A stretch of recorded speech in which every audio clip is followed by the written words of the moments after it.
In the Empire, socialite ladies discuss the latest news. The daughter of a famous family, Medine, unexpectedly divorced her husband and returned to her father's house. It was known that she returned there not alone, but with a small child in her arms, and the ladies were perplexed as to how she intended to raise him without a father. People gossiped that this girl acted too thoughtlessly and stupidly, but the main character of the novel had her own motives, and she was sure that she was doing the right thing. The main character saw that for some reason, everyone was concerned about her situation in the family, and everyone wanted to know the truth, and she supposedly understood the concern for her son. But she didn't care at all about the stupid gossip of girls who probably just had nothing better to do, and she didn't need it at all, because she had found real happiness. After all, now the little kind baby with huge blue eyes has a real mother who will protect him and love him with all her heart. Several months earlier, unexpected events related to the main character of the novel took place in one of the Empire's estates. One day, the heroine woke up and, looking in the mirror, felt completely lost. Her eyes slowly widened in surprise and confusion. She could not understand where she was and what was happening around her. She suddenly found herself in the world of her favorite novel called Serenade of Perdition and became the wife of the head of the duchy named Sophia Grandcourt. And she woke up in the body of the main villain who used her son's abilities to unleash real chaos in the Empire. The ending of this story was supposed to be tragic, and the main villain certainly did not expect a happy future. According to the plot of the novel, in the finale, she is killed by the hero because she tries to encroach on the powers of the Holy Virgin. Simply put, she was destined to die in the end, and when she realized this, the girl was horrified because she did not want to die at all. In the morning, a maid came to her room and wished her mistress a pleasant day, and at that moment the heroine realized that she had been reborn into the body of a woman who had already become a mother. Because a sweet boy named Adam was running towards her as fast as he could and called her his most beloved mommy in the world. At first, Sophia was scared when the boy ran up to her in her past life. She had no children at all, and she had no intention of having them. But for some reason, the boy named Adam turned out to be an incredibly kind child, and now this little gold belonged only to her. With all the tenderness and love, Sophia hugged her son Adam, as if trying to convey to him all her care and warmth, her arms gently wrapped around his shoulders, and her eyes filled with trepidation and pride. At that moment, she felt an immense love awakening inside her, and all her worries disappeared. The maid said that Mistress Catherine wished to see her, and she was just at the door of her bedroom. Catherine ignorantly burst into the bedroom and screamed at Sophia. How much longer could she sleep, since it was almost lunchtime and she still hadn't left her room? Sophia immediately disliked this rude lady who allowed herself to raise her voice right in front of her child. This shrew who broke into her chambers without permission was her husband's mother and her mother-in-law, Duchess Catherine Grandcourt. The Grandcourt family was one of the most famous ducal families with a long culture and special traditions that were passed down from generation to generation. Sophia was obsessed with the heir of this family, a dark-haired, mannered young man named Tristan. She was even lucky enough to be with him at the altar, where their wonderful wedding took place in the circle of their supposedly loving family. Then the heroine was incredibly happy that she married Tristan, because she truly loved this man with all her heart. But her happiness did not last long, and one day an event occurred that changed the girl's fate forever. It all happened at a time when she needed his support, and she had just given birth to her first child, Adam. Suddenly, the husband cooled off immediately after the wedding, and as soon as they started living together, this man changed dramatically. The mother-in-law, who bullied her day after day, hated Sophia with all her soul, and did not miss an opportunity to insult or humiliate her. She said every time that Sophia was not suitable for Tristan at all, and it was a shame that she even managed to give birth to his child. The desire to get a little attention from her husband turned into a manic need, which only tormented the girl to a terrible state. Her mother-in-law made her bury all her feelings for her husband. I assure you that they will never have a happy relationship. After all the events, Sophia became a real villain because her heart, previously kind and sincere, turned into an ice shard. And if this continues, then her son Adam will suffer a terrible fate from an unloved mother and unloved father who will also abuse him, so now the heroine could not allow herself to do this to the child. The ducal family gathered at a rich and elegant table, decorated with silver and crystal. The air was filled with the aroma of fresh dishes and delicacies, and the soft candlelight created a cozy and festive atmosphere. In this calm and noble environment, there reigned a false harmony until little Adam did something. Little Adam accidentally knocked over a glass of water, and the liquid gushed onto the table, splashing in all directions. Adam was frightened and froze, looking at the mess he had accidentally created. At that moment, shards of glass fell out of the glass, and glass fragments scattered around, sparkling in the light. The Duchess angrily declared how much more dishes the boy would have to break before he finally got used to the table, since he was already 3 years old and still supposedly couldn't eat properly. She turned to Sophia, indignant that the girl was coldly approaching the child's upbringing and that her approach should be stricter. Tristan also supported his mother, saying that mothers should spend more time raising children, and she even suggested that something was wrong with Adam. She sighed and said what awaits the duchy with such an absurd air as Adam. If it had been Sophia, she would have silently swallowed all the family's barbs, but she treated Adam differently. Defending the honor of her child, Sophia admitted that the Duchess's son is already 28 years old, and the problems with his upbringing are becoming more and more every year. An awkward silence followed her words, and the ducal family looked at the girl with malice in their eyes. Smiling, she looked at the Duchess with her impudent eyes, because she clearly did not devote enough time to raising her son. A huge scandal could break out at this very moment, judging by the enraged look on the Duchess's face. But Sophia was not going to back down and said that dear mother sees everything herself, and it would be better if she paid attention to the problems with her son. Her son does not fulfill his duties as head of the family, but spends all the money on drinking and entertainment. Sophia told the whole truth because Tristan led a dissolute life, not thinking at all about his future. And the most important thing is that he cheats on his wife with women below his status, and everyone knows this. Tristan replied that the lady should not rush to such conclusions, since she had just dishonored his honor. But Sophia knew Tristan was a man who used his status to get women into bed, and she could not at all call this man a nobleman who was worthy of her respect. She decided to say more, because for a child, a parent is a role model, and that means he is unlikely to be able to teach this boy anything. The Duchess replied angrily, "Doesn't the girl realize the consequences that could inevitably follow after making such a statement?" Sophia had already made up her mind long ago and was prepared for the consequences, showing the ducal family the recently prepared divorce papers.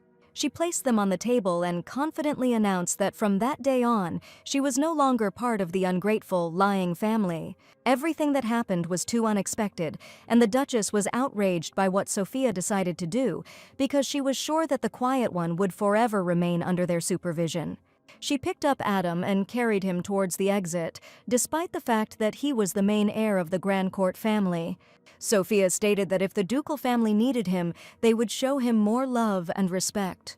The indignant lady screamed that the girl would be left on the street and had nowhere to go, but Sophia had already taken care of everything and was getting ready to return to her beloved family. The ducal family was shocked because they were sure that this girl would follow their orders, and even more so would not dare to run away. A horse-drawn carriage was already waiting for the girl at the entrance, and she and Hel resolutely set off on an exciting adventure. Anyone would have become a villain in such an environment, but Sophia wanted a different future for her child.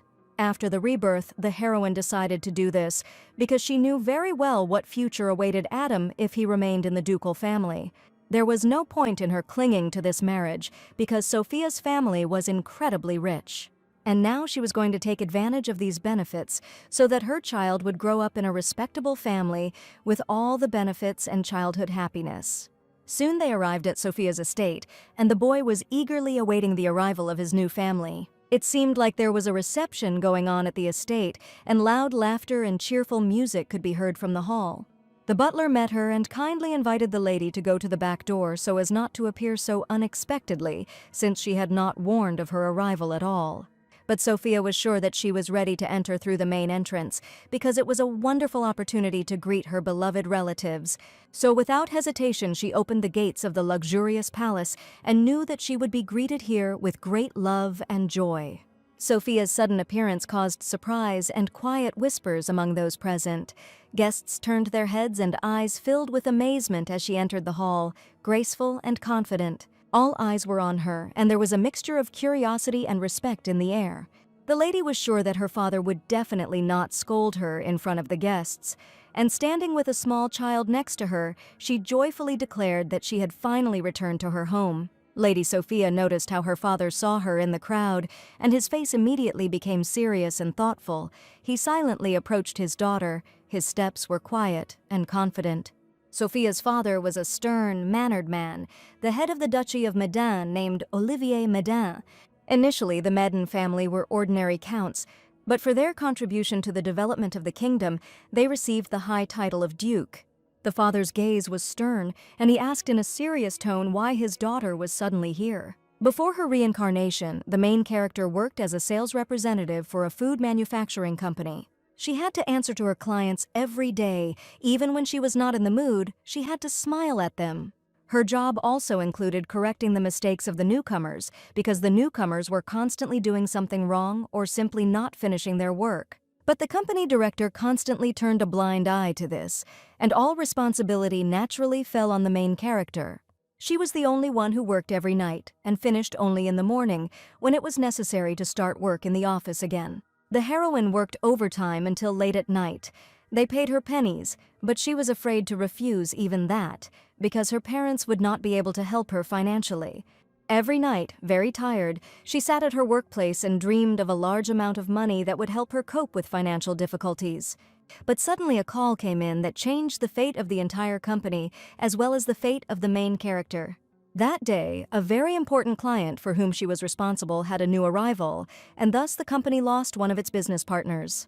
Her colleague understood that the girl might be unhappy, but he was sure that she was too arrogant because she worked in this position.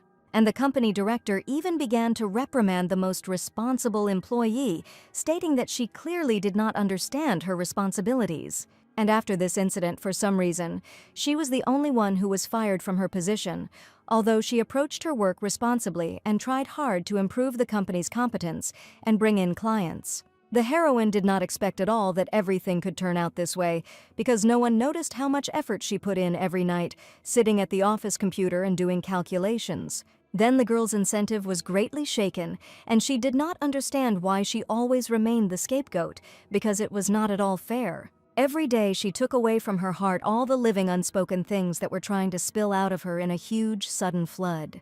In a state of extreme stress, she didn't notice how she tripped on one of the steps in the office, and she suddenly fell straight down the stairs, unable to stand on her feet due to constant fatigue and lack of sleep.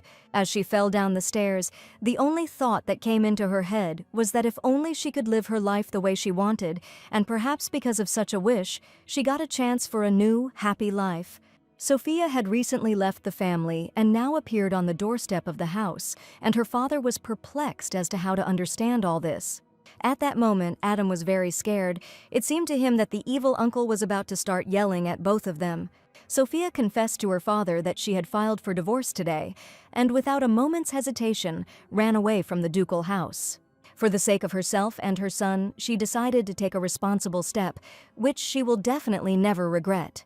And now, looking at her beloved father, she only wanted to know if he would accept her back into the family, because she did this only for Adam's sake. Emotions washed over the Duke, and he would never have thought that he would hear such words from his daughter.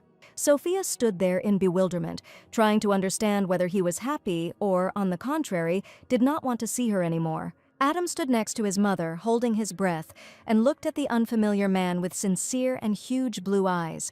The Duke, with a wide smile on his face, hurried to meet his daughter, his eyes shining with joy and warmth. He hugged little Adam tightly, as if he couldn't get enough of the moment, and there was genuine joy in his voice as he said how much he missed her and how glad he was to see her again. The Duke embraced Adam with trepidation and tenderness when he saw his grandson for the first time, the first embrace becoming a special symbol of the new family and the endless love that binds them all.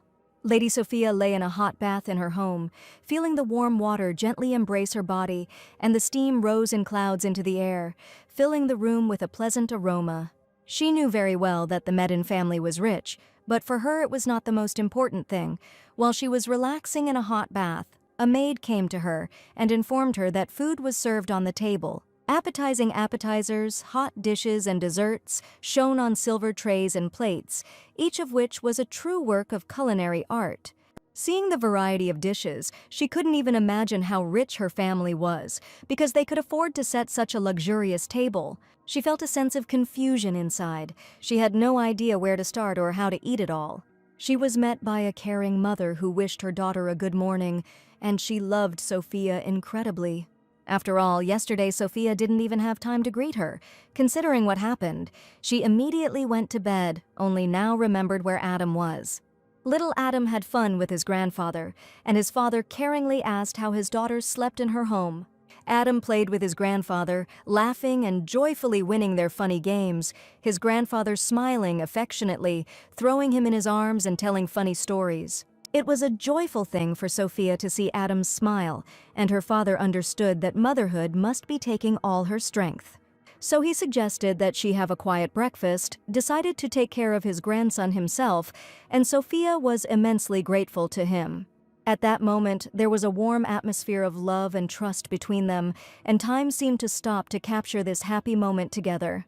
Sophia was incredibly happy that the family welcomed her warmly, because she had no doubt that her father and mother could accept her in some other way. The mother, with tears in her eyes, was worried that her daughter probably had a hard time living in a strange family since she decided to run away from there. Mother asked her not to worry, and it was not in vain that father had been putting money aside for a special occasion all this time. And if their daughter needed help, they were ready to provide any support, because that is parental love. She was moved to see genuine concern and a desire to help in her family's eyes, and at that moment she realized how important this support was to her and how much she valued their love and warmth. The Duchess admitted that she and her father were so worried about her because after her marriage she had never visited them and there had been no news from her. In the novel, Sophia was ashamed to ask her parents for help, and after leaving, she never once told them how hard her life had been. But the mother confessed that she had something else to tell her daughter, but at that moment the maid interrupted her. The matter was probably too important, and the maid apologized for interfering, but it was too urgent. In front of the palace there was a beautiful garden filled with the scent of fresh flowers, bright roses, delicate lilies and lush peonies created a bright and picturesque picture, filling the air with subtle notes of fragrance. They were sitting with Adam on a bench in the garden, and the baby didn't even notice how, after a hearty lunch, he fell fast asleep right on his mother's shoulder. At the time of her rebirth, Sophia did not have such a close relationship with her parents, and she wondered if everything would have turned out differently if she had a family and a child. She decided to enjoy this life to the fullest, since she had been reborn, and while she was enjoying it, she completely forgot that this paradise was in danger. Together with her son, they inhaled the sweet scent of flowers, and Sophia, closing her eyes for a minute, also unexpectedly fell asleep. On the knight's platform, 2 knights were practicing their sword skills, their movements fast and precise, sparkling with blows and parries. One of the knights was a dark-haired youth who was renowned throughout the empire for his great skill. The atmosphere on the court was filled with tension and respect for the skill of both warriors. Suddenly, one of them made a deft and swift leap, and then skillfully knocked the sword out of his opponent's hands in one smooth movement. The second knight stopped, surprised and a little confused, but quickly regained his balance and prepared for the next fight. Unfortunately, his sword flew too far. Lucas said that it was impossible to get close to his opponent, and the second young man warned him to train harder, because the tournament was just around the corner. Even fighting at the peak of his powers, Lucas still couldn't defeat his opponent, and no one could handle him. A magnificent knight was a duke named Leo of Lorraine, and no matter who he competed with, he always won. Lucas reported they had heard a long time ago that the owner's daughter had returned to the house of the family where Leo lived. I thought that even if this was true, it had nothing to do with Leo. A light breeze gently swayed the petals, and the sun's rays played on the leaves and flowers, giving the blooming garden a special atmosphere of calm and beauty. Finally, Sophia and Adam opened their eyes, and the girl did not help to understand how long they had slept in the fresh air. Daytime sleep in the fresh air was the best part of the holiday, when one could quickly restore one's strength. It was already getting a little cold outside, so Sophia suggested that Adam return home as soon as possible. Walking along the huge, wide corridor with columns, the boy looked at his new home with interest. It was not just an estate, but a whole labyrinth, and it was very easy to get lost there. Passing by a huge vase of red roses, the boy saw a bud lying on the floor and immediately wanted to go up to it. He reached out his hand and wanted to take the beautiful bud, but at that moment he was overcome with fear, because in the ducal family everything was different. His mother had always forbidden him to touch any flowers, and remembering how she had hit him on the hands, the boy seemed to be frozen in place. The trauma was forever imprinted in little Adam's heart, because in his previous home he was not allowed to touch anything at all. The boy began to tremble, and Sophia noticed that he was very scared and immediately began to ask for forgiveness.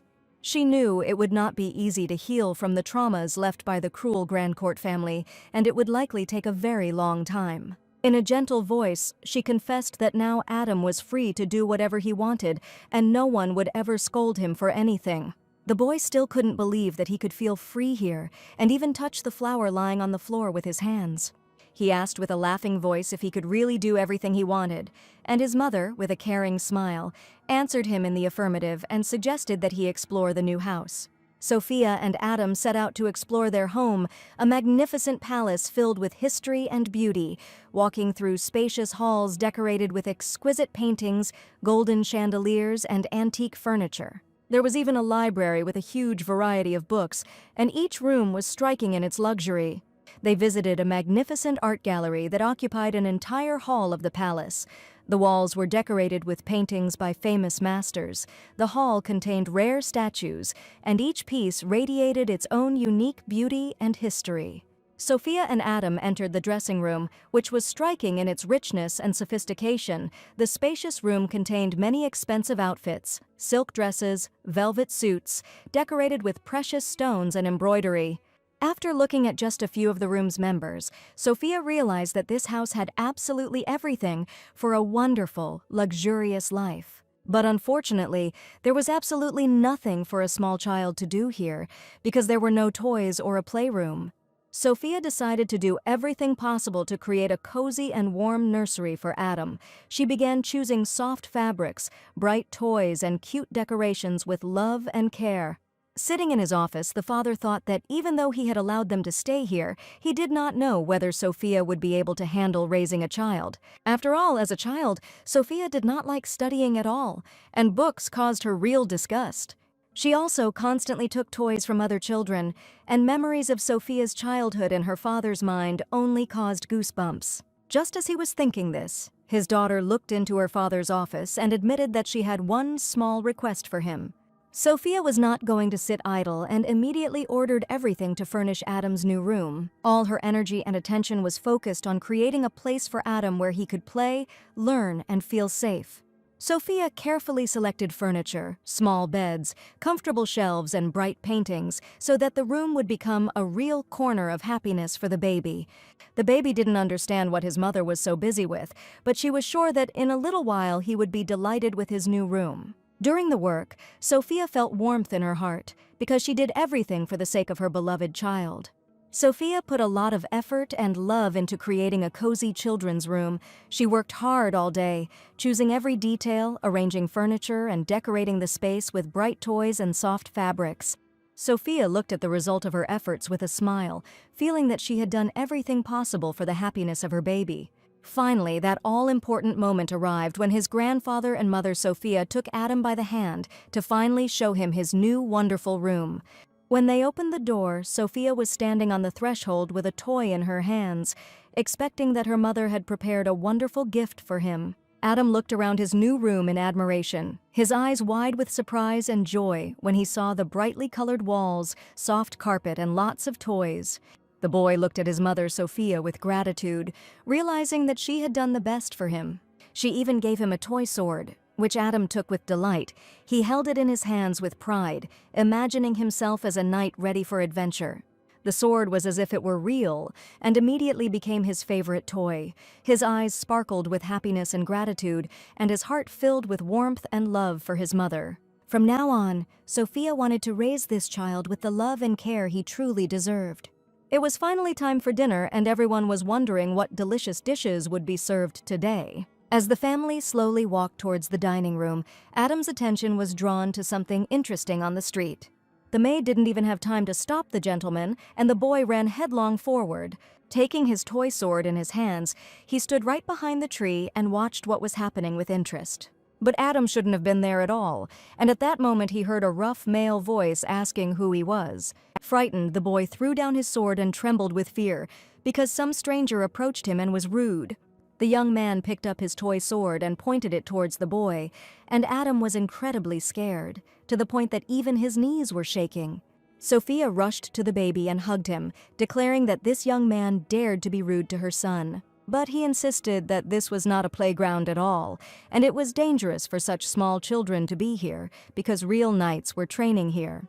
The boy cried in fear, burying his face in his mother's chest, and she was angry that some young man had raised his voice at the child, pointing a sword at him.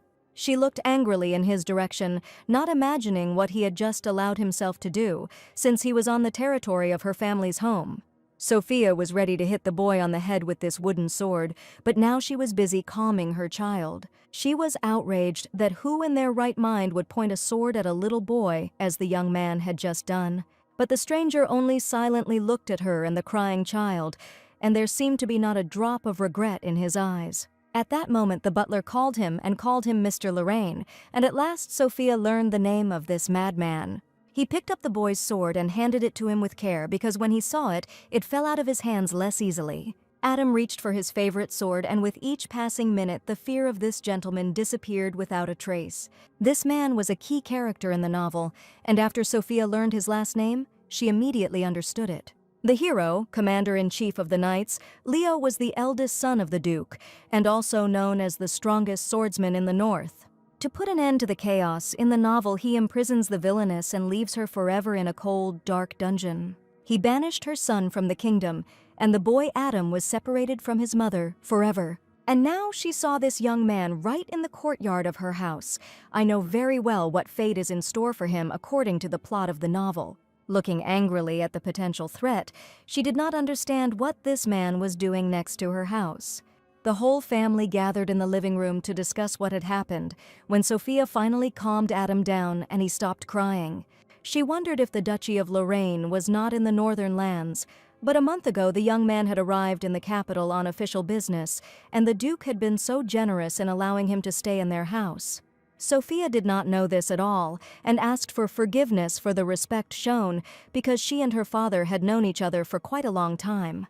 Leo looked at Adam and apologized for accidentally scaring him, and the boy cried for a long time after that. However, he wanted to emphasize that this place was not a playground for children, because it was where knights trained. And Sophia, as parents, you should look after your child, because everything happened because of general carelessness. But Sophia was outraged, and in turn she did not expect that someone would be waving a sword in her garden, since Leo was a guest in this house. She asked him to think about the fact that he was not alone here, and from the very first minutes a real quarrel began to grow between the heroes due to misunderstanding. Adam held the toy sword tightly in his hands and cried that next time he would be more careful to avoid such situations. Leo praised the boy because he was aware of the danger factor, and that was very good. But now he wanted to give him one piece of advice on the battlefield. You should never let go of the sword and hold it tightly until the very end, so as not to remain a loser. He was sure that Adam had someone here whom he wanted to protect with this sword, and the boy could even become a real knight. After the hero had found out all the details of the circumstances, Leo announced that he was going to leave. Sophia was so angry that she frowned and wondered what he was talking about, because this was an ordinary house, not a battlefield. The father did not expect his daughter to return home, so he allowed him to stay here, but if Sophia was uncomfortable, he was ready to ask him to leave the house. Sophia asked her father to stop and admitted that this man could stay here as long as he wanted, because he also needed help now. After all, their job as nobility is to provide a home for the people who bravely defend their country. Mother even thought that Sophia would be against it and would cause a real scandal, but to her great surprise, her daughter was completely calm. In that case, they would be able to take part in the spring festival that would take place next year, but Sophia was sure that Leo would not stay here for very long, since he had come to the capital for work. And after her mother's words, she understood that since the festival would be held next year, this young man would live here for a whole year. She tried to calm down from the unexpected events, and while she was breathing fresh air near the window, she saw that same left one below. He had one face for all occasions, but this young man was indeed handsome but terribly unfriendly. All the inhabitants of the mansion sighed languidly at the sight of him, and the maids went completely crazy over him. It's ironic that the parents covered for the man who would destroy their daughter in the future, but right now it didn't concern the main character, because she was just going to enjoy her life. The maid suggested that she visit the city, and it was a great idea, because a change of scenery would clearly do Sophia good. And it is important for a child to see the world outside the home, because Adam saw little while he lived in his previous family. The maids prepared Sophia, doing her hair beautifully and choosing an elegant outfit, and she looked magnificent, like a real lady ready for an important meeting. After that, they were ready to go into the city for the important walk that awaited them outside the palace, and Sophia and Adam walked out of the room with smiles on their faces, feeling confident and elegant, ready for new adventures. The city was beautifully decorated with colorful flags that fluttered in the wind and created a festive atmosphere. The streets were shining with bright lights, and cheerful music and laughter of people were heard everywhere. He was very interested. He ran ahead of his mother with delight, asking questions and enjoying every moment of this bright and lively city. Adam looked around with curiosity at everything around him, the brightly colored shops, street performers, and colorful shop windows. They went into every toy store, and Mommy bought Adam any toy he wanted, and the boy picked out knightly equipment and a helmet to go with his sword. A sense of adventure and joy from new impressions arose in his heart, and at that moment, familiar ladies saw them from afar. The lady with bright red hair immediately recognized Lady Sophia and stopped to greet her. The sudden approach of the stranger made Sophia anxious, and she took a step back, looking warily at the unfamiliar woman. The lady with red hair quickly ran up to Sophia and, looking into her eyes, asked if it was really her. Sophia looked at the stranger in surprise, not immediately understanding who she was. The lady hugged Sophia tightly without waiting for an answer, as if trying to express her joy and warmth. Her hugs were sincere and full of feelings, as if she had been waiting for this moment for a long time. She even burst into tears, feeling strong emotions and touching joy from the meeting. The embrace became even stronger, and Sophia felt how this woman was sharing her love and care with her, but the moment came when she asked who she was. The girl admitted that they had not seen each other for a long time, and Sophia had probably forgotten her, and it was Marianne, her best friend. The lady turned out to be an old friend of Sophia, but she did not recognize her. Memories of the past were like a fog for Sophia. The stranger's face seemed alien to her, and she did not immediately understand who was in front of her. The maid asked the lady to translate the two and continue the conversation together, away from prying eyes, because that would be the right thing to do. Sophia and Adam stood there in bewilderment, because Sophia did not expect to suddenly meet her friend, whom she could not yet remember. Marianne was incredibly happy to meet Sophia's son, while the boy looked in surprise at his mother's new friend. Gradually, Sophia began to remember who this girl was to her, and the name Marianne from the plot of the novel was quite familiar to her. Whatever Sophia did, Marianne was always on her side and she always supported her. During the beginning of the confrontation between the two states, she was the only one who tried to reason with Sophia, but she became so angry at her disobedience. And according to the plot of the novel, the villain once killed her best friend because then she was a real villain. Mariana admitted that she is very glad that everything is fine with Sophia because after her wedding they never met again. Her letters remained unanswered, and Marianne already thought that she would never see her best friend again because she truly loved her. Sophia admitted that a lot has happened during this time, and now she lives in her parents' house. And now one of the girls had to keep her promise, once given to her best friend. Unexpectedly, she met her old best friend, to whom she promised something that now she could not remember.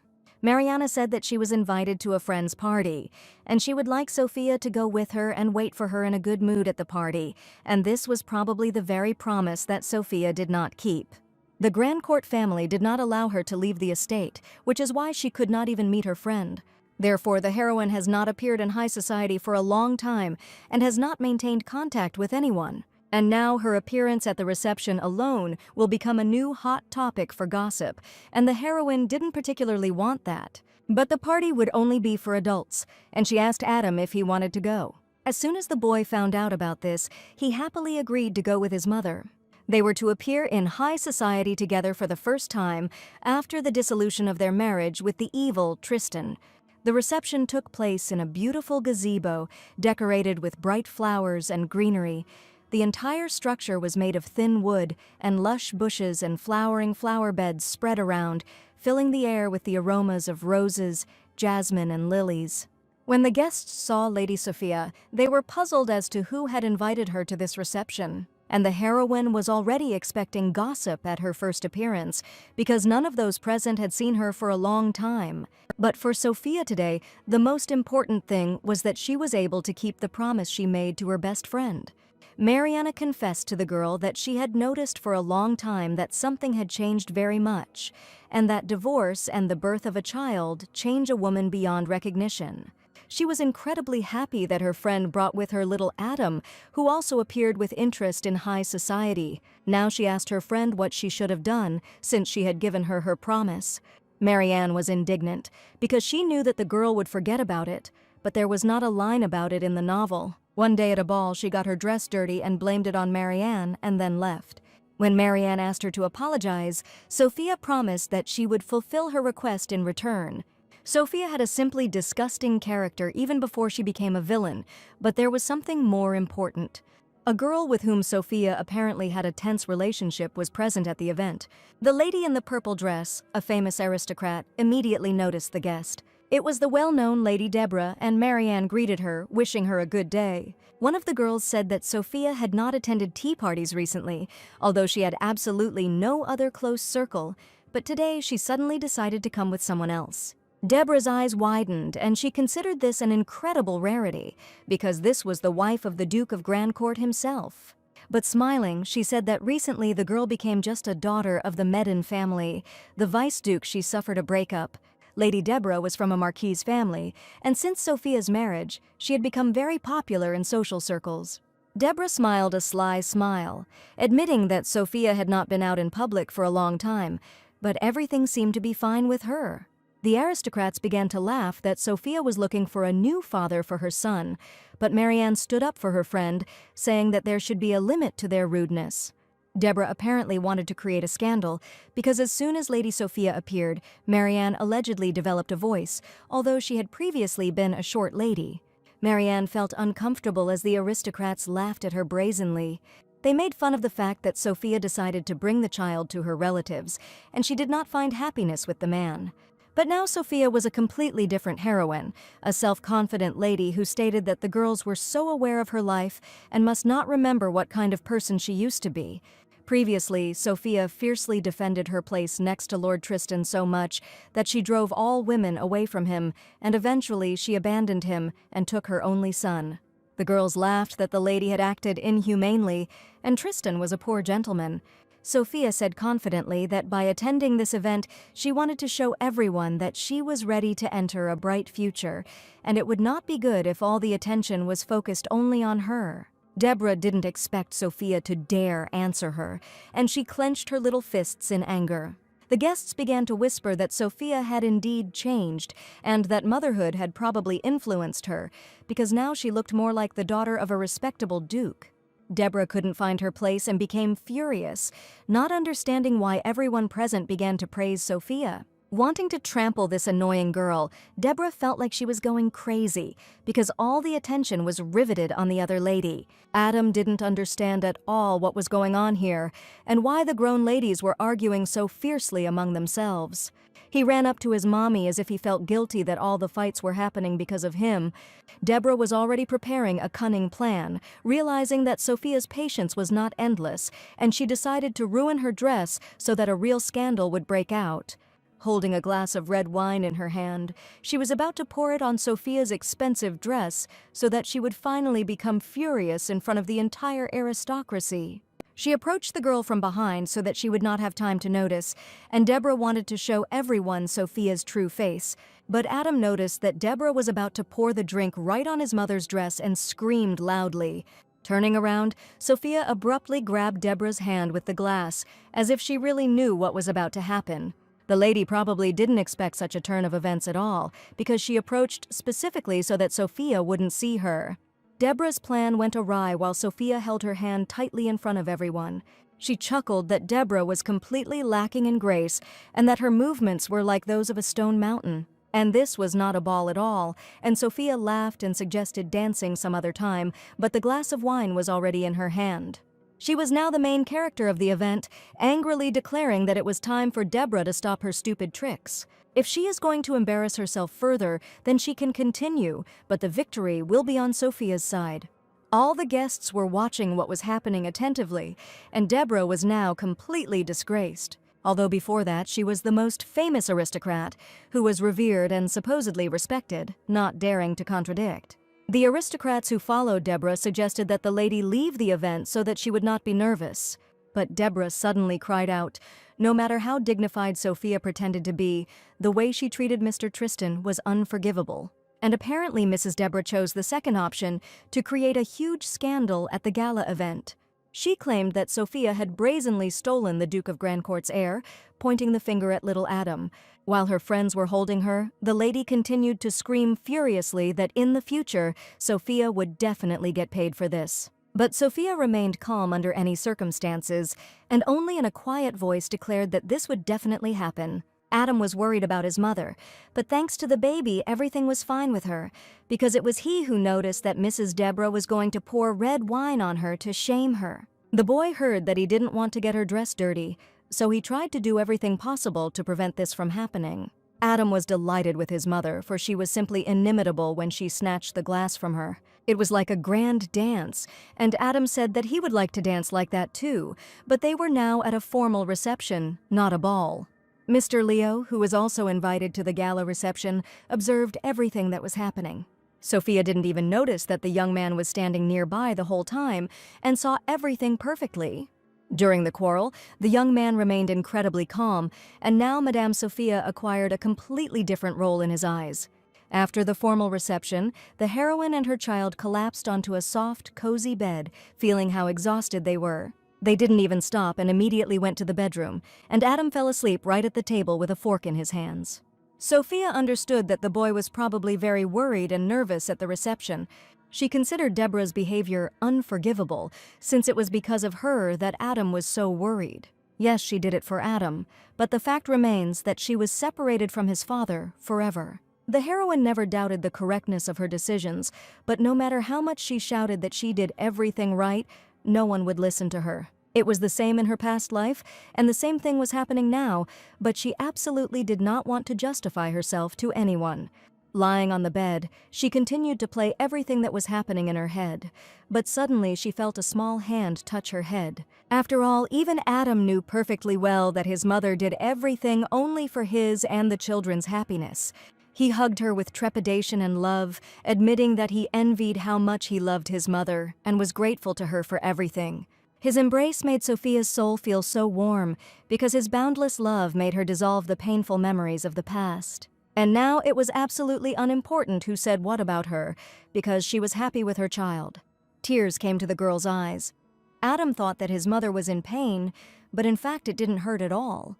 His small arms wrapped tightly around her neck, and his face shone with happiness and trust. He pressed himself against her so warmly and sincerely, as if he wanted to convey all his love and gratitude.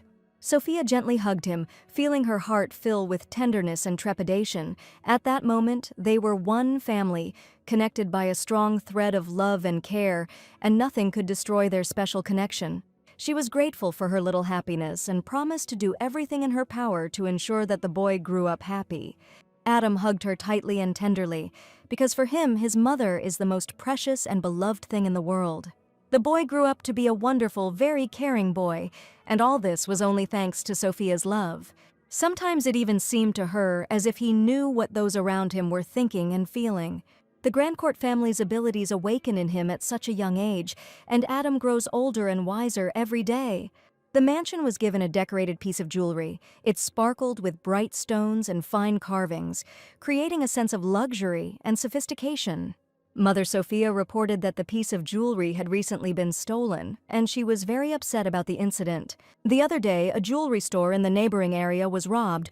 This piece of jewelry was found because the list of stolen items was given to the Order of Knights.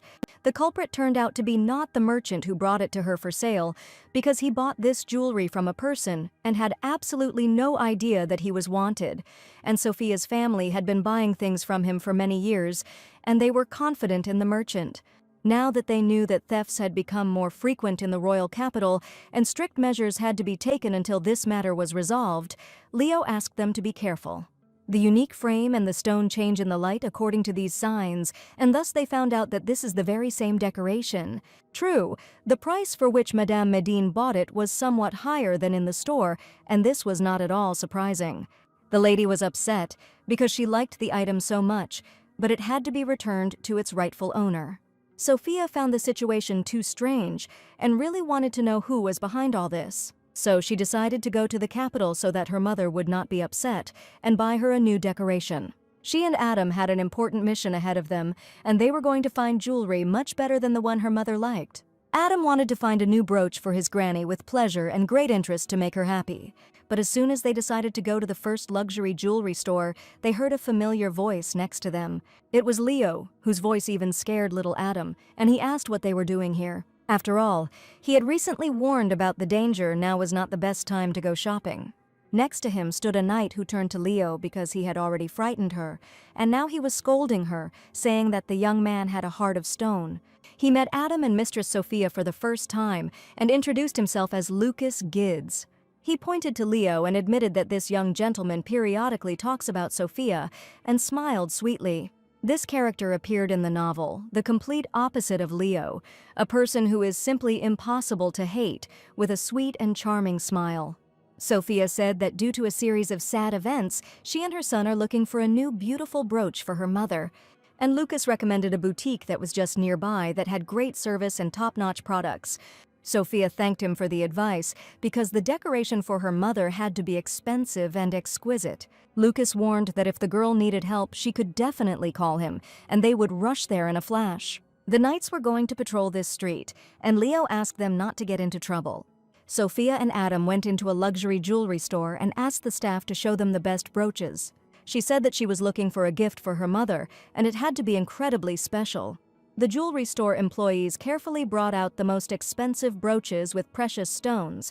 Each brooch was made with great skill and decorated with bright, precious stones, attracting attention with its beauty and luxury.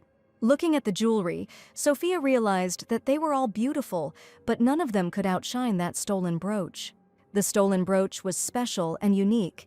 It shimmered with all the colors of the rainbow, like a living miracle. Its precious stones and fine work created an amazing effect, changing shades with every movement. The design of these brooches was particularly in demand at the moment, and the employee asked if the girl liked anything. Perhaps there was a similar product in this salon, and the girl said that she was looking for something unique. A brooch with a large precious stone in the center that can change color in the light.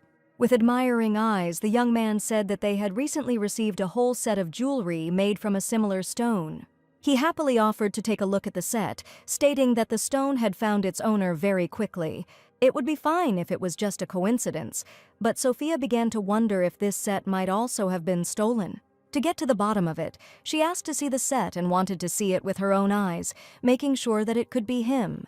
The employee brought out a set, and it was rare that he could provide customers with a complete set because this stone is mined only in a few regions. Surprisingly, the design was very similar to the very brooch that her mother had bought, but she hadn't seen the list of stolen items and couldn't say for sure whether the boutique was connected to the group of thieves.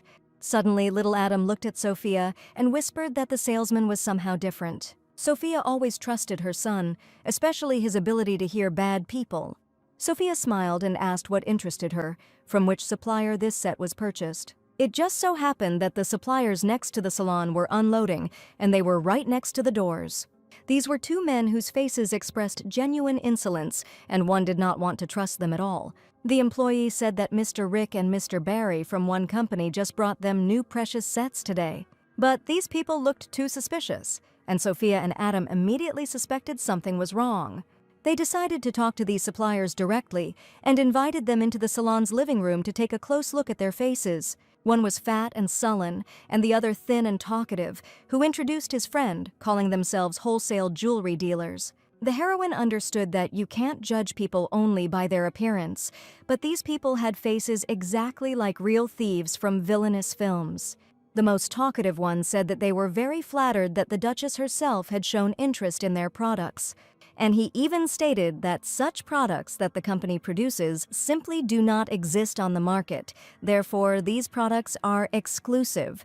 Looking at the price, Sophia realized that jewelry made from rare stones was being sold for next to nothing. In fact, she understood that they just needed to sell the jewelry as quickly as possible at any price. Rick stated that this was a certain fate and they could offer any product that would interest the girl, because the daughter of the Duke of Maiden was truly a fat catch for them. Adam stopped a little scared from these people because he felt that they were extremely dangerous. He also heard their conversation, that Rick was again trying to persuade this stupid girl for a long time, and they knew perfectly well that the knights were now patrolling this street, and they needed to quickly sell her as many decorations as possible to avoid it before it was too late. While Sophia was thinking that the jewelry could not be fake, and the boutique would not sell such things to customers, and what was the reason for such a low price in that case? But Sophia was not a stupid girl at all and understood that these people simply wanted to sell everything as quickly as possible, because most likely the jewelry is simply stolen, and they want to take the money and run away to another city to do their dirty deeds. Sophia started saying that the price for the decoration was too low and she was having doubts about it. It was at this moment that Adam grabbed her hand and shouted that Mother definitely shouldn't do this. The heroine tried to calm the child down, saying that he should guess what she was thinking. She replied that the jewelry was beautiful, but she needed to consult her father and find out his opinion about what would be more suitable for her mother. The thieves were almost sure that the bait had bitten their trick, so they declared that they had to leave the capital tonight and that this was her last chance to buy the item. The heroine shouldn't have let them escape, but she didn't understand what the right thing to do was, because the knights and Leo were just on that street. The lady lied that her brother was in the next store, and in that case she would ask his opinion. She turned to her son and asked him to bring Sir Leo here, because only he could help in this situation and had to catch the thief. Adam understood everything perfectly and confidently declared that he would immediately go in search of his brother and bring him back as soon as possible. Once Leo arrived, he would know whether the jewelry was stolen or not, and her task was to buy time until he arrived. And now she had no intention of letting go of the thieves who had fooled her mother and thereby upset her. Rick smiled a sly smile and asked if the girl really had a brother, since he had allegedly never heard of him. Sophia admitted that her brother is certainly quite callous, but he has excellent taste in jewelry. And at that moment Adam was already running down the street as fast as he could, looking for Leo to catch the impudent thieves. Suddenly, some young men in white suits approached him and asked him not to run so fast through the city, and when the boy said that he was looking for Sir Lorraine, they learned that he was Sophia's son. Leo and the knight immediately found the boy and asked him what had happened and why he had such frightened eyes. The boy was very worried, and with a trembling voice asked Sahir Leo to help him as soon as possible. After all, Mommy is in a jewelry store and she found the stolen jewelry, and right now those same thieves are sitting in this store. Leo quickly realized what was happening. He grabbed the boy by the arm and ran into the jewelry store to prevent the scammers from escaping. All the knights ran after him headlong to that very jewelry boutique to finally catch the thieves.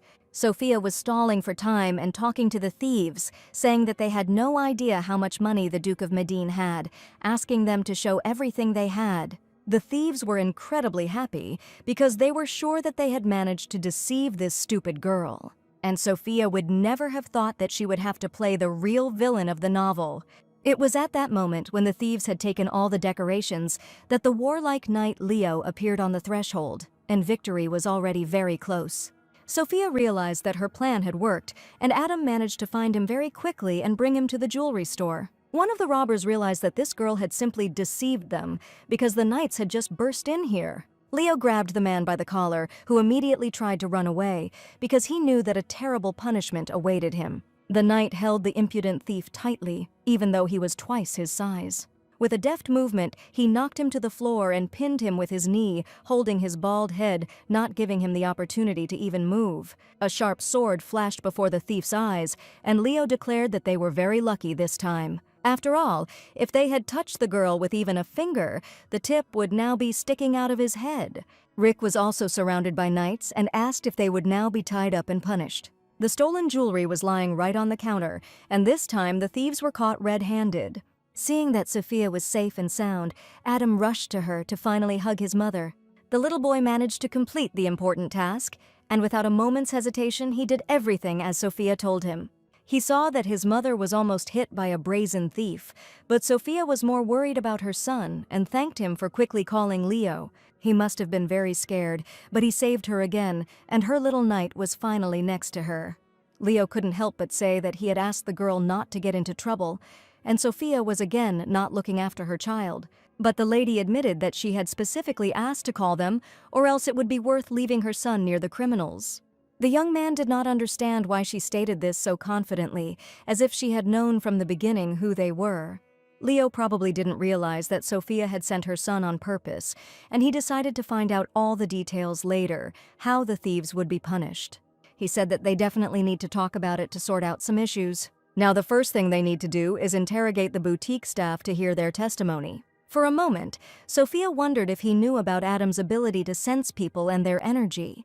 But this definitely couldn't have happened, because only the mother knew about it. That evening, Leo sat comfortably in his chair, reading one of the letters that had recently arrived to him.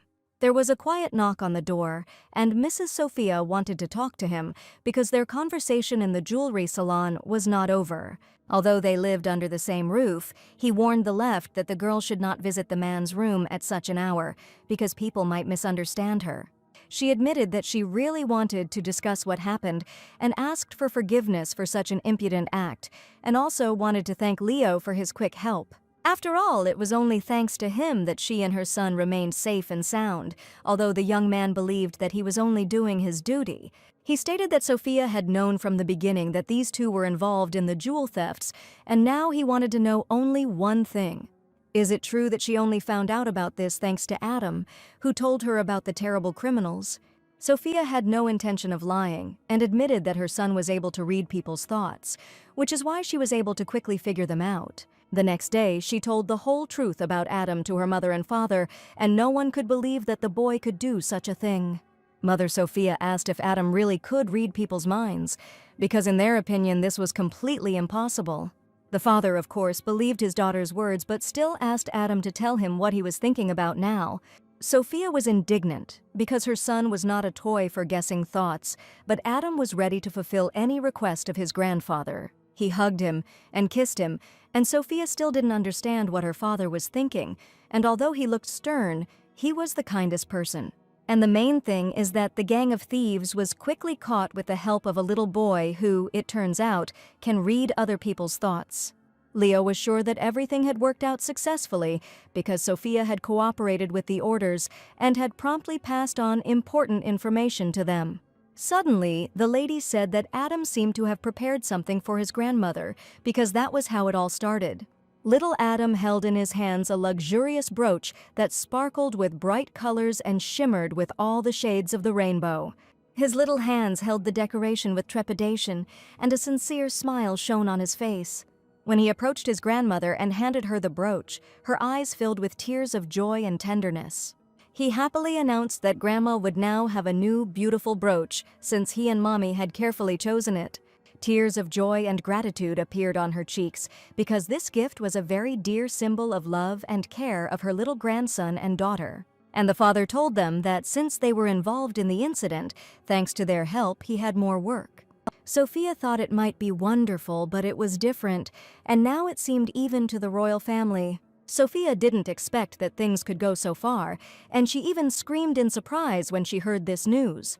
The jewelry boutique where the thieves were caught also supplies jewelry to the royal family. This means that Sophia and her little son helped the whole country, and the father was incredibly proud of them. The heroine had no idea that this boutique could be connected to the ruling family, and this was the recommendation that Mr. Lucas gave her. And if it weren't for his help, this case would never have been solved, and everything happened by chance. But most of all, Sophia was glad that the whole family accepted Adam's peculiarity, because this boy was an unusual child. Not everyone in the world is so kind. There will be those who will try to use his power for selfish purposes, as the original Sophia did.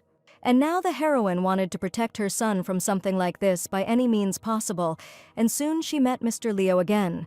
For some reason she thought for a moment, and Leo, noticing her strange look, asked if nothing had happened. Fearing for the girl's safety, Leo asked her not to try to solve problems alone anymore, because this time everything worked out, but next time everything could turn out differently. After all, she can always turn to him for help, and he will gladly help her, no matter where she is and no matter what happens to her. Leo managed to determine so accurately that something was bothering the girl, and she already thought that he could read minds too. The young man only chuckled at this suggestion, but at that moment the girl was really having disturbing thoughts. He smiled sweetly and replied that anything can happen in this life, and he can probably also find out what other people think. A second later, Lil made a serious face again, but Sophia clearly saw that his expression had just changed for the first time.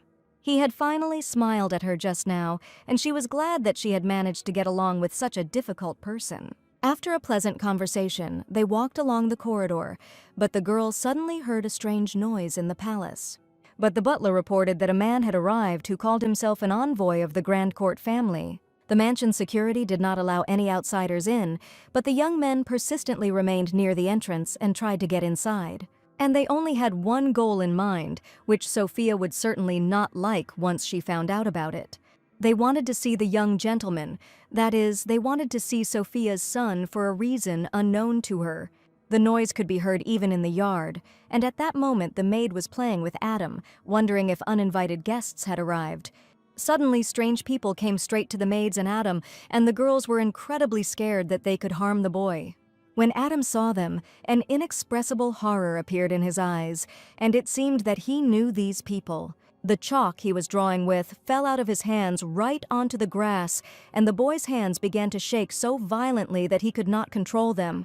After all, before him stood Tristan himself, his father, from whom Sophia had fled to save her life and the future of her beloved son. The young man smiled maliciously and declared that he had come to see his beloved son and that his dad had come today to take him home forever. News of the arrest of serial jewelry thieves who had become famous throughout the empire for their high-profile case recently reached the Grand Court mansion. The Duchess read in the newspaper that the royal family highly appreciated Sophia Medine's help in catching the thieves, and as soon as she saw her name, the lady was overcome with unimaginable anger. The Duchess, upon hearing the news, threw the porcelain cup in anger, her face full of anger and disappointment, and her eyes sparkling with strong emotions. This gesture reflected her storm of feelings and inability to contain her irritation at that moment. It flew through the air and crashed into pieces on the floor with a loud bang, spraying tiny pieces across the room. She hated this girl with all her soul, and the mere mention of Sophia made her want to put her in the darkest dungeon so that she would never see the light of day again. Tristan stated that such an empty-headed girl could not have done this alone, and no matter how you look at it, this is very strange. Therefore, the Duchess's first thought was that Adam had played a huge role here, and probably the powers of the Grand Court family had awakened in the boy. They decided that the girl allegedly used her son's power to catch the thieves and thereby restore her reputation. And Tristan was sure that this was the only way she could gain recognition from the other aristocrats who had hated her for a long time. Since she dared to use the powers of their family for her own benefit, Tristan could not turn a blind eye to her antics and decided that it was high time to bring the boy home, because he was the main heir and must work for the good of their family. That is why the very next day after the news, he showed up at the girl's family's mansion and was going to take her son by force. When he saw Adam, he said that the boy was probably already bored of being here and suggested that he return home with his dad. Boy Adam was scared when he saw his villainous father. His little heart started beating faster and his eyes widened in fear. The father's gaze was stern and cold, and it scared Adam to the depths of his soul, so much so that the boy stood rooted to the spot and was afraid to move. At that moment he realized that danger was near, and his little heart filled with anxiety and tears. Tristan spread his arms wide and declared that he supposedly understood, because the boy was simply speechless with joy.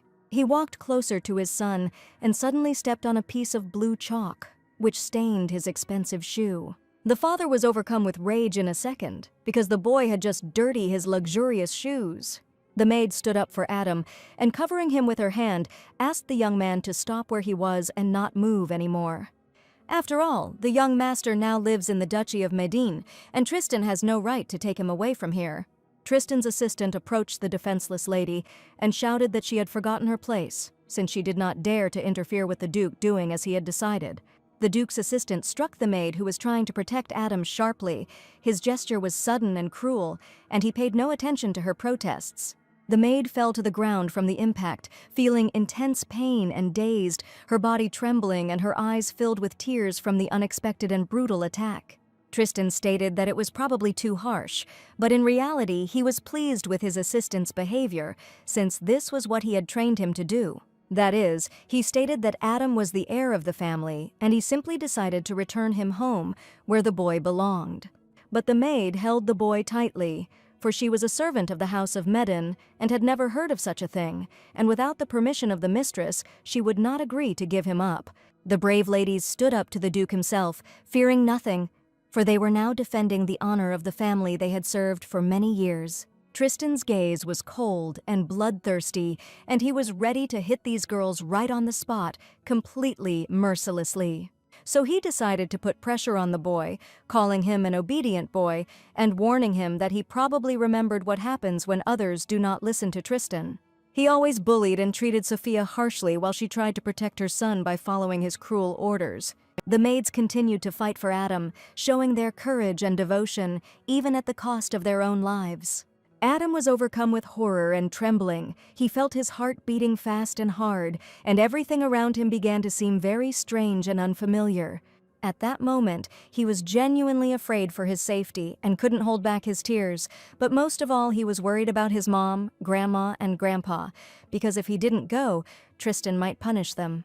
The maid screamed for the uninvited guests to leave right now, and she gathered all her will into a fist and showed all her courage.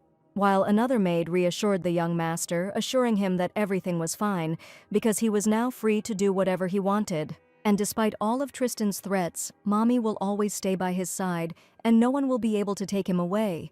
Young Master Adam firmly declared to the villainous father that he would not go with him, his voice full of determination and courage, despite the fear and anxiety in his heart. As he took a step forward, Tristan thought his son had agreed to go with him, but suddenly he heard the boy's negative words. He confidently declared that he would never in his life return to a place where he was only scolded and constantly beaten, and shouted for his father to leave immediately. The maids praised the boy because the little knight acted like a real hero and looked straight into the eyes of his villainous father, overcoming his fear. And at that moment he saw the golden, silky hair of his mother, who immediately came to the rescue, having learned that Tristan was somewhere in the yard. She blocked her beloved son with her back, looked menacingly at Tristan, and declared that it was not for nothing that she raised him as a real hero. This moment was a manifestation of his courage and inner strength, despite the difficult situation.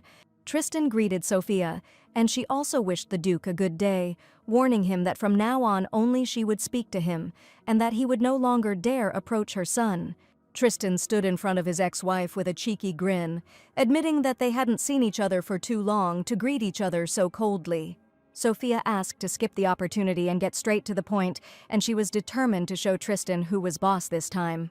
Surprised by the girl's courage, he said that he simply wanted to take Adam home. But Sophia answered menacingly that the boy did not want to go with his villainous father, and now his home was here. And he doesn't even have to worry about his upbringing, because the Medin family will take care of the boy, love him, and protect him. Tristan said he thought he would give the girl time so they could work out their family problems, but Sophia was sure that Tristan would finally leave her and her child alone. After all, it was only after she left the terrible ducal house that her son finally learned to express his own opinion. And she confidently stated that she believed she had made the right choice when she finally divorced that terrible man. Tristan sighed and realized that Madame Sophia had lured Adam to her side, but he still had a selfish plan in his head. The young man believed that the boy was still too young and simply did not understand that he was indulging the whims of his stupid mother. There was no talk of any whims, and Sophia declared that she did not understand what kind of stupid nonsense her ex-husband was talking. Convinced that she had turned the child against his own father and claiming that she had fallen too low in his eyes. And the young man sternly declared that this could no longer continue, looking angrily at his son. He turned to Adam and said that he was doing this for his sake, because his dad was not a bad person at all. Just one look made the boy start to tremble, because he knew perfectly well that his father was a real villain. Hearing these words, Sophia laughed that Tristan supposedly does everything for the sake of the child, but in fact she knew that he wanted to use him. Adam had already said that he wouldn't go anywhere with him, but Tristan still insisted that the girl had no idea what it was like to do something for the good of others. After all, the boy is only 3 years old, and he still doesn't know how to make correct and balanced decisions. Sophia was beginning to get tired of this stupid talk, and she answered menacingly whether this decision was right or not, but Tristan made it himself, and now it does not matter at all, because the boy had already made his choice long ago. After all, it is the duty of parents to accept the child's decision and help him on the chosen path, and not at all to order him what to do.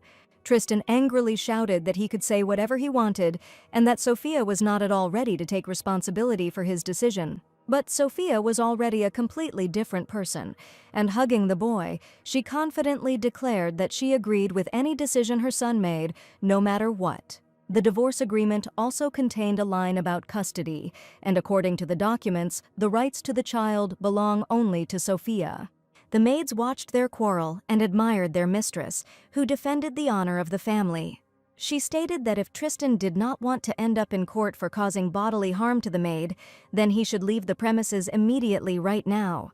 Tristan realized that he was unable to resist this girl and asked his assistants not to stand rooted to the spot and to leave this place. After all, he was sure that he had come at the wrong time, and he needed to find the best moment when Sophia would not be around. Surely this was not the last conversation, but now Sophia managed to defeat the villain. She turned to the maids and praised them for their bravery, as one of them even received a blow to the shoulder. The girls did a great job and defended the family's honor, and for this she expressed her deep gratitude to them. And everyone had tears of joy in their eyes because of how friendly they were. The heroes were incredibly happy that the villain was finally gone, and Adam was left with his mother. The father of the family was perplexed, because as soon as he left the house on business, this impudent fellow immediately showed up, but now he knew what Tristan was capable of. He told Sophia that he was going to hire 20 security people, but the girl was sure that this was too much. So while Leo lived in the mansion, he promised to look after them, but the gentleman was embarrassed to ask Leo about something like this, but he would be calmer if he was the one looking after his daughter. The heroine would never have thought that Tristan could go so far and even come to their house, and now she understood that she needed to be on her guard. But now she was convinced of what brave people surrounded her, and even the fragile maids stood up to protect the boy. Adam asked his mother if there was anything he could do to help, and Sophia said that he could bring a little joy to the others. Adam didn't understand how he could please everyone else, and he began to listen carefully to his mother. Sophia suggested writing a letter to the maids, thanking them for protecting him and keeping him safe from the clutches of his terrible father. And when she asked the maids if they would be happy to receive such a message, they admitted that each of them simply dreamed of receiving a letter from the young master. If she also writes a letter to her grandfather, he will dance with joy right in his office. As soon as Adam imagined this, he immediately wanted to write a cute letter and see a happy dance. At that moment, the boy wondered whether his mother would be happy if she received such a special letter from him with words of love and boundless gratitude. The gentleman caught his eye, and Adam also thought of writing him a letter, since the young man had also helped him in many ways.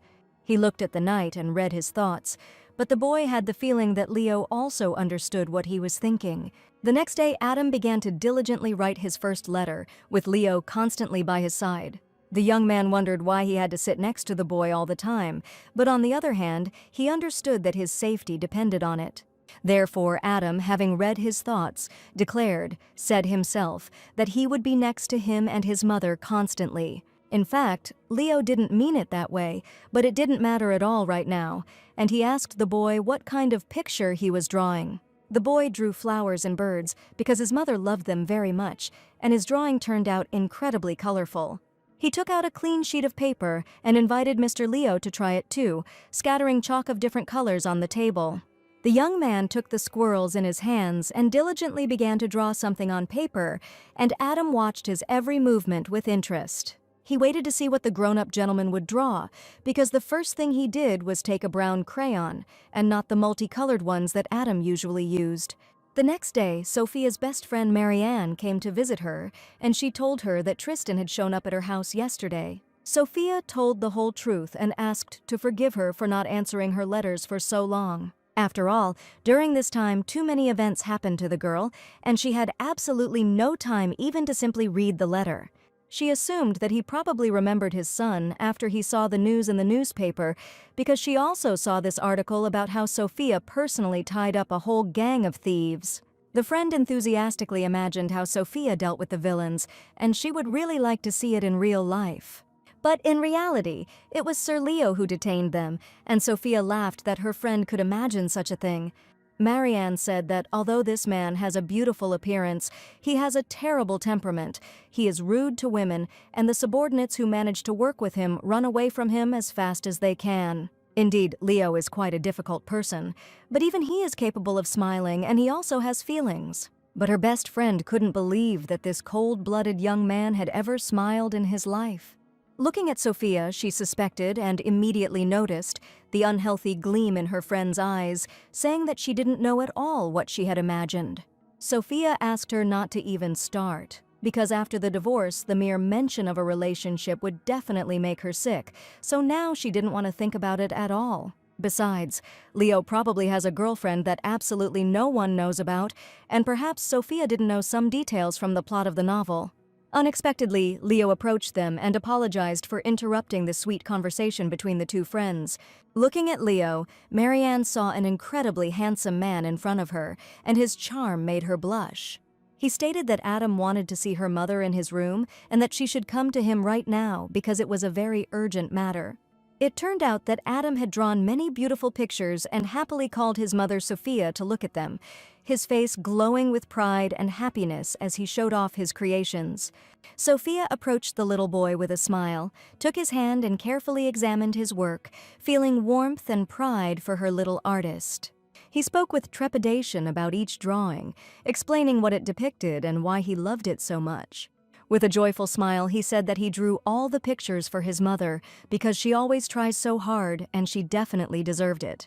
Sophia could not contain her strong emotions because all the drawings were simply beautiful, and she incredibly adored her son, who made her happy every day. Adam even drew one picture for his friend Sophia and happily presented it to her as a nice gift. He drew a lot of pictures, and Sophia looked at each of them with interest, on which were drawn various flowers and beautiful birds. But one of the drawings was very different from the others, and Sophia immediately noticed it, deciding to ask in more detail what it was. All the drawings were colorful and bright, but in one drawing, dark black and purple colors predominated.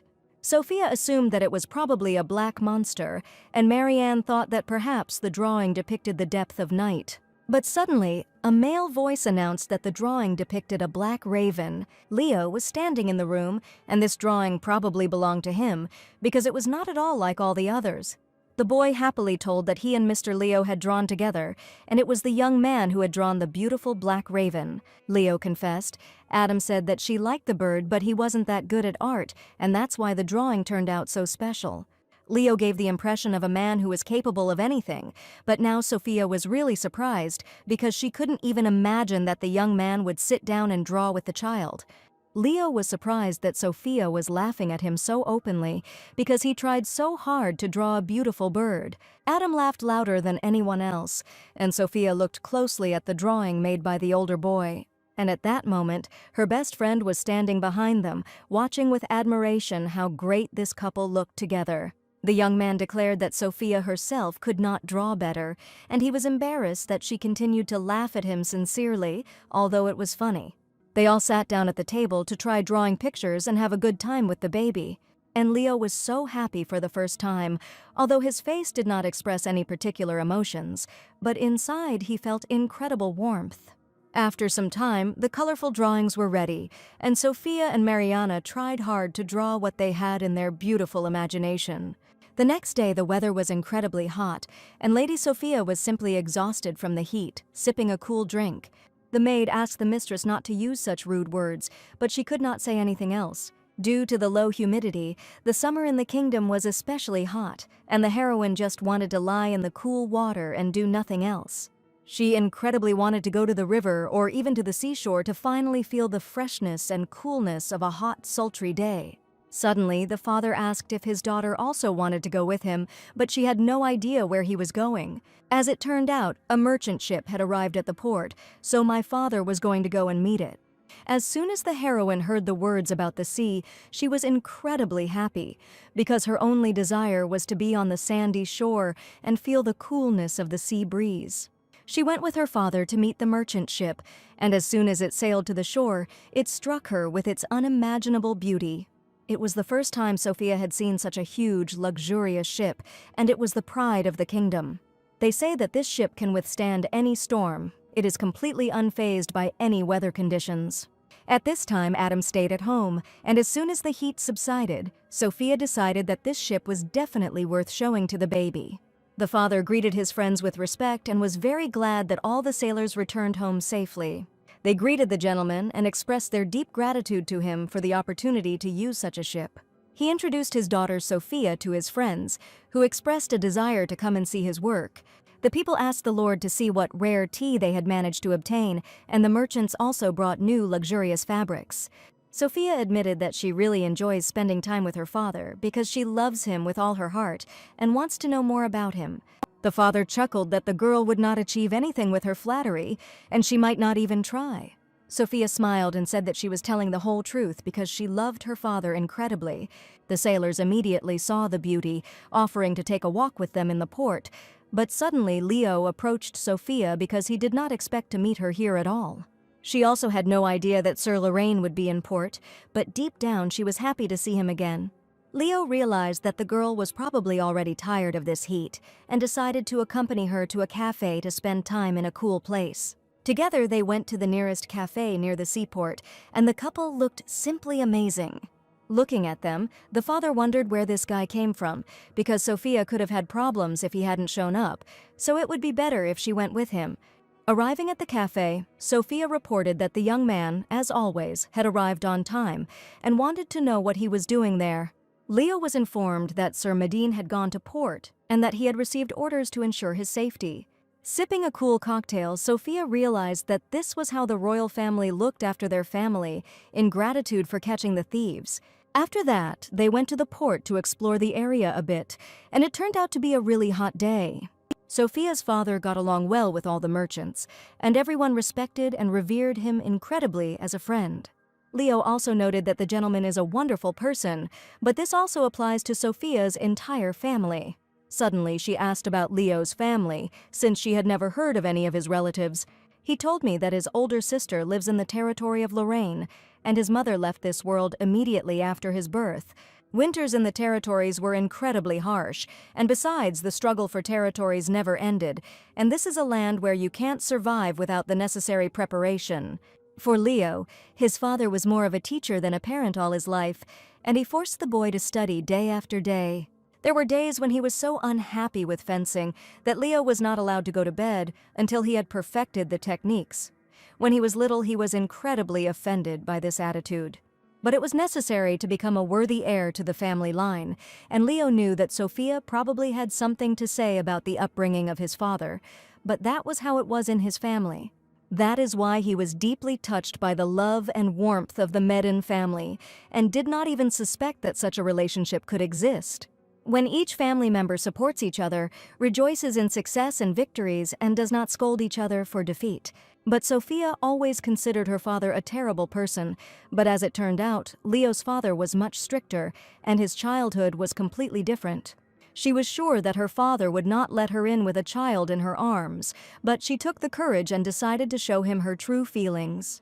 In response, he accepted her and showed his boundless love for his little grandson, his daughter, and his beloved wife, and if she had not taken a step forward, their relationship would never have become like this. Her father and mother were worried about their daughter all the time, and she didn't even suspect it. But while her parents were alive, she had to do everything possible. It's never too late to talk to your family and tell them how you feel and confess your love for your family. Therefore, the heroine considered it right to do as her heart tells her, because one day this moment may not come. She stated that she was absolutely sure of this, and relatives are the only ones you need to love in your life, because this is family, and it needs to be valued infinitely. Leo's family lived in the territory of Lorraine, and in this place everything went on as usual. At the same time, one of the girls made an important decision and decided to leave her home, telling her parents about it. The father understood his daughter perfectly and offered to stay here with them, but was also ready to support any of her decisions. The girl assured her that there were many people in the kingdom who needed her powers, and she was obliged to help them, and hugging her daughter before leaving, the mother asked her to take care of herself, reminding her that her family was always waiting for her at home. Standing near the carriage, the girl decided to change her life and thanked her family for accepting her choice. All the local residents saw her off, and the children wished the Holy Virgin good luck, wanting to see her return as soon as possible. The heroine couldn't even imagine what the capital was like, because she had never been to such a big city, but she went there for just one reason: to finally see a loved one named Leo, with whom they were separated by many kilometers. That night, Sophia couldn't sleep and had a very strange dream, which was quite similar to reality. She knew that an event would soon occur on which much in her life would depend. Clarice Baroni was a girl with a special gift who lived on the territory of the Lorraine family. Sophia knew that she had to arrive soon because strange rumors were already spreading throughout the empire. Rumors of her abilities reached the church, and she was immediately summoned to the royal capital to help people. The Holy Virgin and the commander of the Knights' Order had to unite the forces with which they could oppose their worst enemies, and in this way they had to stop the terrible events that the villainous Sophia had once unleashed. This was exactly the brief retelling of the novel Serenade of Death, where Sophia played a far from positive role. Clarice received the letter in the summer, which means that she should come to the capital soon and meet Leo. Sophia sensed her imminent arrival, because according to the plot of the novel, she should already be on her way to the royal capital to change its future forever. On this beautiful morning, Sophia had breakfast with her beloved son, enjoying every moment spent next to him after the terrible life in the ducal family. Upon arrival in the capital, the main character will live in the dormitory of the Altrua Academy, and this dormitory was located not far from the main character's house. This would be the place where the main character of her favorite novel would live, and she, as a true fan, wanted to at least catch a glimpse of what would happen there. Perhaps she will be able to see the cutest uniform of the academy someday, and in the novel, she dreamed of seeing this very uniform in real life, which was only in that academy. She also wanted to see the place where the main characters confessed their eternal love to each other, and in fact, this can be called a pilgrimage to the holy places of an unrivaled novel. Sophia told her mother about her plans, that she would like to personally visit the famous academy because Adam would soon go to school when he grew up, and she allegedly wanted to consider the academy as an excellent option for education. As soon as Adam heard about the school, he admitted with admiration that he would also like to see it, and his father considered it an unexpected choice. Sophia was going to go there alone, and if it weren't for Tristan, she wouldn't be so worried, but on the other hand, she understood that it was also possible to sit within four walls for eternity and see absolutely nothing. She turned to Adam and asked him to promise that he would not leave her side for a moment, or that in that case she would allow him to go with her and see the real academy. Her mother admitted that if her daughter was so worried about Adam's safety, then she should probably take him with her. But she also suggested taking someone, apparently hinting at Leo, who would definitely keep the girl safe. Therefore, the heroine had to go with Mr. Leo, and her mother also assigned a butler to her so that he would closely monitor everything that was happening. Sophia apologized that Leo had to go with them, but it was his duty, and he admitted that the girl did not need to apologize at all, and he would honorably fulfill her mother's request. The Altrua Academy looked majestic, like a palace of knowledge and beauty. Its high walls were decorated with exquisite ornaments, and its towers reached into the sky, creating a sense of grandeur and power. The little boy saw such a huge building for the first time. The whole architecture radiated elegance and dignity, attracting the attention of passers-by and causing admiration in those who entered inside. It was the largest academy in the entire capital, where they accept students even from an early age of about 5 years old and teach them well. And Sophia assumed that very soon Adam could wear this magnificent uniform and become a student at the most famous academy in the entire empire. But Leo said that this was not the only school in the capital, but Sophia was sure that the academy was just one of the excellent options, and did Mr. Leo really not like it at all? The young man most likely did not like the institution itself and its teaching methods, but the diverse contingent that studied there. In such a large academy where there were many students, it would be much more difficult for Adam to get used to it, and he was absolutely sure of it. Adam looked at Mr. Leo uncertainly, not understanding why the young man expressed such an opinion, as if he was worried about his future. Was he really worried about Adam's ability to read other people's thoughts? And at that moment, Leo asked for forgiveness, because the lady didn't even ask his opinion, and he spoke out so bluntly. But Sophia was only grateful to him because she hadn't even thought to take Adam's abilities into account when choosing an educational institution, and Leo had now suggested this to her. Leo felt embarrassed because he felt like he had no right to decide the fate of the lady's little boy, but he really wanted to help her choose a school. Suddenly they heard voices next to them, which were probably angrily arguing about something. Sophia immediately grabbed her son to avoid any unpleasant circumstances, and Leo confidently stepped forward to find out what was going on. A teacher in a tie stood near the institution, and next to him was a girl with pink hair, and it was probably between them that a strange scandal broke out in broad daylight. The lady asked for forgiveness because she had not looked at all where she was going, and the young man was indignant that village people were not taught to look around. As Leo said, there is a difficult contingent in such an academy, and the heroine is now convinced of this herself, that it may not be easy for Adam here, and it is also very difficult to find a circle of friends. The young man screamed loudly that the girl had hit him in the shoulder, but the lady offered to heal his wound right now so that he would no longer feel his pain. And right before everyone's eyes, glowing magic appeared around the girl, and probably in this way she could heal any wounds and ailments. Sophia and Adam watched what was happening, fascinated, and Leo could not understand at all what kind of girl appeared on the threshold of the academy, wanting to heal a stranger. Suddenly the boy's arm was healed. He no longer felt pain, and he could not believe that in this way an unknown girl was able to heal his shoulder because it was an incredible miracle. The girl gave her name as Clarice and admitted that if the young man had any problems, he could always turn to her for help. She would be happy to help him. Light pink hair, soft purple eyes, and Sophia had no doubt that this was the very heroine whose appearance she feared the most. Leo approached the girl and asked what she was doing, and Sophia got the feeling that they had known each other for a long time. Because as soon as the lady saw Leo, she rushed into his arms, joyfully declaring that she had not seen him for too long and missed him incredibly. But Leo asked her not to use her power just anywhere, because this is not the territory of Lorraine, where she lived all her life, and in the capital everything is completely different. The lady really understood everything, but Leo said that it was for this very reason that he did not want her to come to the capital. He believed that the church was simply taking advantage of her kindness, because the Holy Virgin was ready to help anyone, regardless of whether it was a bad or a good person. Clarice, folding her arms across her chest, admitted whether the church was using her or not, they needed her for some reason, and so it made sense to come to the capital to help the church. The girl smiled and called Leo still imaginary to everyone, and he still does not trust people, just like in his distant childhood. Sophia watched what was happening carefully, and she waited a long time for this girl to arrive in order to see the heroine of the novel in person. Therefore, exhausted with curiosity, she eagerly awaited the meeting with her because she remembered this heroine very well. And she just saw with her own eyes how Leo looked at Clarice, and that moment was simply unforgettable.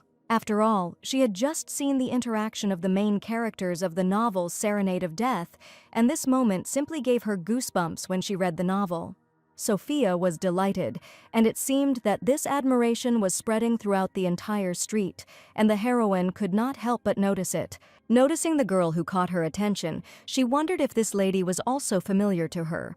Just recently, Sophia made a pilgrimage to the holy places of the novel and even met a holy virgin, but the next day she woke up with a terrible headache. Adam was worried that his mother was not feeling well because nothing foreshadowed trouble, but she assured him that everything was fine with her. The maid assumed that it was most likely a common cold due to overwork and was sure that Sophia would soon get better, but the main thing was that she should have a good rest. Divorce, catching thieves, showdowns with Tristan, and it is not surprising that Sophia suddenly fell ill with a severe cold, but now she needed to regain her strength because there were many exciting adventures ahead of her. Even though she was feeling unwell, Sophia was incredibly happy that she was able to meet Clarice's character in person, and she went up to her to say hello, because when she read the novel, she could not have imagined that she would ever be able to see Clarice. Only thanks to this meeting did Sophia finally become convinced that she had been reborn into the world of her favorite novel. Sophia rose from her bed to drink some cold water, but on the table in front of her she saw only an empty decanter and asked if any of the maids were nearby. Opening the door, the girl was going to go to the kitchen alone to fill a glass decanter with water, since there was not a single servant in the corridor. But Sophia wondered if she would be reprimanded if she walked around the corridor in her nightgown, since the maids would obviously be outraged that a decent lady could not walk around the house dressed like that. This thought made the girl very happy, but she decided to go to the kitchen, since it was unlikely that anyone would catch her here. As she walked quickly down the corridor so that no one would notice her, confident that no maid would see her, the heroine did not expect to see the master's face in front of her. Sophia pretended that nothing had happened, and only stated that Leo had returned quite quickly, but the young man had already heard that the girl was unwell and could not understand what she was doing there if she should be resting in her bed. Holding the decanter in her hands, the heroine confirmed that she simply wanted to go to the kitchen and pour herself some cool water, because the decanter was completely empty. But at that moment, Leo snatched the decanter from the girl's hands and also gave her a veil so that no one would see her walking around the mansion in a nightgown. Leo asked Sophia to go back to bed and promised to bring her some water right away. And he himself stated that it was too bold to wear such an outfit in the presence of the opposite sex. She quickly returned to her bed and asked the master for forgiveness, and when he brought her some water, she decided to confess that she had noticed how incredibly caring the master had been for her lately. Leo's face remained calm, and he was surprised only by the heroine's ability to get into various stories as soon as she was alone. He peeled a tasty, juicy apple for her and gave her a piece so that Sophia would get better as quickly as possible and eat as many vitamins as possible. Leo admitted that the more he communicated with Sophia, the more he believed the rumors that were circulating about her throughout the empire. Sophia Medon, according to many, is supposedly a callous lady who thinks only about herself and her comfort, and these are the rumors that Mr. Leo heard from some people. But she turned out to be a completely different person, and all the rumors circulating throughout the empire turned out to be completely far from the truth. After all, in Leo's opinion, Sophia was smart and incredibly brave, and she didn't care at all what others might think of her. She is also a wonderful, loving mother who adores her little son and takes care of him with all her might. Every day the hero realized more and more that it was simply impossible to take his eyes off such a person, and he was ready to look at this sweet girl forever. Sophia listened attentively and with great surprise in her eyes to the gentleman, because for the first time he had such a heartfelt conversation and was talking about his feelings. As soon as Leo realized, he apologized and stated that he was talking nonsense and that he probably only embarrassed the girl with these words. But Sophia happily admitted that she had never been praised like that, so she was surprised by his warm and noble words towards her. Opening the bedroom door before he found her, he said a few more words, admitting that he spoke from the heart, and these were his thoughts. When Leo left the heroine's bedroom, he was overcome with disturbing thoughts that he supposedly shouldn't have said that at all, and it was probably impudent of him to prove his feelings to the girl. Sophia dealt with the thieves, but Duke Grandcourt was still breathing down her neck, and Leo decided to think about her safety first, because in such a situation it would be better to involve the knights, but he wanted to personally remain at her protection. After an unexpected, sincere conversation, Sophia began to think about how this man had just surprised her incredibly and why he would suddenly raise this topic at all. But on the other hand, he is just a knight who is currently living in her family's house, but the next day, unexpected news came that Lady Clarice needed protection. A request came from the cardinal, and it was probably also difficult for the Holy Virgin to settle in the capital, since she came here completely without anyone's help to an unfamiliar city. Leo apologized for having to leave Sophia in a difficult situation from now on, but she asked him not to worry because she had two wonderful maids. Besides, she heard that Leo grew up with this girl in the same city, and they probably have a lot to talk about, so they should just have a good time together. Little Adam wished the gentleman a safe journey, and Sophia was also sure that this was just a necessary measure that would not take long. Adam and his mother Sophia saw through the window that a thunderstorm was gathering. The sky became dark and gloomy, lightning flashed on the horizon, and the thunder became louder and louder. But Leo still had to hit the road, even with the bad weather approaching. Rain and thunderstorms flashed over the empire, lighting up the sky with bright lightning. Dark clouds hung over the city, lightning cut the sky into pieces, reflecting in the watery streams of rain that fell noisily onto the streets and rooftops of buildings. The Holy Virgin was praying in the temple, immersed in deep prayers and reflections. Her face was calm and bright, and her hands were folded in a prayerful gesture. Knight Lucas noticed an approaching thunderstorm. Dark clouds were gathering on the horizon, and lightning was flashing in the sky.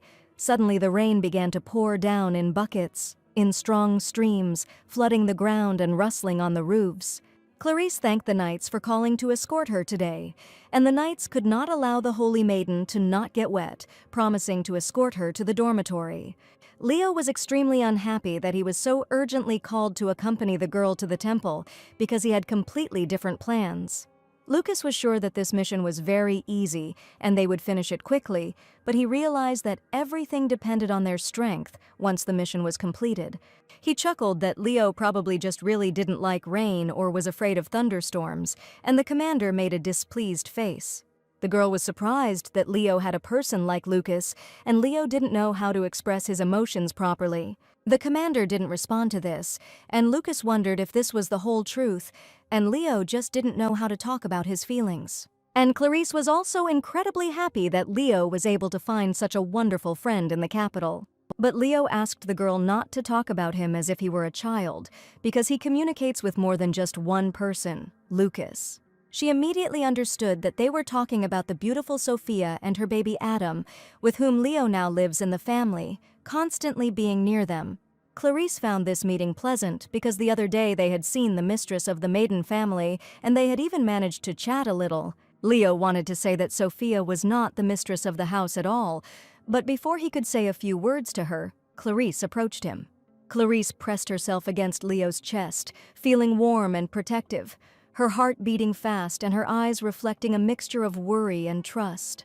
She asked the master for forgiveness because she was simply scared by a strong thunderstorm, and Lucas also confirmed that there had not been such bright lightning in the empire for a long time.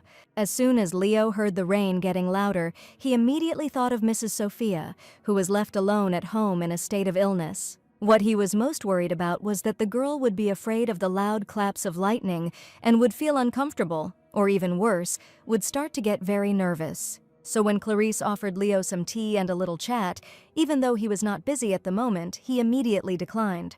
Quickly making an important decision, Leo decided to go to Sophia and ordered Lucas to take care of Clarice. Leo jumped on his horse and, in the pouring rain, raced towards Sophia, his heart beating fast and drops of water running down his face, not stopping him from moving forward. No one understood what had just happened, or why the commander decided to drop everything so quickly and leave. Wind and thunder accompanied his path, but Leo did not stop. He was determined to get to Sophia as soon as possible, and perhaps he was even too worried.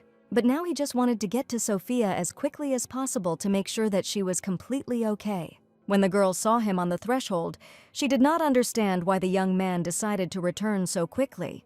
After all, he was entrusted with an important task to protect the Holy Virgin, but for some reason, after just a couple of hours, he found himself back in her house, soaking wet from the heavy rain. The first thing he asked was how Sophia was feeling, and she admitted that she was already on the mend and felt much better.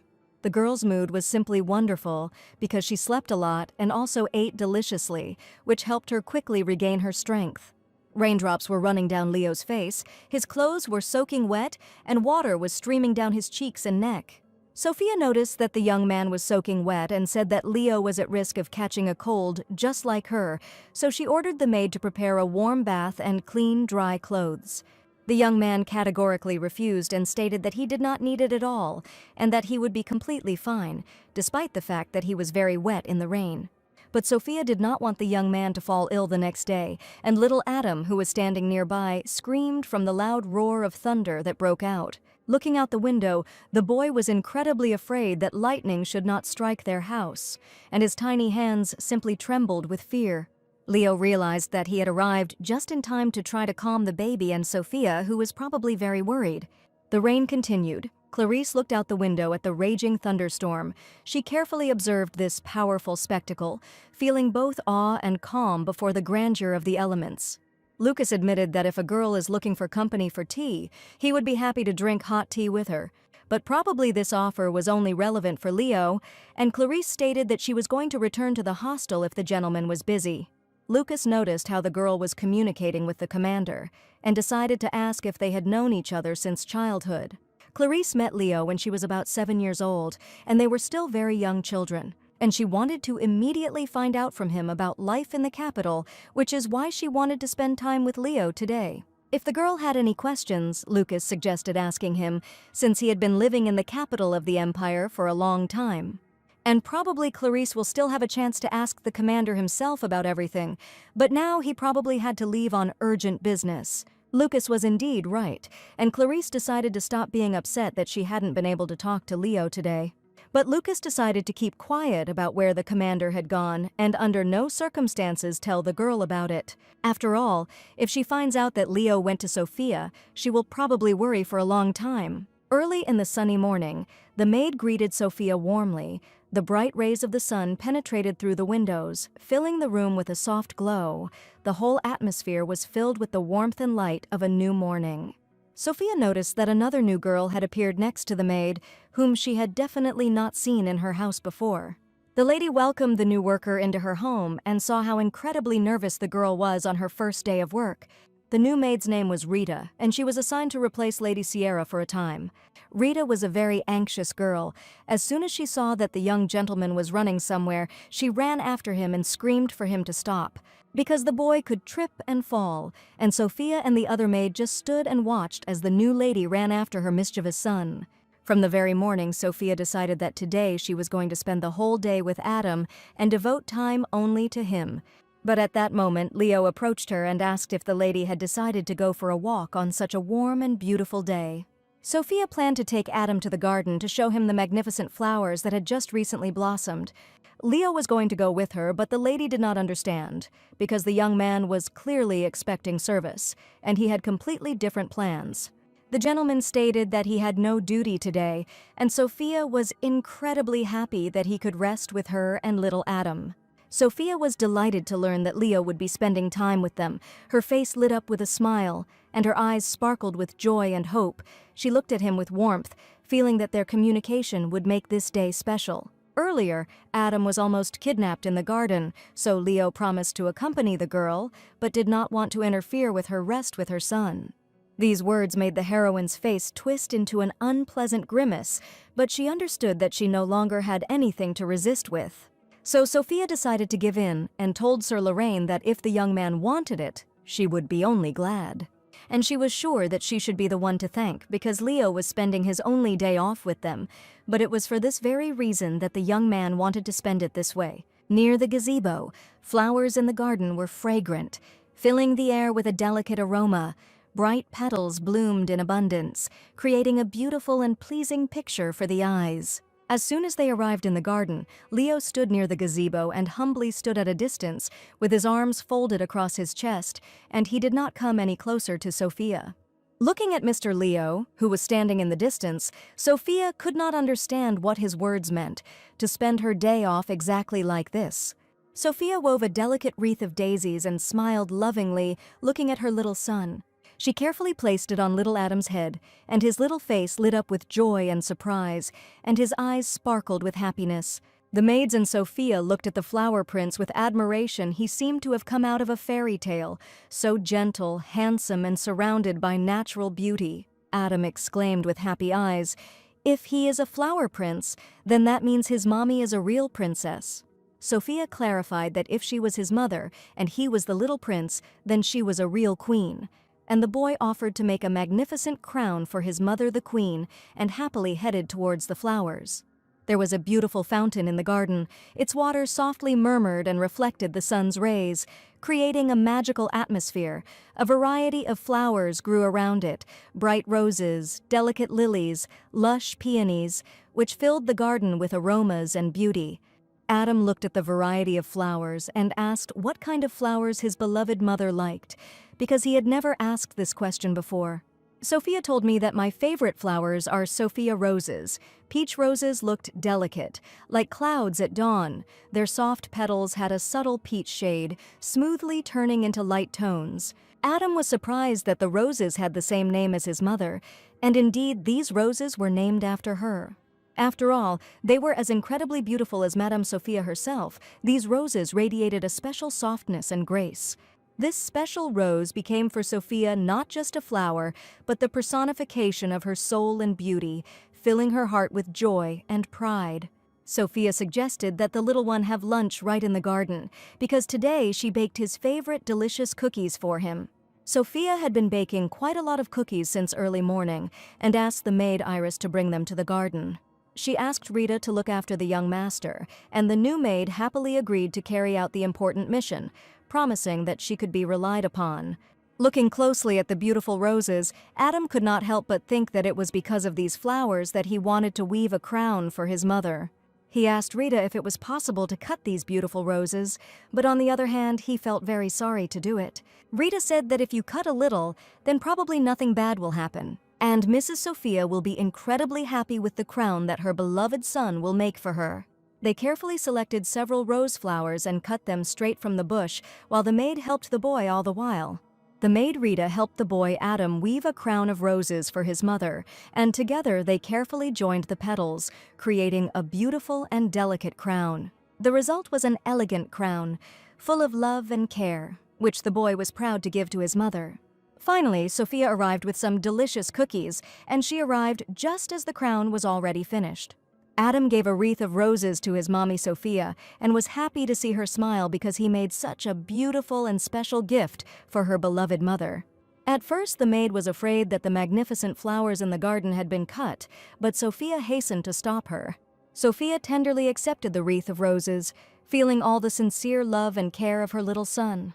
She looked with admiration at the beautiful wreath and asked if the boy had really made such beauty for his queen mother himself. Adam placed a wreath of peach roses on Mummy Sophia's head. The delicate rose petals gently touched her head, filling her heart with warmth and joy. Sophia thanked her son, her little prince, and was so happy that he made a wreath from her favorite flowers. At that moment, Leo came up and asked the maids if there was something wrong with the flowers. One of the maids heard that this variety was bred especially for the mistress's birthday. The seedlings were a single copy, and just recently, everyone was so happy that these flowers finally bloomed. But because of Rita's ignorance, she allowed the young master to cut these flowers, and now she felt terribly guilty. And no one knew whether they would ever see the buds of this flower bloom again, but Sophia was in no way going to scold her son. While Sophia was enjoying some delicious cookies with Adam, Leo approached her and probably wanted to ask her something. He asked if the girl liked these flowers so much, could he, with her permission, take one bud? Sophia, of course, allowed him to take one rose, but she didn't understand why Mr. Leo needed it. He admitted that he wanted to try something, carefully examining the delicate petals of the Sophia rose. Sophia happily gave one bud to Leo, but she couldn't even imagine why he took it. Holding a delicate rose in his hands, the young man stood rooted to the spot while Sophia spoke with Adam. It was cool outside, and Lev suggested talking in the mansion in a cozy and warm room. The maid Rita carefully put outerwear on the boy so that he would not catch a cold or get sick under any circumstances. They left first for the mansion, and Sophia stayed with Leo, looking at her cheerfully running son. Leo learned that these flowers were incredibly important to the girl, and it was for this reason that he decided to take one bud. He probably wanted to somehow preserve the memory of these flowers, which would no longer bloom in the garden. Sophia just silently followed the young man, and she was very interested in what he was going to do. After the flowers bloom, they later fall off and wither, and Leo wanted to preserve the beautiful appearance of the blooming flowers. If you remove the excess water before this point, you can preserve their original beauty, and Leo suggested that Adam use sand and a wooden box. Adam carefully placed the beautiful buds in a wooden box and did everything as Leo told him. He carefully closed the wooden box and had no idea what might happen to the flowers in the future.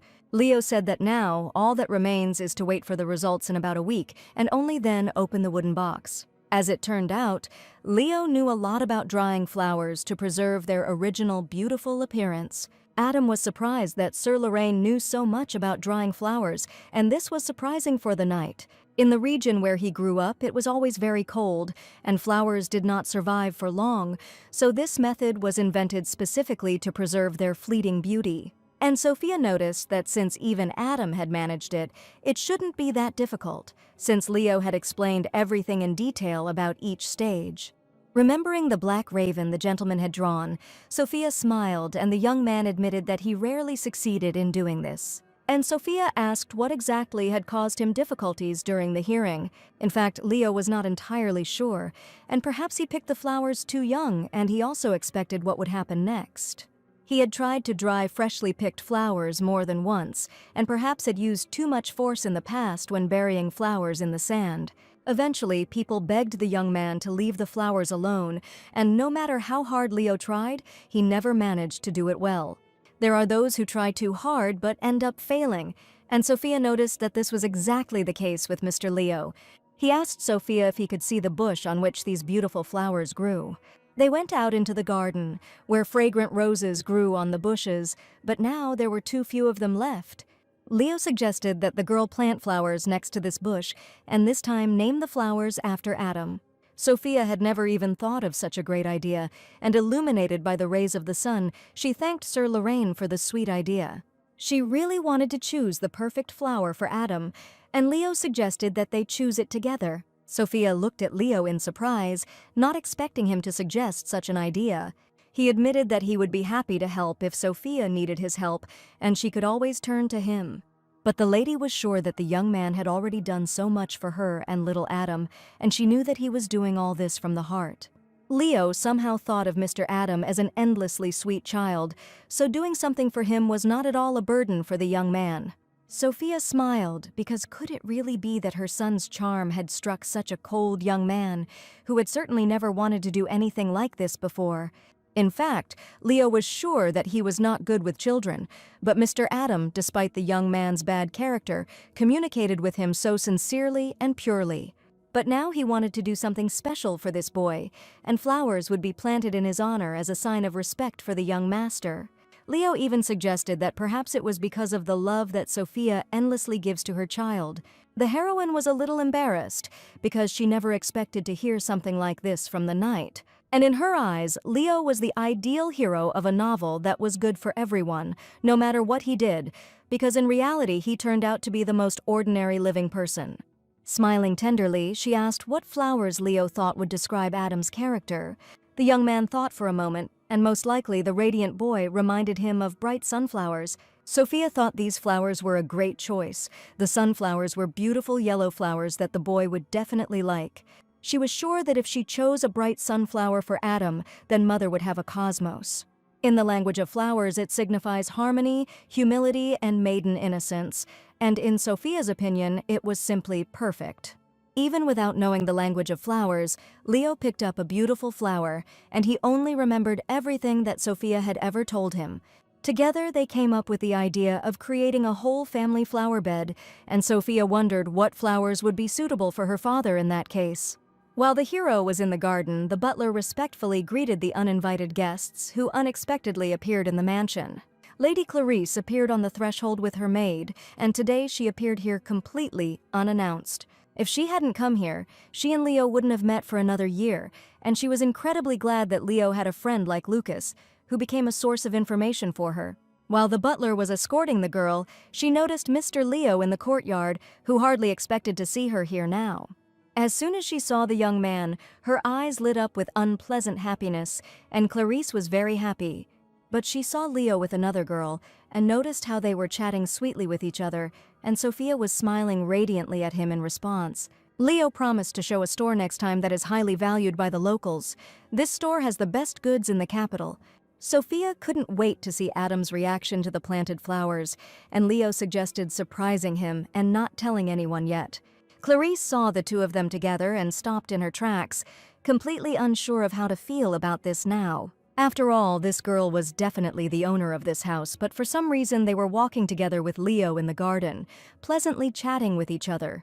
The butler reported that this girl was the daughter of the owner, the most respectable Mr. Medina. The maid said she heard that she had recently divorced her husband and returned to her parents' house with her son.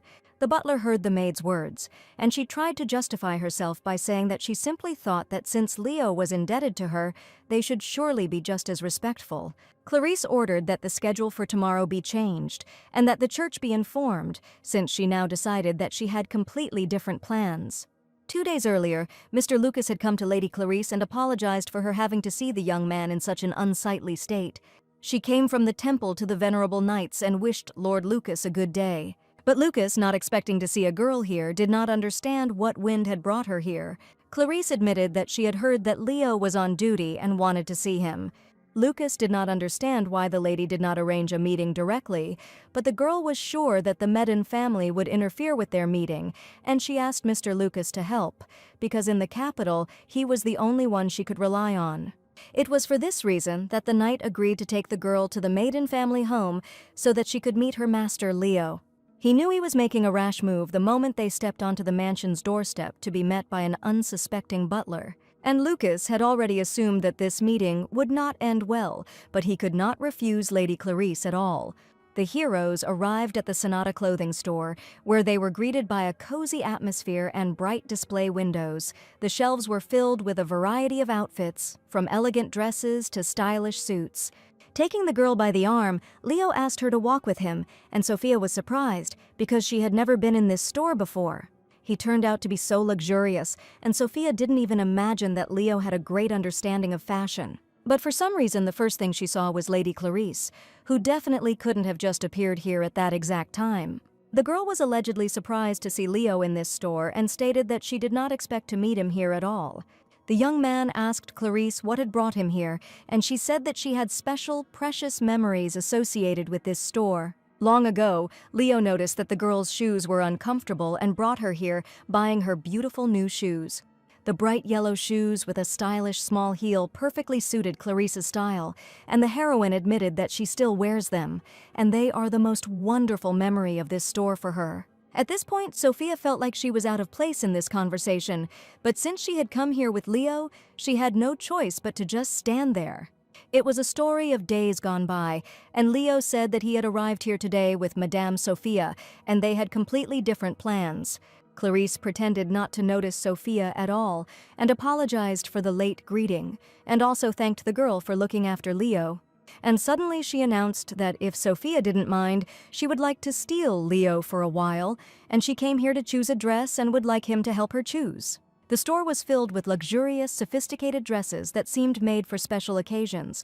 Their graceful silhouettes and rich embellishments were eye-catching, and the fabrics, silk, velvet, and lace, shimmered in the light, highlighting their elegance. Since Leo had come here with Sophia for a specific purpose, he told Clarice that he could help her choose a dress any other day.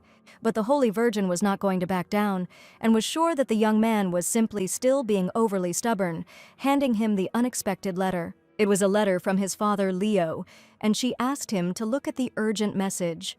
And Clarice was sure that since her uncle insisted, his son certainly had no right to refuse his parent.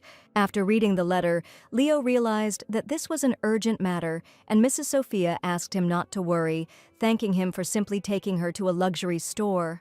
Leo promised to finish as soon as possible and return to the lady, but Clarice did not understand what he was saying now. After all, Leo would introduce her as the future bride, and the girl needed to carefully and thoughtfully approach the choice of outfit.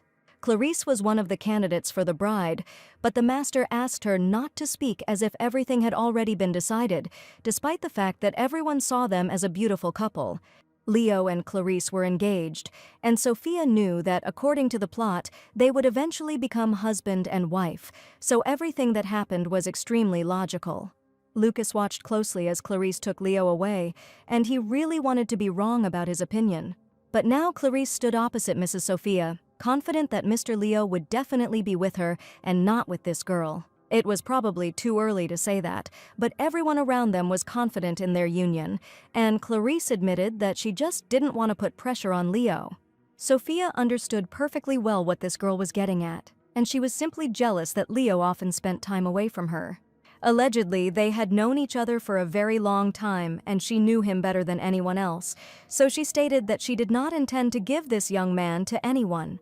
She thought it was wonderful that the girl was driven by a pure feeling of love, which certainly filled her heart with warmth and joy. Everyone around them was used to relying on Mr. Leo, but Clarice was sure that as soon as he married her, he would immediately leave the Maiden family. And she confidently stated that Sophia should stop relying on him so much because it would soon be painful for her and her son to say goodbye to him. Sophia didn't expect Clarice to bring up the subject as soon as Leo left and they were alone. She asked the girl not to worry about anything, warning that their family had enough benefits and her son had a loving mother. And no matter what pain she goes through, as long as her boy is happy, she will survive everything. That is what it means to love someone. Clarice apparently didn't quite understand the meaning of Sophia's words, so with a surprised face, she asked what she meant. Sophia sincerely admitted that if a girl has someone she loves, she should understand her at least a little. And in that case, Clarice should think not only about her own feelings, but also about Mr. Leo's feelings too. After all, as a true friend, she sincerely wished him happiness and would only be glad if the young man had a wonderful relationship. After her words, Clarice seemed to perk up, and now she was convinced that Sophia turned out to be a good person at all. Knight Lucas noticed that according to rumors, Sophia was called evil, vain, and egotistical, but how empty these rumors turned out to be. And they are absolutely the opposite of reality, because Sophia was an absolutely sweet and friendly girl. Lucas wondered if Leo would be angry if he tried to get closer to her and communicate. Leo was soon informed that the engagement was to take place in just a week, and the Holy Virgin was considered one of the candidates. Apparently, because the girl was called to the royal capital, the uncle saw in her the most promising bride. After reading his father's letter, Leo could not understand how it could have come to this, that their engagement was about to take place soon. He couldn't believe that he had to find out this way, and not from his father. Lady Clarice chose a white dress with soft pink inserts for her engagement. Her eyes took in the delicate details as the light, silky material flowed softly beneath her fingers. Clarice stated that she needed to prepare properly before that day, so she decided to go to the Lorraine family first, but Leo suggested that they go together. But the girl asked what about the young man's service, but now he believed that there was nothing terrible about it, and he should be present where the important decision of his life would be made. When Leo mentioned this, Clarice was sure he was referring to their engagement and was glad that it was an important event for him. He suggested that Clarice hurry up, but in reality he just wanted her to leave them alone with Sophia. Looking at them, the lady was sure that they looked incredibly cute together with the girl with pink hair. Leo even apologized for having to leave, but right now this event was really very important. Having offered to walk Sophia to Maiden's mansion, the heroine asked him not to bother since she still had business to do in this store. Instead, she suggested that Leo hurry to go with Madame Clarice to an important conversation. Overjoyed, the girl was already waiting for Mr. Leo near the carriage and happily waved her hand to him from afar. But for Mrs. Sophia, Leo promised to compensate for his presence later, because it was she who invited the lady to the store today. And most of all, the young man was worried that he was unable to give her the small gift that he wanted to give to Mrs. Sophia today. Looking at sweet Sophia, he decided to definitely give it to her when he returned. Looking at the main characters, Sophia was sure that everything was going according to the plot, and it was simply wonderful. This little shop also sold incredibly beautiful flowers that could be purchased there. Sophia looked carefully at the catalog and thought about which flower she should choose today.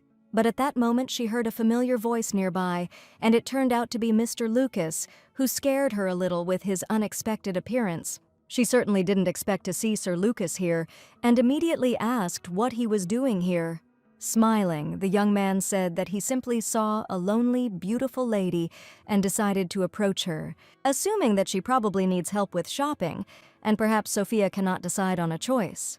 Sophia thanked the gentleman for his pleasant attention, but she did not need anyone's help at all now. After all, she promised to choose these flowers exclusively with Sir Lorraine for their joint idea. Lucas noted that Sophia surprisingly turned out to be a very conscientious lady, and he admitted that he would like to see the real her. The young man saw Lady Clarice release her claws on Sophia, and she in turn only smiled sweetly at her, and it was truly amazing. In his defense, the young man only wanted to say that he was worried about Lady Clarice's behavior, which is why he came here. Sophia believed that the young man was openly interfering in the personal lives of others, and it would have been more logical to ask for an apology rather than pique. Lucas wanted to know why Sophia called the commander to accompany her shopping. Now she refuses his help. The heroine said that Sir Leo took into account her feelings and wishes, so he suggested visiting this place, and she was touched by his action, so she came here in his company. And suddenly the knight asked the girl to argue, having just heard her words. It was completely unclear what Lucas was going to do, but he only asked Sophia to wait a little and winked at the girl. Holding the catalogue in her hands, Sophia looked at the knight in bewilderment, not understanding at all what his behavior meant. In fact, she was already thinking about returning home because Adam probably missed her very much. And Sophia already imagined how happy the boy would be as soon as he saw her on the threshold of his home. Right now, she decided to buy gifts for her loved ones and relatives and return home as soon as possible. But she had to buy presents for Adam, Dad, Mom, as well as the maids and the friendly butler. At this point, Lucas returned, apologizing for the wait, reminding her of his bet and stating that if he could understand the girl's feelings, he would win. Lucas decided to tell what the girl was thinking about now, and as if he read her thoughts, she wanted to return home as soon as possible. These were not all the predictions, and waving the white cloth, Lucas prepared to pronounce the next one. That Sophia probably wanted to buy gifts for her family and her servants, and this time the young man was absolutely right. It turned out that he understood this from the girls' conversation when Clarice told Sophia about her feelings. It was incredible, but Lucas really guessed what the lady was thinking just from their conversation, and Sophia considered him very observant. Lucas smiled and confidently replied that since he had won, he could count on a date as a reward. Sophia responded with a stern refusal, but only offered Lucas to help her with the shopping. And in that case, this would be the very reward for their little argument, which Lucas unexpectedly won. But even with this outcome of events, the knight was incredibly happy, because his goal was to communicate with Sophia as long as possible.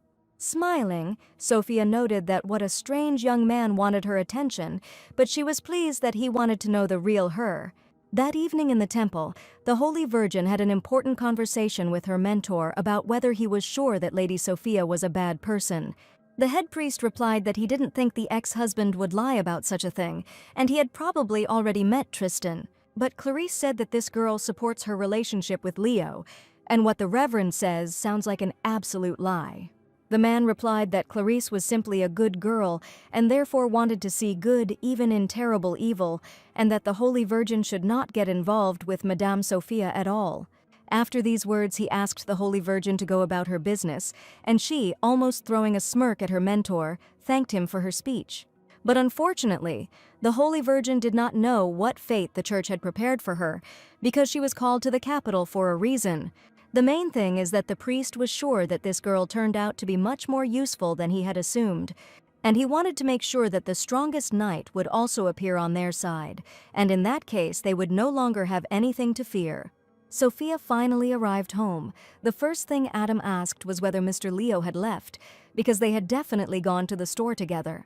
Sophia promised that he would return very soon, and the young man definitely did not leave forever, but only on important business. The boy had a piece of paper in his hands, and the boy admitted that he would like to show Mr. Leo his drawing.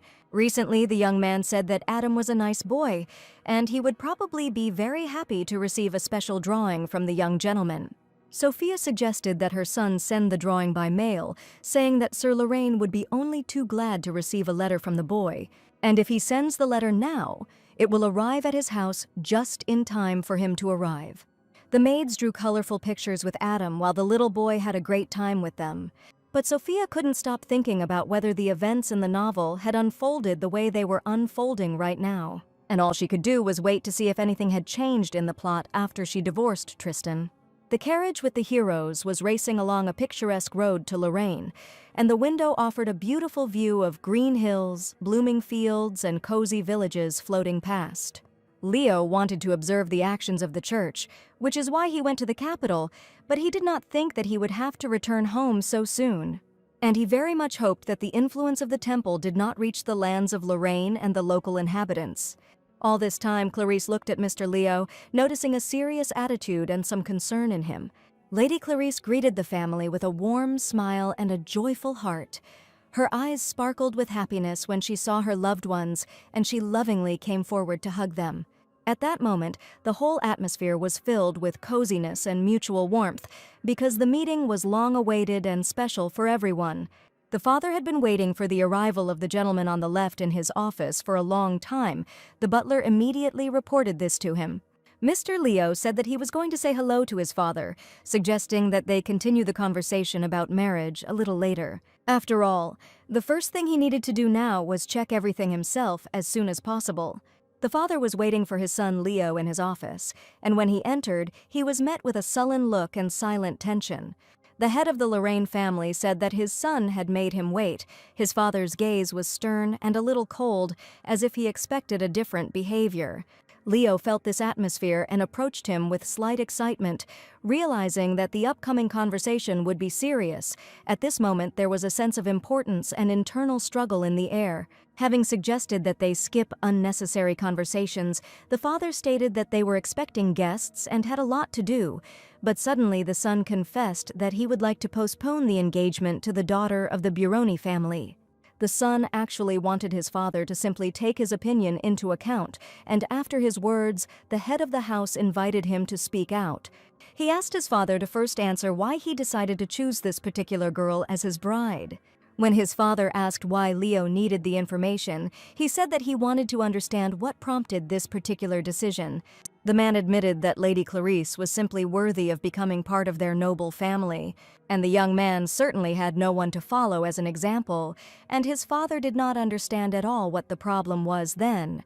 When they brought up the topic of engagement, in order to establish a connection, father wanted Leo to marry a noblewoman from a neighboring kingdom, and he had previously proposed to her to marry someone else. He was sure that his father would respect his opinion on this issue first and foremost, but for some reason now he decided everything for his son without even talking to him. The father was never a role model, but he stated that he had always wanted only happiness for his son, and asked him to simply silently accept his will. Leo felt that something was definitely wrong here, and he really wanted to believe his father's words. But most of all, he wanted his opinion to be taken into account in any case, and not in the way it happened now. The father stated that in this case his son's opinion would not be taken into account, and the decision had already been made long ago. And turning his back to the man, Leo quietly stated that he understood his father perfectly well and was not going to enter into an argument with him. At that moment, there was a quiet knock on the door, and the Holy Virgin entered, asking whether the gentlemen had finished their conversation. The father looked menacingly at his son and declared that their conversation was just over, and Leo could leave the cabin. Delighted, Clarice admitted that she had just wanted to talk to Leo's father about the upcoming wedding. But as soon as she saw that Leo was about to leave, she was very surprised, because she wanted to talk about the wedding and hoped for his presence. Despite the girl's request to stay, Leo still left the office, and his father remained standing in proud silence. Lady Clarice ran after the young man, and taking him by the hand, wanted to find out what had just happened between them. She noticed that the young man was very upset about something, and asked if he really didn't want to marry her. Leo stated that this was not the case at all, and the Holy Virgin only asked him to let go of his worries, taking the young man by the hand. Their marriage was supposed to be purely political, since he was a famous knight of the empire and she was a holy virgin. Leo was to be the future head of the duchy, and the marriage was especially necessary for the production of a future heir, given the power of their family. Therefore, Clarice was sure that she and Leo had known each other since childhood, that her family had an excellent pedigree, and that the cardinal himself supported their marriage. Hearing these words, the young man asked if this marriage was the desire of the cardinal himself. But Clarice said that this was not the case at all, and the cardinal only wished her happiness with her future husband. As soon as the knight heard that the cardinal was involved, he immediately understood a lot. And Clarice looked at Leo with frightened eyes, afraid that he really didn't want to marry her. But today the heroes were not alone, and the girl who was watching their conversation noticed that the situation was getting heated, deciding to join it as soon as possible. And now Leo finally realized that this marriage was only the cardinal's own desire. Suddenly, the girl was pushed by a passing butler with a stack of letters, which flew in all directions. Clarice accidentally picked up one of the letters and saw the signature she didn't want to see the most, and that letter was from Sophia Medine. She pretended to give all the letters to the butler, but in fact one letter remained in her hand. And all this was seen by the same girl with long blonde hair who was watching their conversation. At the training ground of the House of Lorraine, the knights greeted Mr. Leo's return to his native land with honors. He was informed that the knights were all unchanged and that their previous composition had not changed. The knights wanted to know if the news of the commander's engagement was true and not just a rumor, and the whole house was talking about nothing else. Having apologized, Leo said that he did not want to raise this topic now, especially not to tell anything to the knights. The commander replied that everything could still change, so he asked the knight to ensure that information about this marriage did not leak to the people. The knights could not believe that the question of marriage had not yet been fully decided, because everyone was saying that the wedding would take place very soon. Leo replied that he did not want to mislead the knights any further, but things were not as simple as they might seem. The knights whispered, "Something must have happened in the capital," and it seemed to them all that the commander seemed to have changed. Commander Leo asked the knights to join him in sword training, his voice stern and confident, his gaze full of determination. The knights respectfully and readily agreed, knowing that such training was important to their skill and cohesion. Soon the sound of metal clanging and sword slashing could be heard on the court as Leo's team demonstrated their strength and agility in a joint training session. Commander Leo deftly amazed everyone with his skill and defeated every knight in the duel. His movements were fast and precise, and his sword seemed to merge with his body, demonstrating exceptional dexterity and strength. After a few minutes, all the knights were defeated, and Leo stood in the center, having defeated each of them. The commander said, "Is this really all that a knight can do?" and ordered everyone to quickly stand up and continue the duel. But no one could defeat the great commander, and the exhausted knights simply refused to retreat into competition with him again. At that moment, the very same heroine with long hair and sky-blue eyes came to the knight's platform, declaring that the commander had probably had enough of torturing his charges. It was Lady Lucette, and the knights joyfully exclaimed that they were certainly saved today. All the young men were simply crazy about this girl, and she looked at the commander and greeted Mr. Leo. Leo didn't expect to see his sister here at all, because he didn't even visit her when he first arrived in his native land. He apologized for not greeting his sister even upon arrival, but she had been waiting for the right moment to meet. Suddenly, she took out a bottle of strong alcohol and said that it had been a long time since they had drunk together like brother and sister. Apparently, the sister stole alcohol from her father again, saying that Leo would definitely cover for his beloved older sister. A set table with chairs was already standing right on the training ground, and Lisette announced that she had everything ready for the first meeting. Taking out glasses and pouring strong alcohol into them, Lisette made a toast that she was ready to drink to the very bottom with her brother. The exquisite alcohol turned out to be really tasty, and for such a high price, this was not at all surprising. Leo asked Lisette and asked her to tell him directly what she wanted to discuss with him personally, because she couldn't just call him. Lady Lisette wanted to find out what was really going on and asked Leo what his strange habit of beating around the bush was. She wanted to discuss their marriage with dear Clarice and had arranged this meeting solely for the purpose of finding out all the details. The lady asked if Leo really wanted to hear from his father that this marriage was concluded solely by decision of the church.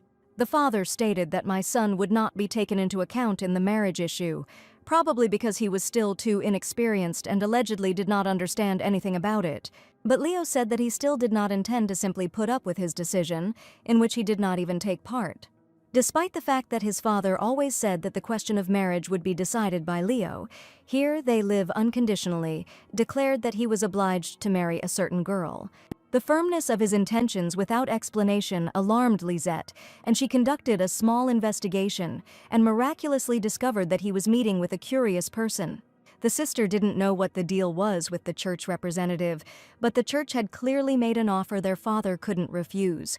The sister's words only confirmed all of Mr. Leo's guesses and fears, and now he realized that everything was true. And he was incredibly grateful to his sister that she decided to share her opinion and the same concerns with him. In return, Lisette only asked to drink 1 glass with her since her brother was so grateful. The alcohol really turned out to be quite good, and even Leo, who rarely drank, appreciated its taste. Lisette laughed and declared that he was now a full-fledged accomplice in the crime of stealing alcohol from his father. She grinned and offered to take the brunt of her father's blow and only praise her for the delicious alcohol she had managed to get. Leo knew very well that it was impossible to argue with his sister, and apparently there was nothing to be done in this situation.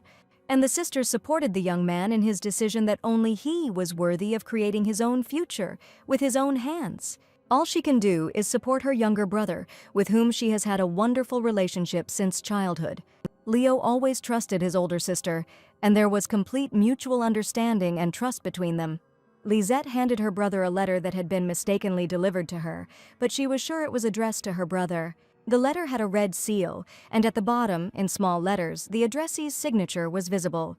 An unexpected letter was delivered from Mr. Adam, and Leo realized that the boy had probably written him a letter. In the letter, Adam wrote that Leo taught him how to dry flowers, so he decided to make them just for him, and dried flower petals were glued to the top of the card. Leo appreciated the boy's efforts because he succeeded in drying flowers correctly for the first time in his life. Adam made every effort to do so, and Sophia also asked in the letter to praise the boy as soon as he arrived back in her home. Leo realized that Sophia was expecting his return because the letter clearly stated that he was coming back. Noticing her brother's sweet smile, his sister didn't even know that he could smile like that. He was even afraid that he looked strange with a sweet smile, but Lisette admitted that it suited the young master very well. And now she was interested in only one question who was able to influence Leo, who had been reserved and cold-blooded in communication all his life. She thought perhaps she should visit the Duchy of Medine and go up to meet this wonderful family, and in particular, Lady Sophia. This message filled his soul with joy and confidence because he knew that there was someone next to him who loved and appreciated him very much. A feeling of calm and happiness ignited inside Leo, like a ray of sunshine breaking through the clouds. He looked at his older sister and admitted that he would return to the capital tomorrow, and he knew his sister would support any choice he made. At that moment, Clarice was trying on her engagement dress, but for some reason the girl felt incredibly sad. She wanted to cry from disappointment, and at that moment she remembered how she had once also shed tears in front of the boy Leo. Then she was crying, sitting near a huge spreading tree, and at that moment an unfamiliar boy approached her, hearing an unknown cry. Little Clarice was disappointed that the children said that with these glasses she looked like her grandmother. But this boy was the only one who convinced her otherwise and said that these glasses suited her very well. And now, when she took off her glasses before her engagement, for some reason it only brought her terrible feelings and melancholy inside. When Clarice decided to pick up the letter from Sophia, Lisette approached her and said that this letter definitely needed to be returned to its owner. The Holy Virgin Clarice took off her glasses and, praying with concentration, asked for a blessing for her eyes. At that moment, her face lit up with calm and faith. She looked at her maid and said that she would no longer need glasses because she wanted to become an ideal woman who would be a worthy wife of the Duke. When she opened her eyes again, everything around her seemed clearer and more beautiful, and her heart was filled with gratitude and a feeling of miraculous healing. And in her wedding dress, she went to Mr. Leo because she was sure that the young man was already waiting for her. Sophia was playing with her son Adam with blocks in the Duchy of Medina, and their ringing laughter echoed throughout the vast palace. Sophia carefully helped Adam build towers and castles, enjoying his smile and curiosity. Adam asked why Grandpa never came out of your room, and today he and Grandma were going to the Queen's birthday ball, so it took them a long time to get ready.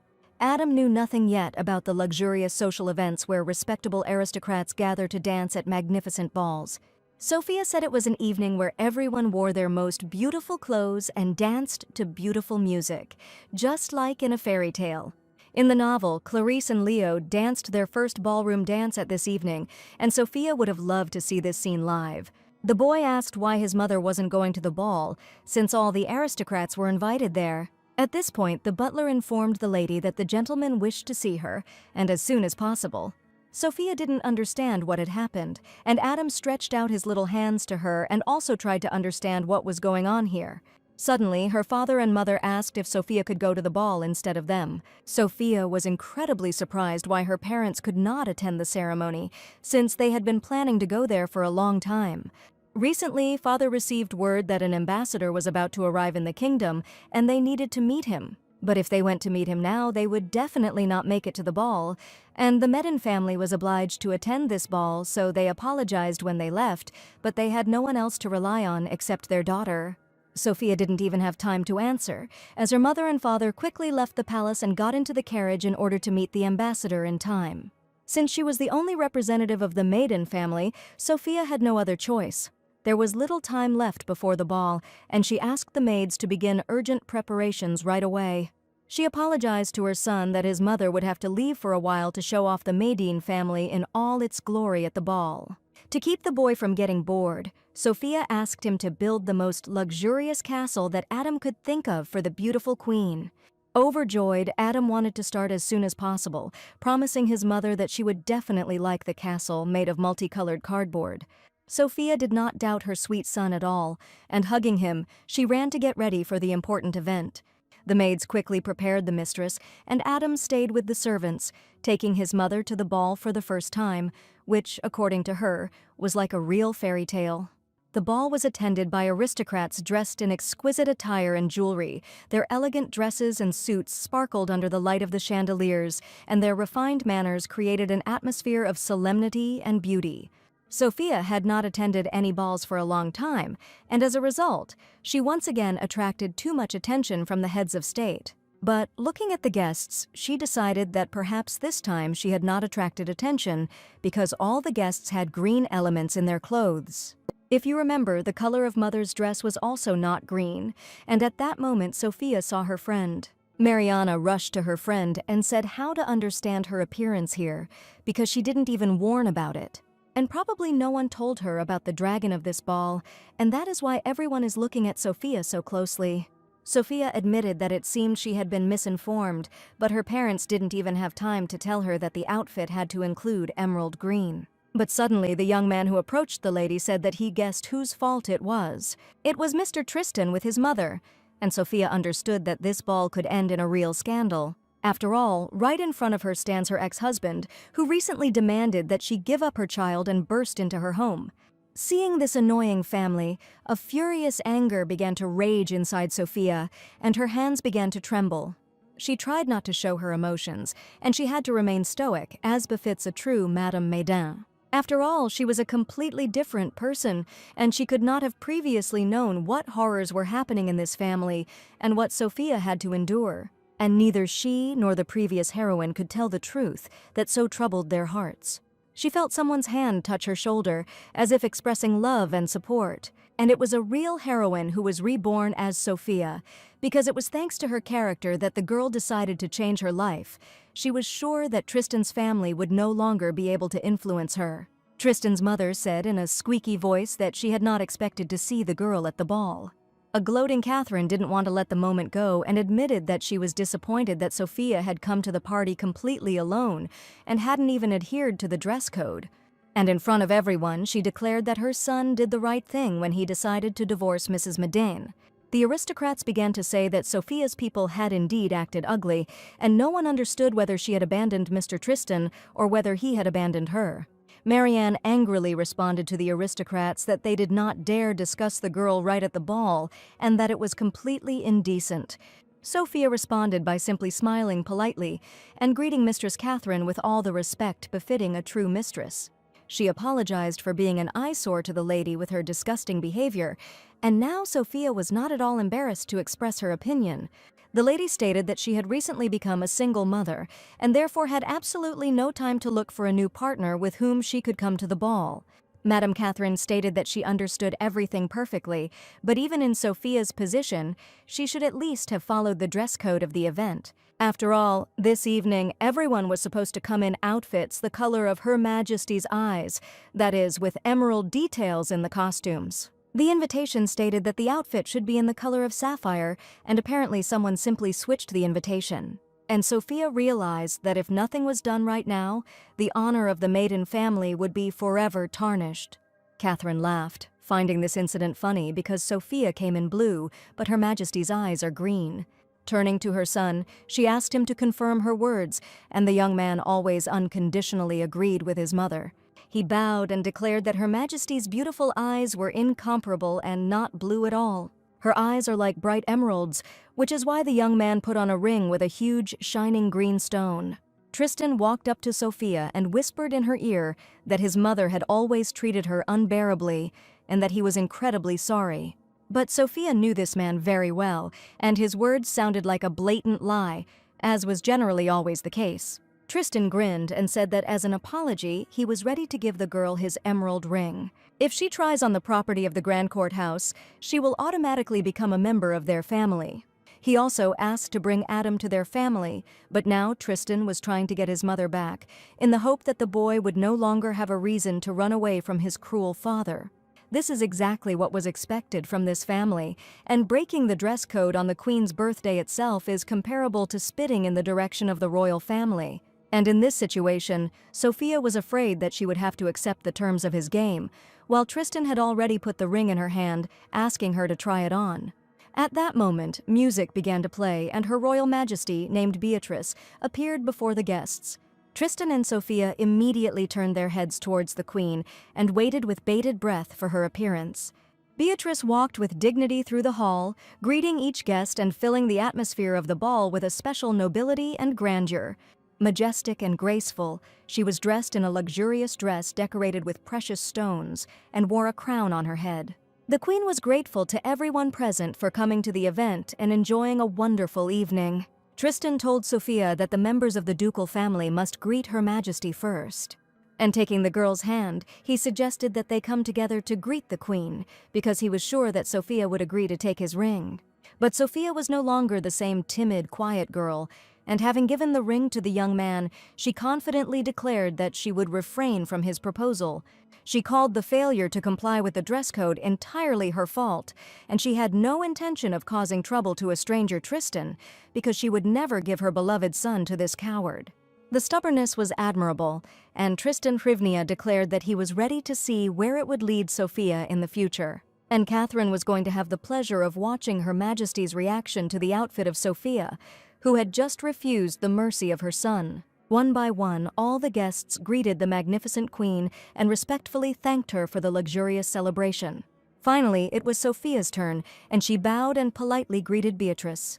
After carefully examining the daughter of the Medina family, Beatrice asked what happened to her outfit, since each invitation indicated the dress code. Sophia heard that the Queen was quite an intelligent woman. If she told her the whole situation, she would surely understand her, and she was sure that this lady definitely shouldn't be deceived.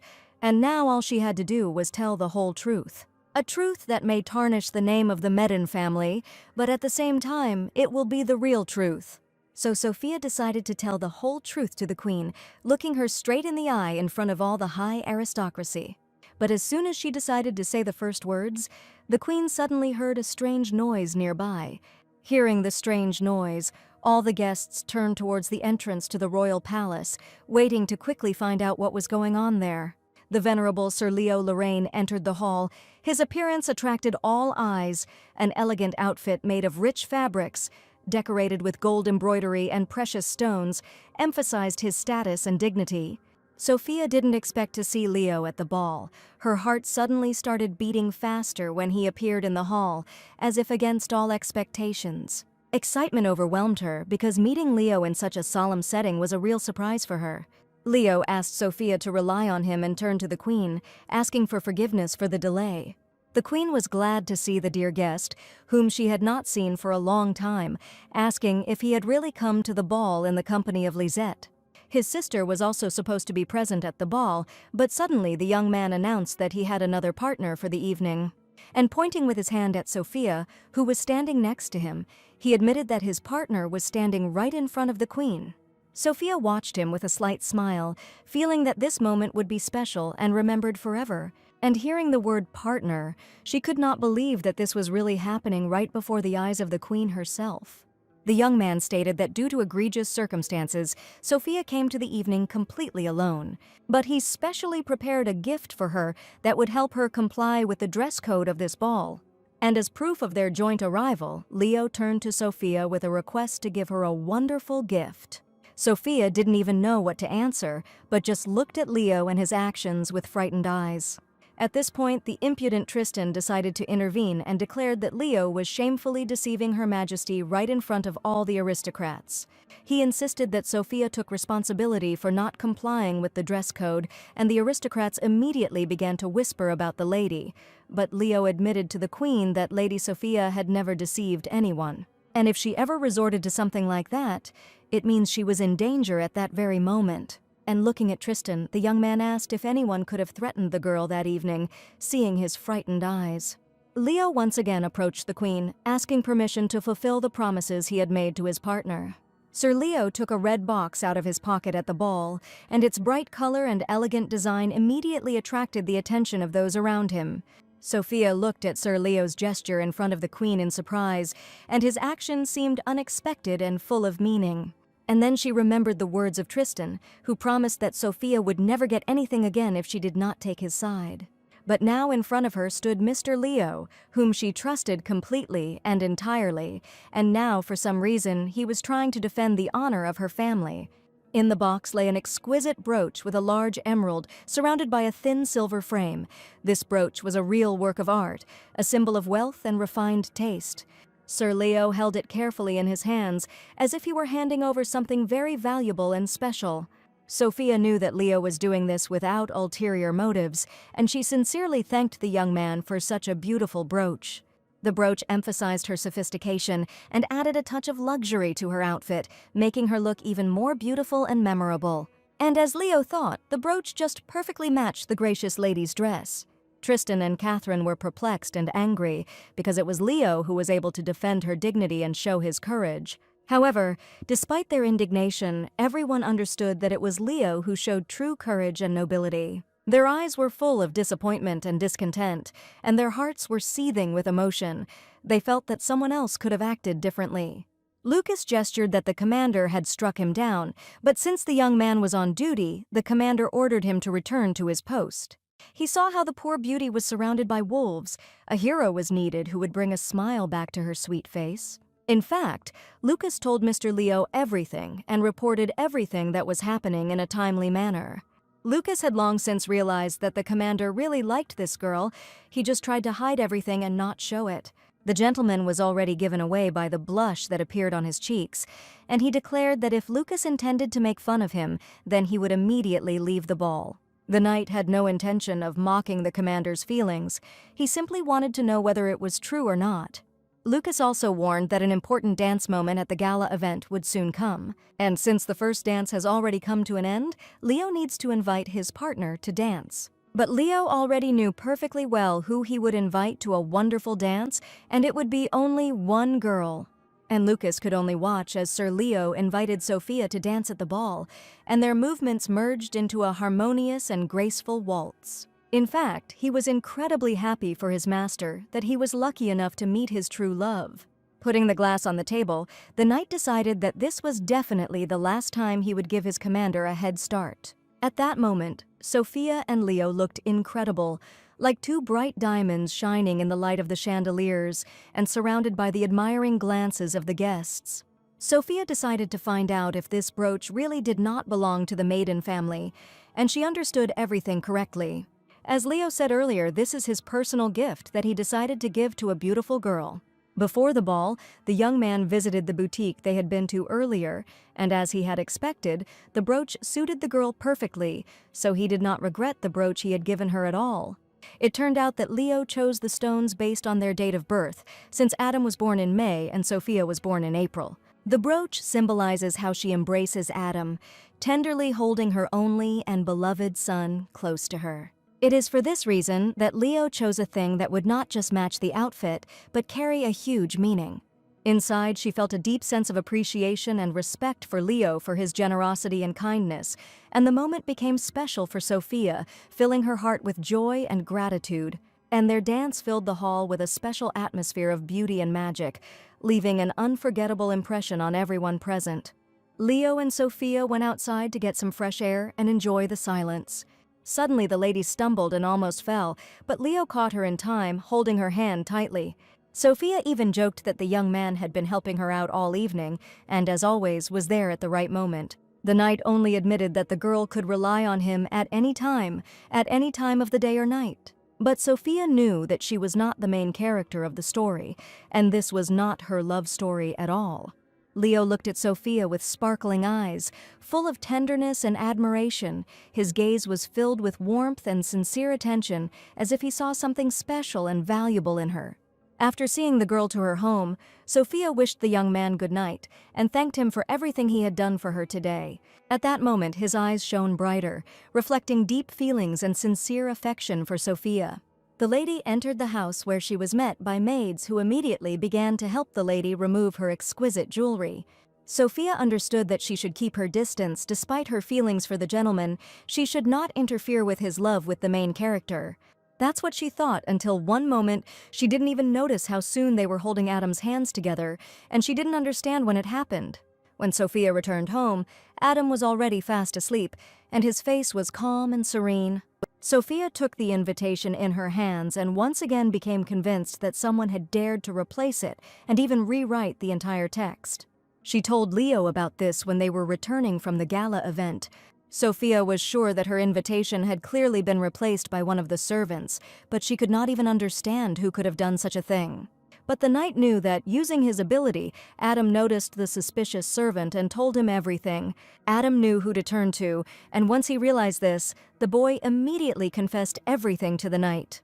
The boy hastened to tell him what thoughts he had read in this servant, and Leo was incredibly surprised. But this happened when the heroine had already managed to go to the ball, but nevertheless, Leo still managed to save her. And the identity of the servant who replaced the invitation had already been established while the girl was at the ball. After all, only Sophia and her family, as well as Mr. Leo, know about Adam's abilities, and it would absolutely not want anyone else to know about them. So now the heroine had to expose the traitor without his help in order to prove his deception.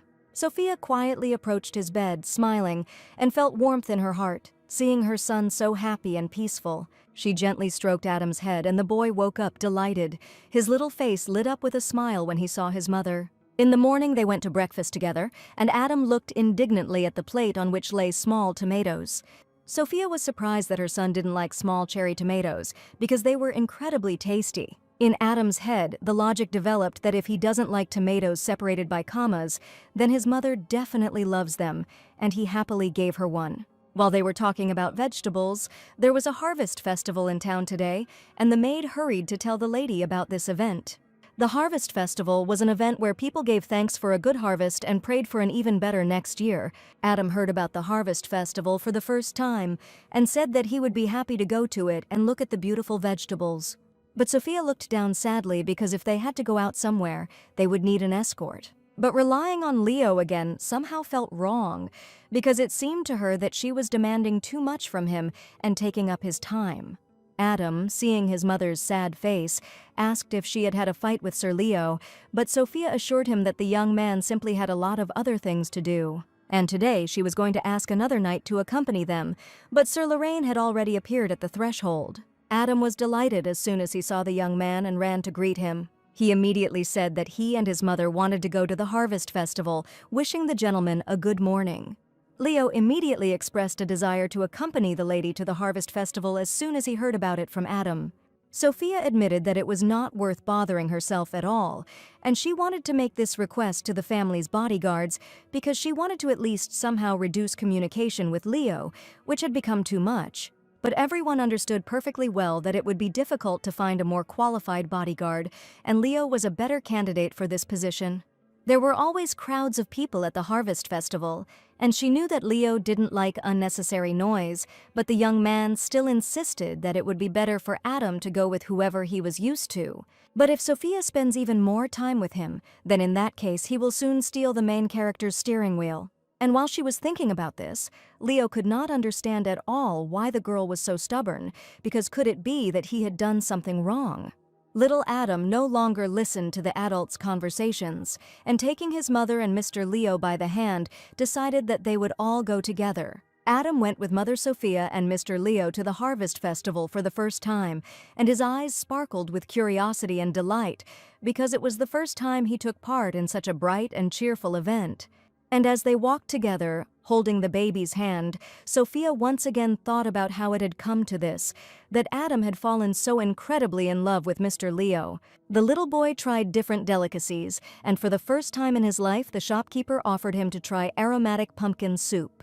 Surrounded by colorful decorations, the aroma of fresh fruit and music, he felt like he was part of a big celebration, and his heart was filled with joy and a sense of a special event. He took the spoon curiously and carefully tasted it, and a smile lit up his face. He really liked the taste. His eyes widened in surprise and pleasure when he tasted this fragrant and warm vegetable soup for the first time. Sophia and Leo watched his joyful reaction with affection, delighted that Adam was experiencing the traditions and flavors of this special holiday for the first time. Leo stood nearby while Sophia fed her son, keeping a close eye on everything. But for some reason the boy did not understand why Sophia fed him, but Sir Lorraine did not feed him, like him. The heroes felt embarrassed by little Adam's words, and they exchanged glances, trying to hide their confusion. His sincere and naive words made them slightly embarrassed, and Leo admitted that he didn't want to eat at all. For some reason, the boy began to feel sad that he had invited Leo with him, but his mother had not wanted this at all, and was she really upset about this? That's probably why it wasn't going to feed him, but Sophia tried to explain to the boy that things weren't at all as he thought. And Adam took advantage of the moment, looking at his mother with tearful eyes, and asked to treat Mr. Leo to some food. Sophia had no choice but to hand the spoonful of pumpkin soup straight to the gentleman and ask him to just eat it. Despite the girl's persuasion that he did not want to eat soup at all and was not particularly hungry, Adam waited for him to eat this spoonful of soup with appetite. And Sophia had to put a spoonful of soup in the gentleman's mouth so that little Adam would finally calm down. In fact, the boy just wanted the gentleman to try this delicious pumpkin soup too, and this was the only way he could persuade him. He did it with a smile, showing his kindness and desire to please Adam. The baby was incredibly happy that his beloved master was so attentive to the request, because Adam felt very important and loved in this special, funny moment. And Sophia just realized that she had spoon-fed Mr. Leo like a little boy. But Leo only smiled sweetly, noticing Adam's joy. He understood that his support and attention were important to the baby, and therefore he simply nodded softly, showing his gratitude for the trust. This calm and gentle gesture made the moment even more special for Adam, filling his heart with warmth and confidence, so the gentleman on the left immediately handed him another spoonful of pumpkin soup. Suddenly, Leo heard the sounds of cheerful music coming from nearby. He turned his head and saw guests gathering around, starting to dance and smile. Leo saw a puppet theater for the first time in his life, his eyes wide with admiration as he watched the colorful puppets moving on the miniature stage. The melodic voices and funny scenes made him smile and feel magical. Sophia warned that during the performance the boy should sit quietly and under no circumstances disturb the actors. Having promised to fulfill this condition, Adam and his maids sat down on the nearest bench. The performances usually last quite a long time, and Lady Sophia had to wait for her son the entire time. At this point, Leo suggested choosing flowers for Adam right now, while they had some free time. After all, just recently they agreed that they would plant a whole field of bright yellow sunflowers for Adam. They went to a flower shop which happened to be located nearby. This shop sold flowers wholesale to the shop that the gentleman had recommended earlier. And asking if the young man understood flowers, Leo said that his older sister liked them incredibly, and that was why he had to figure it out. Sophia also managed to find out that they get along well with their sister, but most likely she likes to help them more. As far as the heroine remembered, Leo's mother died when he was still a child, and it turns out that his father raised him and his sister alone. Sophia smiled and called Leo's father a wonderful man because he probably had a hard time raising two children. As soon as the young man heard about his father, his face noticeably darkened, and his gaze became incredibly sad. Sophia asked if something had happened in the master's family that she shouldn't have asked about, and Leo admitted that he and his father had a difference of opinion, which is why such disagreements arose. He always told his son that only he could choose the woman he would marry, and then, in an instant, without his asking, he chose his future wife. Sophia realized that it was about Lady Clarice, and that was why the young man was so upset when he received the letter. After all, the man was simply presented with a fait accompli, not even in person, but in a letter, and anyone in his place would have gotten angry. Leo said that when he tried to find out the reason for his categorical decision, he also did not give him a clear answer and simply asked him to silently accept his decision. And probably something happened that influenced his decision, and Leo apologized for this boring story. But for Sophia, it was not boring at all, and she admitted that even if there was an ulterior motive behind this decision, her father had gone along with it for some reason. Since Sophia continued to talk about this, the gentleman asked why her father could have made such a decision. Sophia assumed that perhaps it was her imagination, but it was likely that the father simply wanted to protect his son. The young man did not understand what kind of protection was being discussed, but the heroine was sure that they would soon make peace. Otherwise, she will tell everything to little Adam, who will be incredibly sad at the very thought. Only thanks to her tricks, the young man agreed to make peace with his father and believed that everything would soon be fine. This sincere conversation probably touched Leo, and he even turned away for a moment. They continued to choose luxurious flowers, and when they settled on one, Leo confirmed that it was simply a wonderful choice. They made a decision quite quickly, and Sophia was glad that she went to the harvest festival with Mr. Leo. Adam felt like he was part of this magical event, and his laughter echoed throughout the celebration, making it even more vibrant and memorable. While they were walking through the city, Sophia asked the baby not to let go of her hand under any circumstances, otherwise he might get lost.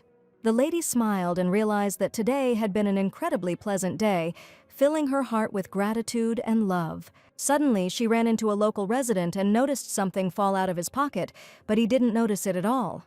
She let go of the baby's hand and wanted to shout to the local resident that he had lost something. Sophia rushed to catch up with the local resident, picking up his fallen wallet, and Adam did not even have time to notice how his mother disappeared from sight. Leo immediately noticed that something was wrong with Mr. Adam, and the boy's face was incredibly frightened. Little Adam pointed to the empty space and tried to explain that his mother had disappeared somewhere. After all, for the first time in his life, it happened that his mother suddenly got lost, although he was holding her hand the whole time. Sophia managed to catch up with that local resident because she could not afford to ignore this thing that had just fallen out of his pocket. She returned the item to the gentleman, and he was incredibly grateful to the girl for her kind deed. But when Sophia turned around, she realized that neither Mr. Leo nor little Adam were anywhere to be seen, and they must have gone somewhere while she was catching up with the local resident. The maid immediately began to panic that the lady had very poor orientation in the area and was going to go look for her so that Leo would stay with the young master. When the maid went in search of her mistress, she was sure that she had not gone too far. All this time, Adam stood tightly pressed against Leo and peered into the faces of people in the crowd, hoping to see his mother. For the first time, he was left without Sophia because they had been together constantly since birth. And now the knight saw that because of the sudden separation from his mother, the master became very scared. And Leo was thinking about how he could calm the boy down as quickly as possible, and suddenly he saw one of the young men in the crowd riding his child on his shoulders, and the child was laughing joyfully. That's why he suggested that the boy look from above, and that they would surely be able to find his mother faster. The knight deftly placed Adam on his shoulders, and indeed he was incredibly surprised at how high he found himself. To distract the child, Leo asked the boy to look around carefully, because that way he would surely be able to find his mother faster. But there were an incredible number of people on the street, and all the passers-by smiled as soon as they saw the delighted face of little Adam. Leo was incredibly happy that the boy was calmed down in a matter of seconds, just by starting to play with him. Suddenly, Adam noticed how one of the ladies was leading a boy by the hand. His head was being stroked by a loving father. And at that moment the boy thought that he too would incredibly like to have a kind dad and not the terrible Mr. Tristan. Leo immediately guessed that they were talking about Mr. Tristan and asked the boy how he saw his father. Adam said that he constantly bullied his mother and shouted loudly at her every day. He scolded the boy every day for something, and little Adam was very scared to live in this family. He admitted that he always wanted to protect his mother from Tristan and dreamed that he would finally stop yelling and swearing. After hearing this story, Leo became incredibly sad and admitted that, unfortunately, you can't choose your parents. But this phrase raised a lot of questions in Adam's mind, and he immediately began asking why this was happening. Leo himself did not know the answer to this question, and lowering the boy from his shoulders, he said that only an Adam can decide how to live its life. That is why Sophia decided to return to her family with Adam so that he would be happy. Adam loved his new home incredibly because his mother was always smiling there and no one ever scolded him. And Leo was sure that Sophia had done the right thing by choosing the well-being of her child in favor of the happiness of Mr. Adam. The baby smiled, and that is why he loved his mother so much, who was the best in the world for him. But looking into the crowd, he still hadn't seen her face, and he looked in surprise, wondering when she would return. Tears welled up in Adam's eyes, and Leo declared that she would definitely come soon. Adam cried because he didn't eat his tomatoes in the morning, and that's why he can't be called a good child at all. And that was probably why his mother took off and left, but the knight knew that the boy was simply very scared. After all, he was sure that for Sophia, Adam was the best boy in the world, and she loved him incredibly. And Adam will always be the most precious treasure for his mother, which she will definitely never leave or abandon. With tears in his eyes, Adam suggested asking how the gentleman knew all this and why he was so sure of it. But Leo said that this was their little secret, but he was ready to promise that very soon the boy would understand the true meaning of these words. The knight managed to calm the boy down again, and Adam trusted Leo with all his heart, believing every word. Finally, a smile appeared on the young gentleman's face again, and all that was left was to find Madame Sophia. They were just passing by a shop selling dried fruits and vegetables, and Leo noticed something. The gentleman told little Adam that if he doesn't eat tomatoes, it certainly won't make him bad, and he should probably try them just in a different form. He bought dried tomatoes and offered the boy to try them, because he might like them. Indeed, the dried tomatoes turned out to be much tastier than the small cherry tomatoes that the boy had refused this morning. Leo was something the boy really liked, but most importantly, he would no longer feel bad. Finally, the maid managed to find Sophia, and from afar, Adam already heard his mother's ringing voice. The baby smiled happily and extended his arms to his mother, feeling her warmth and care. She quickly approached Adam, hugging him tightly and tenderly, as if she was afraid of losing him again. The harvest festival was slowly drawing to an end, and the city streets were almost empty of shopping stalls. Sophia was afraid that the boy might get lost, but she got lost herself and apologized for causing so much trouble. But Adam said that his mother shouldn't worry because he had a great time with Sir Leo. And Sophia was incredibly grateful to the gentleman that he took care of his son while she was away. In fact, he himself had fun with Mr. Adam. While Sophia was chatting cheerfully with her maid, a young man was standing nearby in the building with a bucket in his hands. The young man threw something out of the bucket, and at that moment Mr. Leo quickly reacted, managing to cover Sophia with his body. His actions were quick and decisive. He protected her from splashes and possible trouble. No one understood what had just happened, and they only saw the young man with a bucket in his hands who was now apologizing for what he had done. Thanks to Mr. Leo, Sophia didn't get dirty at all, but at that moment they were being watched by another heroine who probably didn't like the fact that this couple was spending time together. It was Clarice who was standing near the window and watching, and it was probably she who persuaded the young man to pour the bucket on Madame Sophia. And Leo was not at all deceived by the assumption that someone had definitely been behind all this. In the evening, Leo was busy with work matters, and he had to answer a large number of letters that had arrived during this time. He finally finished and breathed a sigh of relief as he placed the final night's seal on the envelope.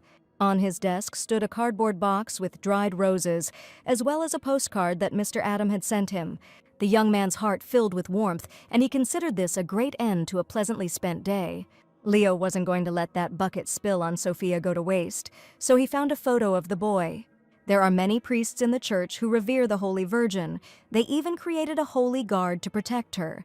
and this man was one of Clarice's close associates. During the incident at the Harvest Festival, he claimed that it was just a pure accident. But Leo was 100% sure that his goal was to slander and disgrace Madame Sophia, because he was just in a certain place when the lady passed by. Leo even thought he saw light pink hair in the window, but now he didn't know what to believe from his own thoughts. Perhaps the young man imagined it himself, but he was certain that Clarice was to blame for this.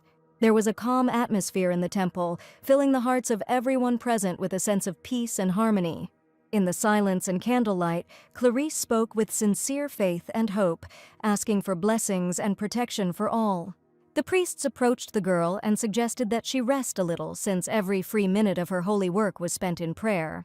But Clarice replied that everything was fine, and when she prayed, she felt the Almighty filling her with strength. Her prayer filled the temple with a special atmosphere of holiness and peace, inspiring those who were nearby to reflection and spiritual purification.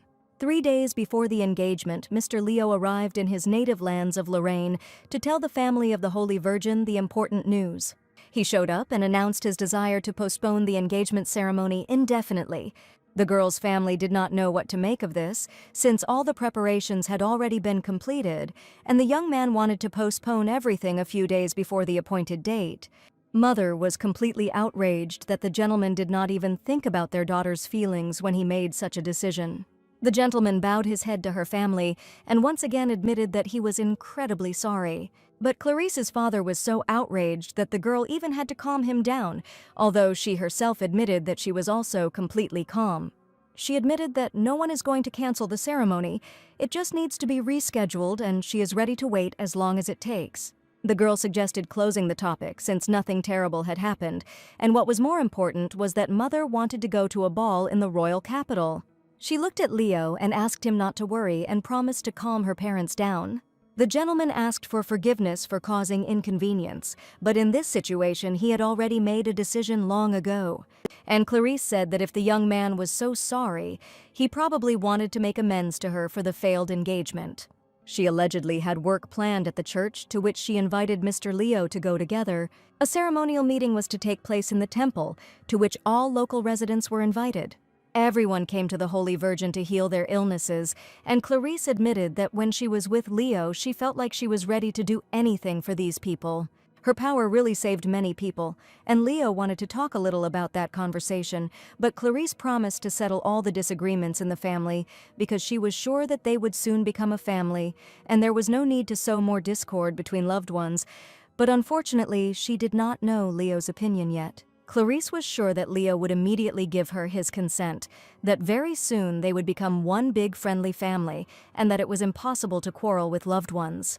But in response to her words, Leo only remained silent, continuing to look forward, as if she had not said anything about their future marriage. The head priest approached the Holy Virgin and expressed gratitude for her coming to the temple today to help. He also admitted that he had heard that Mr. Leo and Lady Clarice would soon become husband and wife, and he was sure that their union would bring prosperity to the lands of Lorraine. Leo wanted to say that their marriage was not yet confirmed, but the Holy Virgin interrupted him and began to talk to the chief priest herself. The Holy Virgin was sure that with them these lands would become even more prosperous, because she had the power to make everyone around her happy.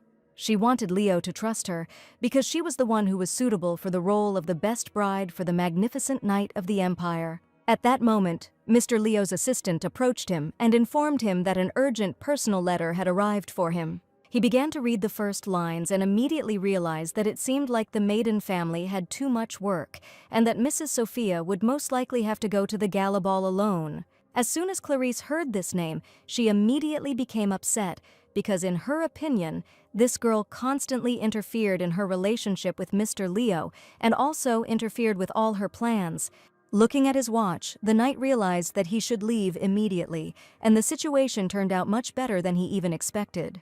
He turned to the high priest and also to Clarice, but there were still people in the temple who needed help.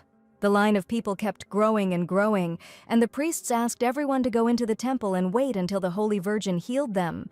The girl stated that as the venerable lord of these lands, Leo was probably worried about these people. But she was ready to help everyone, and asked only for the young man to stay nearby a little longer, until the turn if the day ends, and she helps absolutely everyone.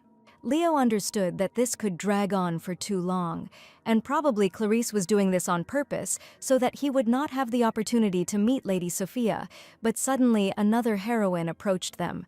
It was his sister Lisette, who happily agreed to replace her brother and be left alone with the Light Maiden, as well as with the people who needed help. Leo couldn't refuse her offer because he wanted to see Sophia much more than helping in the temple with his girlfriend, whom he doesn't love. As soon as Clarice saw Lisette in front of her, she immediately remembered the incident when the girl came up and took a letter that did not belong to her. She stated that as a member of the Lorraine family, she was grateful to the Holy Virgin for her work and was willing to stay with her to replace her brother. In addition, Lisette admitted that she allegedly wanted to communicate with the residents of the territory, and as soon as everyone saw Madame Lorraine, they were very happy. Clarice understood that Leo's sister had done this on purpose, and now she would have to be left alone with Madame Lorraine. She even stated that very soon they could become sisters, and they already need to spend as much time with each other as possible. And Lisette also whispered in the Holy Virgin's ear, because she clearly doesn't want Leo to find out what she did with that letter that was drawn for him, and she brazenly hid it. Clarice knew exactly what the situation was, because she wanted to hide the letter so that Leo would never receive it. Lisette said she knew very well what might have happened if she had not accidentally seen that letter written by Lady Sophia. The girl had no way out because Leo's sister caught her when she was about to brazenly hide the letter. Lisette turned to her brother and asked why he was still standing. Apparently he needed to return to the Medine family as soon as possible on a supposedly important matter. Leo realized that his sister had just helped him incredibly, but he tried not to show how happy he was. And he rushed with all his might to the entrance door of the temple in order to go as quickly as possible to the girl whom he now wanted to see most of all. Clarice looked at Leo in surprise, who didn't even say goodbye to her, but simply ran away without saying a word. All this time, the Holy Virgin probably felt uncomfortable with Lady Lisette, who now alone knew her little terrible secret. She wanted to ask the girl for forgiveness, but she noticed her sad face and asked her not to be so upset. After all, she wasn't going to tell Leo that Clarice had intended to secretly conceal the existence of the letter that Lady Sophia had sent to the gentleman. The girl was sure that her sister would even tell her brother about everything, but now she knew that Lisette had no intention of doing this at all. Sister Lorraine admitted that the Holy Virgin was certainly not the kind of person who would do such a thing without a reason, and she probably had her own justification. Clarice was incredibly happy that the lady had no intention of arguing with her, and admitted that this was exactly how it had been. She said that she picked up the letter by chance, and when she saw who it was addressed to, she just wanted to personally hand it to Mr. Leo. And Lisette warned that it would be ugly if the girl had not done it on purpose, but had acted completely differently. After all, when Leo read this letter, he looked incredibly happy, and Lisette considered it her duty to tell the Holy Virgin about it right now. It's like there's someone in the Medine family that he really cares about, and when he hears about these people, he really feels like a happy person. Clarice began to speak, because her sister clearly knows what kind of person Leo is, and he is simply not capable of showing disrespect to those to whom he is indebted. The girl even considered this feature of Mr. Leo's character to be simply wonderful, but there were some nuances here too. But Lisette seemed to see right through this man and declared that she understood the feelings of the young girl perfectly. Clarice, overjoyed, could not believe her good fortune, because her sister had no intention of telling her about her deception. But suddenly she declared that the Holy Virgin clearly had to think about Leo's feelings. If Clarice had known this man for a long time, Lisette believed that she should have understood one single important point long ago. Who took the heart of Mr. Leo, and who he now thinks about every minute of his life, and thanks to whom his life has changed so much for the better. But Clarice seemed not to want to hear anything, and especially not to see the reality, which she was not at all prepared for after arriving in the capital. The girl began to get very nervous, and admitted that she had been with this man since her childhood. She was studying the Lorraine family's territory when her power manifested. She prayed for this noble land to prosper and bring good harvests to the locals. According to the Holy Virgin, she worked so hard that the church recognized her and invited her to serve in the main temple of the capital. And suddenly, getting up from her chair, she loudly declared that she did all this only for the sake of Mr. Leo, who now for some reason refuses to marry her. The girl screamed. Was she really unworthy of receiving something in return because she had given her whole life for this man, who was now constantly running away from her? Everyone knew how much effort the holy maiden had put in, and all the people in Lorraine's family territory, including her, were incredibly grateful to her for her strength. But the sister was sure that this girl did everything not for the benefit of others, but solely for the sake of one person. And she should have already realized that there are things in the world that she will never be able to get, no matter how much effort she puts in. Lisette understood how painful it was to admit this, when your hands seemed tied and you could not influence the actions and especially the feelings of another person. Clarisse probably wasn't ready to hear that Leo adored another girl with all his heart, because she sincerely believed that he should definitely be with her. Lisette understood the young lady's condition, and admitted that her brother too should not relieve her from these excruciating sufferings. But she was sure that her brother had finally found the one he loved with all his heart, the only girl who became the first love of his life. Her heart sank with pain and bitterness, and a sad look appeared in her eyes. She felt her hopes and dreams crumbling into small pieces, and a feeling of loss arose inside. This moment became a test for her, which made her think about the true value and strength of the heart. But most of all, she was sure that Sophia had done absolutely nothing to win the young master's heart. After this conversation, Clarisse thought that Leo had gone to the ball that time, but he and Lady Lisette never attended it, and now she wondered who the young man had stayed with then. She was sure that Leo had most likely spent time with Lady Sophia, since she had no other options left. But the Holy Virgin could not understand why Leo constantly protected this girl and wanted to be near her, because he had never defended her so desperately. Despite the internal pain, she tried to maintain her dignity and not show her feelings to others. The Holy Virgin's assistants admired her successes and believed that the girl's strength was growing every day, and that their mistress was the most powerful saint of all time. Clarisse smiled and replied that without the support of her comrades, she certainly would not have achieved such success. The young men considered the lady a wonderful person who treated her confidants as true friends. And at that moment, Clarisse thought about how Lady Sophia had once called Leo her good friend. But for some reason, the Holy Virgin was sure that Leo's feelings were not mutual, and if Sophia refused him, then surely Mr. Leo would have to retreat. After all, she was sure that only she was worthy of becoming his real legal wife, with whom he would definitely be happy. At the early breakfast, little Adam was present with his beloved mother, who noticed that the boy had finally come to love vegetables, and Leo was even more pleased to hear this.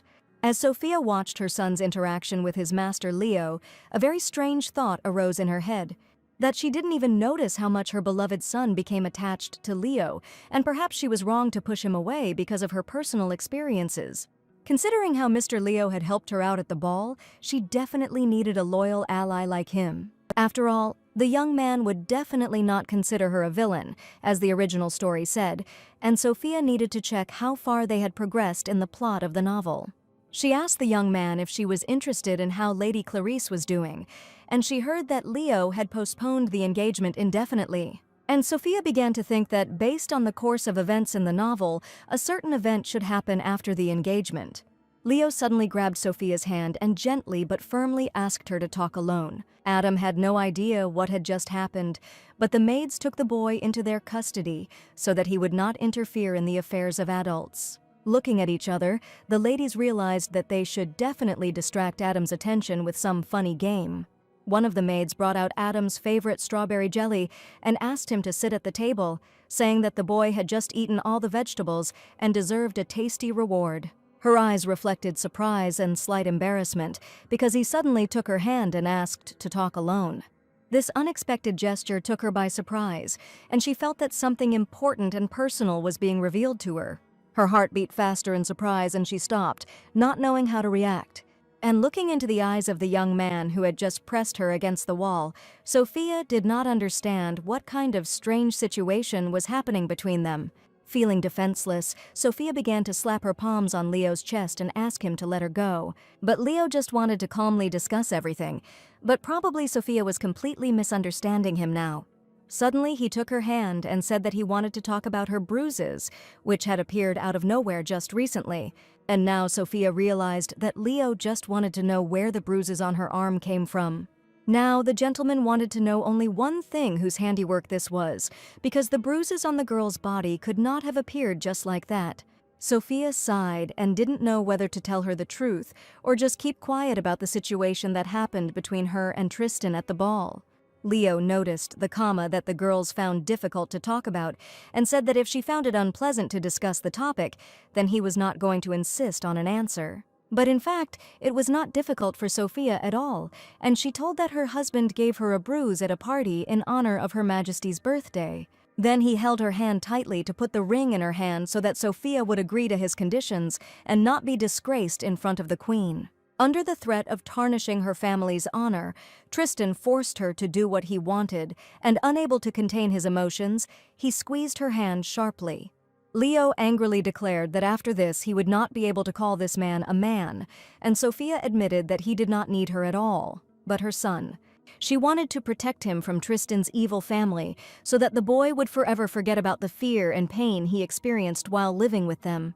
Tristan knew that Adam's powers had manifested when they left the Grand Courthouse, but he certainly shouldn't have known about her awakening. Leo suggested that it was also possible that Tristan found out about this from someone else. And until Adam is completely his, this man will definitely not give up, given the boy's magical abilities. After all, he only wanted Adam to serve for the good of the family, and to tell his father about his thoughts about other people and nothing more. At that moment, the butler knocked on the door and asked the ladies permission to enter and report urgent news. He apologized for disturbing Sophia, and when the girl saw him, she was scared, wondering if something could have happened. When the butler reported, the clergyman, who called himself a saint, asked to see Sir Lorraine.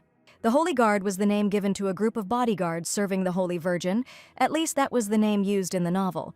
Leo promised that he would come out to them right away, and the butler also informed Sophia that her order from the garden store had arrived. The heroes looked at each other and were happy, because the flowers they were going to plant for little Adam had probably arrived. Sophia and her son Adam were planting flower sprouts in the garden. The little boy was digging the ground with great enthusiasm and carefully placing the small seedlings into the prepared holes. Leo soon joined them and apologized for the delay, as he had just been called to an unexpected urgent meeting. Sophia asked what brought the Holy Guard here, but he assured her that it wasn't even worth paying attention to. Adam asked his mother to watch him plant the flower, his eyes shining with pride and joy as he carefully showed her his little garden masterpiece. This joint work brought them joy and warmth, strengthening their bond and filling their hearts with pride for the work done. With tenderness, Sophia called little Adam as small as the flowers he had just planted in the ground. Adam spoke with admiration. He would like this seedling to grow up to be the strongest and coolest. Together they created a bright and beautiful corner of nature, filling the garden with freshness and the aromas of future flowers. Sophia laughed because the thought arose in her head that this seedling would grow up as strong and cool as Sir Lorraine. Leo also planted the plants with care and patience, carefully selecting the right seedlings, digging the holes carefully, and carefully placing each plant in the ground. Suddenly, Adam noticed something that was completely incomprehensible to him and asked his mother what it was. They were some kind of seeds, and Leo said that he noticed them in the store and decided to order them too, offering to plant little Adam the seeds of a plant that they don't even know anything about and will only see when it grows. Adam was curious about what flowers would bloom from these seeds, but Mr. Leo decided to make a little secret out of it. He whispered to the boy that none of them knew what kind of flowers would bloom from these tiny seeds. He asked Adam, when he grew up, to be sure to tell him what kind of flowers these were, and this would be their little promise to each other. The little boy nodded curiously and waited impatiently for the moment when he could see the result of his labor. This little secret about the future flowers became a special moment of anticipation and hope for them. Leo watched little Adam with warmth, rejoicing that together they were creating something beautiful and alive. They sealed their promise with their little fingers, and Adam proudly promised to show them what flowers would grow in the future. Sophia watched her son closely and their interaction with Mr. Leo and felt warmth and joy inside. The smile on her face reflected peace and happiness because she saw Adam growing up in love and care, and Leo showing him sincere kindness. And even when she asked Leo what kind of seeds they were, he still said it was their little secret. The young man agreed to tell only on one condition, that Sophia would promise that if something happened to her, she should ask him for help.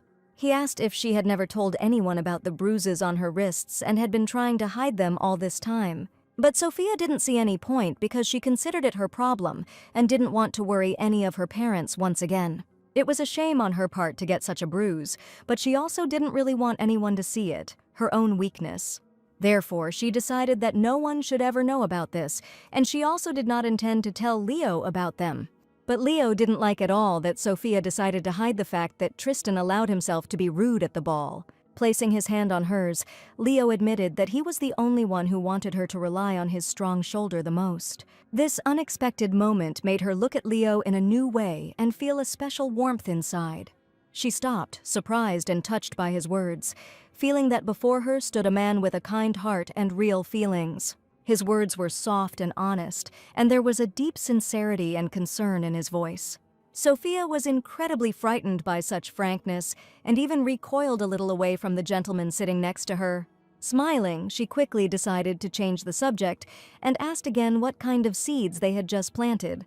But when their faces were too close to each other, Sophia suddenly felt like she could drown in the depths of his eyes, completely not listening to what he was saying. Sophia admitted that she would like to find out this answer together with Adam when he grows up and is the first to see a flower in bloom. She really liked the idea of the mystery seeds because none of them knew what would grow out of them. The days flew by for each of the heroes, and Leo's life changed a lot from the moment he first met Sophia. It even seemed to him that a lot of time had passed since he began living in the maiden house, and Sophia remembered that the young man had begun living with them back in the spring. It would soon be autumn again, and Leo would have to stay with Maiden until May, which meant that they had been together for almost half a year. Sophia enjoyed every moment spent together, but suddenly the left one, with a serious expression on his face, wanted to tell her something. Sophia already had a premonition of something that she could not describe in words, and the young man only confirmed her suspicions. Leo was planning to leave the Maiden family home very soon and decided to confess everything to Sophia right now. Her heart sank with surprise and alarm when she heard about his plans, and Sophia did not expect Leo to leave their home so soon. But first of all, he wanted to tell about the conversation with the Holy Guard, who had just urgently arrived for the meeting. He said that the church had decided to form a group of Holy Guards to protect the safety of the Holy Virgin. The young man came for an important reason and offered Commander Leo to become their commander-in-chief. Finally, the church, which had been expanding its influence behind the scenes into other territories, made its first move. Leo immediately realized that a major conflict could develop between the church and the royal family. The arriving guest presented Leo with an order appointing the commander-in-chief, signed by the Pope himself. And if the young man decides to accept this post, it will mean an automatic transition to the side of the church. It is he who will give them an advantage at the beginning of the conflict, which they have probably already fully planned. Leo immediately stated that he was forced to refuse the offer to become the main commander, because he understood what it could entail. The church minister was surprised that the commander was not ready to do this even for the sake of the Holy Virgin, who was now helping all those in need.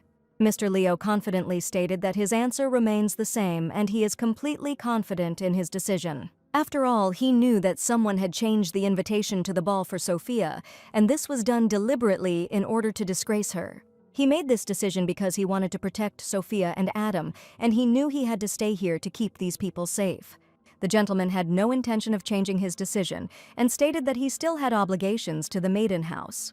But suddenly the young man told Leo that he should certainly know that Mrs. Sophia never got a divorce from her ex-husband Tristan. Leo was not aware of their further relationship, and he only knew that the girl ran away from him and took her son with her. Not long ago, the church received a letter from the head of the Grandcourt family, in which Mr. Tristan claimed that he had signed the divorce papers out of emotion and wanted to annul the document. The institution of marriage is under the complete control of the church, and even the royal family cannot interfere with such requests. Leo suggested that no matter what they tried to do, if the clergyman signed the petition, the divorce document would automatically become invalid.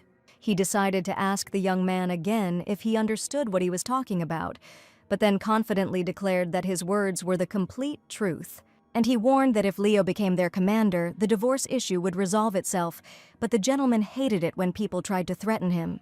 The young man was afraid of the commander's anger, that he was simply carrying out the will of the senior priest, and he did not know the nature of his intentions. He was going to meet him in person to protect Madame Sophia from the Grandcourt family so that she could live happily with Adam. Therefore, in a conversation with Sophia, the young man admitted that he was simply thinking about changing jobs to a new one. He considered the desire to stay here with them to be the result of his own egoism, which had to be put to an end. But Leo, again, if he can protect Sophia's happiness, he is ready to do whatever it takes. According to the plot of the novel, the hero must become the commander-in-chief of the Holy Guards and subsequently fall in love with the Holy Virgin. But Sophia saw that something was bothering the young man, and that was why she asked if he had really decided to change jobs entirely of his own free will. Smiling, Leo admitted that he made this decision on his own and that it was his choice. The news was good for Sophia because the hero will be together with his heroine, as it should be according to the plot of the novel, but Adam must be upset by this news. It was at this moment that the boy approached the heroes, and every time he was incredibly happy to see Mr. Leo. He came to tell that he finally succeeded in everything and planted the most mysterious seeds. His eyes lit up with joy and satisfaction as he described in detail how carefully he planted each seed and waited to see them grow into beautiful flowers. Sophia listened to his story with a smile, proud of his efforts and desire to learn new things. Adam also watered the planted seeds for the first time and promised to continue to take care of them so that beautiful flowers would soon grow from the small seeds. Adam asked to be picked up by Leo, smiling and holding out his hands, his eyes full of trust and warmth. He wanted to feel caring support and affection. Mr. Leo confidently but gently picked him up, smiling back, and held the baby close to him tenderly. Looking at them, Sophia worried whether they would be able to bring together again a time so good and pleasant for everyone. But if you think about it, their acquaintance with Mr. Leo began on a very unpleasant note. When Mr. Leo proved that he believed her more than any rumors, the heroine found her first and most reliable ally. During this time, a lot of good and a lot of bad happened, but while they were all together, Adam was incredibly happy. But only thanks to Mr. Leo, she was able to survive all the difficulties with such ease, because he was always there, helping and supporting. And now Sophia was preparing to enter a new chapter of her life and become an even stronger lady. She needed to pull herself together for the sake of Adam, her little happy son, and also for the sake of the loving Maiden family, who happily welcomed their daughter into a warm, cozy family home. In order to one day protect Adam and Mr. Leo, she had to become even stronger and cast aside her strong emotions. She called the maids to come over for a second and decided to tell them her new idea. Sophia asked the maids to prepare something especially for her, but only so that no one except the three of them would know about it. Suddenly, the heroine saw a man in the yard, and she was very surprised when he appeared. This man turned out to be Mr. Leo's butler, and seeing him with a tray in his hands, Sophia wondered if he was heading to Sir Lorraine. He apologized to the lady, but did not even have time to notice how she took the tray into her hands and promised to take it to him herself. The butler didn't even have time to answer, and Sophia admitted that everything was in perfect order, and it wouldn't cause her any inconvenience to do so. As Leo approached the door, he was sure that the butler had come to him that morning, and he didn't even look at who was standing in front of him. He was very surprised when he saw a cute girl in front of him and asked Sophia why she was holding a tray in her hands. Leo had previously scolded Sophia for being too casual at times, but now she wanted to tell him the same thing. The young man smiled and admitted that he himself sometimes behaved inappropriately, but he felt very comfortable in this house. Sophia said that she would like to speak with the gentleman and asked his permission to enter. Leo also wanted to talk to the girl, and he had certain topics running through his mind, so he happily allowed her into his room. And at that moment, the butler was just nearby. He saw how Sophia entered the master's room, and he quietly closed the door behind her. She carefully placed the tray with the decanter on the table and waited for the young man to get ready and get dressed. The lady showed him her hand and thanked him for the fact that the young man managed to heal her bruises so quickly because he used some kind of medicinal ointment. The young man spoke of a good medicine that would definitely help, since his servants often hit themselves, so he always had bandages at the ready. It turned out that it was medicine for the servants, and Sophia realized that Sir Lorraine looked after her charges very well and was concerned about their health. Leo didn't even realize that he was a very caring person until Sophia told him about it. On his desk was Adam's card and dried roses, and every time he looked at them, he felt boundless love inside. At first glance, Leo may seem a little cold towards others, but in reality, he really values those he is friends with. And Sophia was sure that he also had strong feelings and respect for her and her little son. The young man said that he would like to talk about Adam, and this topic worries him incredibly. Recently, the boy said that he was very afraid that Tristan would kill him and he couldn't save his mother, and only now the heroine learned that Adam told him everything. Leo asked not to worry because there are times when you can't tell a person something precisely because you value them so much. Sophia even assumed that Leo was trying to cheer her up, but he just wanted to explain the whole situation. And even if the young man was a little obsessed with their family, it was still a good trait in the heroine's opinion. Having laid out delicious sandwiches on the table, she asked to tell Leo about his new job. After all, does he really want to become one of the Holy Guards? It was not for nothing that the young man wanted an urgent meeting with Leo. Leo didn't suspect that Sophia could guess everything, but to his great surprise, she already knew everything. The House of Medin has always been on the side of the royal family, and they respected and revered the venerable queen. But the guards, of which Leo wishes to become one, belong to and obey only the church. And Sophia was afraid that from this moment on, she and Sir Leo might find themselves on completely different sides. From the moment the gentleman becomes the commander-in-chief, he will henceforth become a political opponent of the Maiden family house. The young man did not hide that there was only one reason the church wanted him to focus on protecting the Holy Virgin. As a saint, she has great power and is now being closely watched by neighboring countries.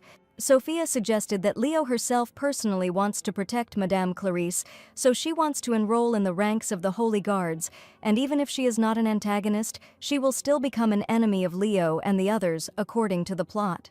In the future, Sophia will still be recognized as a criminal, but now everything is different, and if Leo wanted to choose a path in which he would protect an important person, then she promised to support him. The young man was sure that Sophia would always understand his choice and support whatever side he took. Therefore, after Sophia's approval, Leo immediately began his work as commander-in-chief. Lucas was surprised why the young man had suddenly signed up for the guards, because he had really gotten involved in the affairs of the church and wanted to spy on them. This was exactly Leo's plan, and he really hoped that he would be able to do it and take full advantage of this opportunity. Lucas asked if his friend was sure of his decision, since there could be serious circumstances behind it. After his words, the knight decided to find out the details from Lucas, asking what could await him after this decision. Lucas couldn't believe that Leo was going to become the chairman.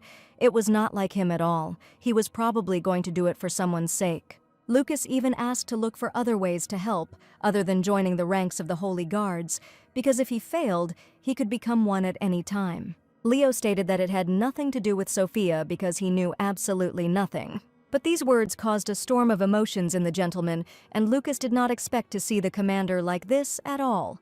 So Leo sternly asked Lucas not to speak about it with such confidence, because in that case he would become a serious obstacle for him.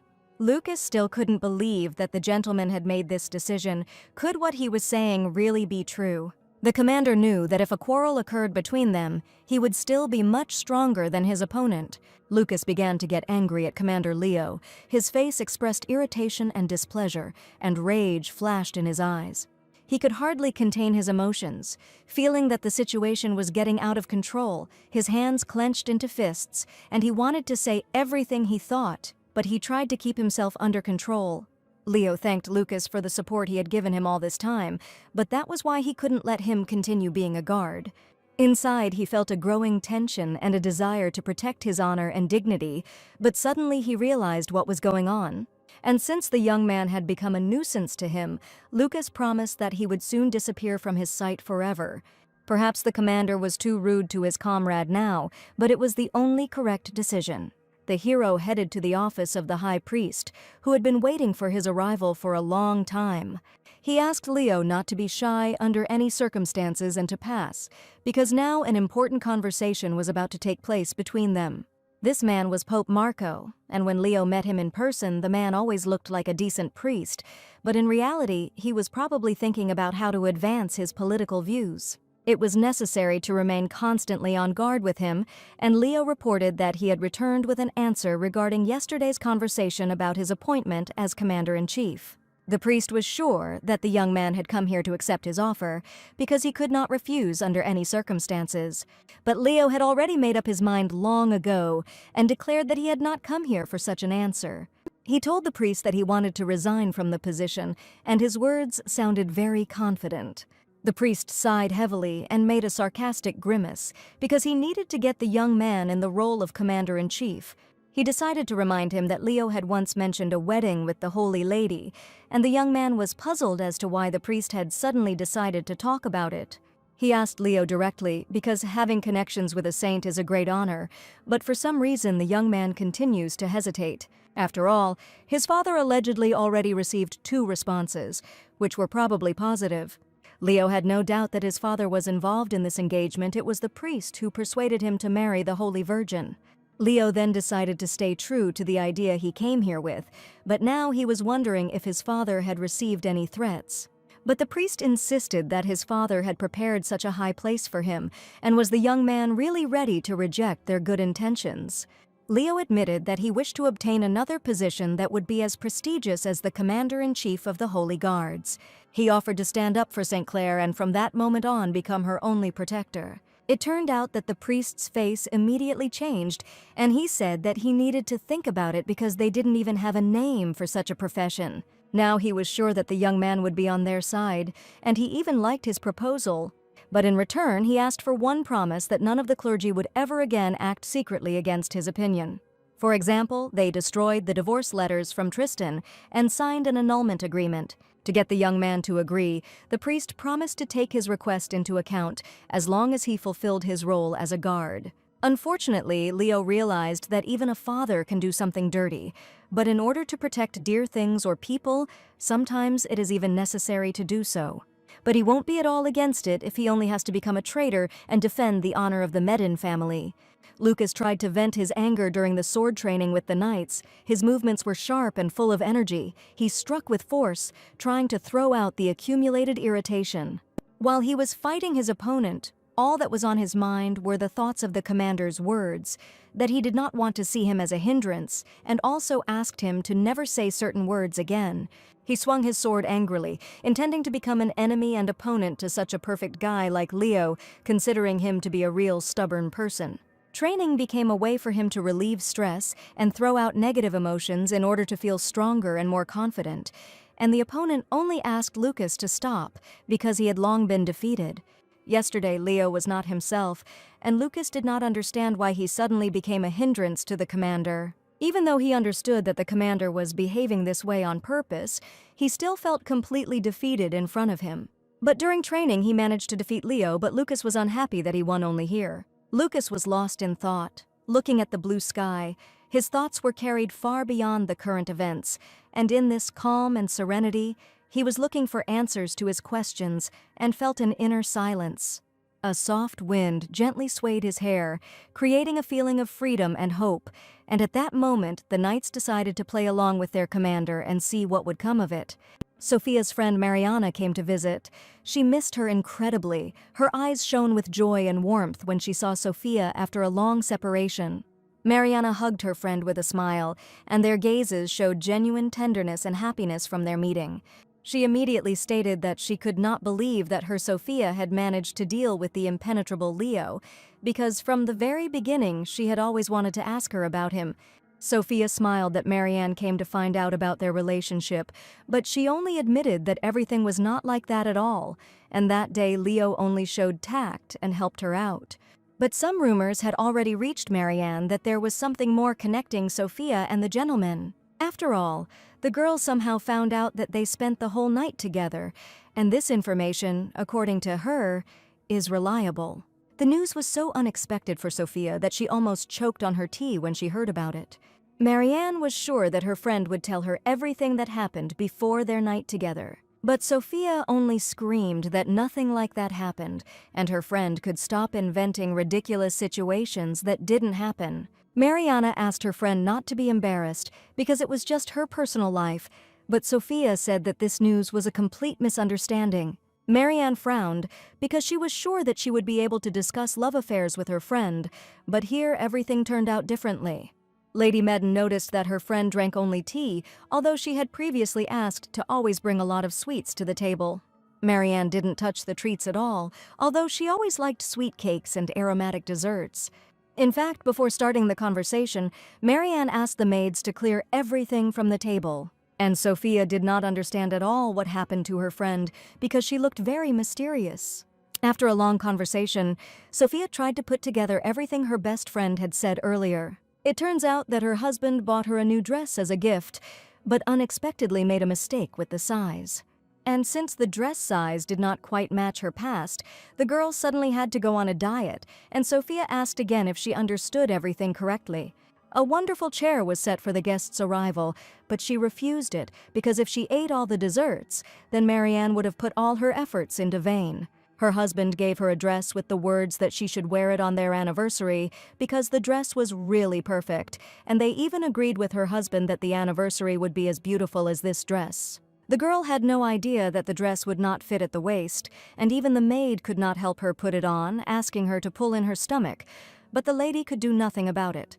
With tears in her eyes, she confessed how hard it was for her and how she missed desserts, but Sophia was sure that it was hard not to do what she liked. The friend fully understood Marianne's suffering, but she tried to hold on because she really wanted her dress to just button up. Sophia also loved sweets, so her friend's experiences were incredibly familiar to her, and she supported her as best she could. Suddenly, the girl had a very interesting idea, because together they could prepare such sweets that you can eat even while on a diet.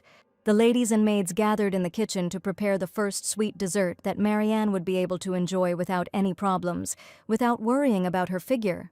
Noticing how Sophia deftly put an apron on her dress, her friend remarked that she had completely adapted and probably even cooked for herself. But Marianne never cooked her own food and only offered her help, promising that she would remember everything. Sophia gave her friend kitchen utensils to mix the cream with, and the girl was excited to prepare her first dessert. Sophia decided to make a cream that could be eaten even on a diet, adding just a few fatty ingredients and simply replacing others. She used plant-based milk and nut flour, which will help reduce the final calorie count, but still provide a feeling of satiety.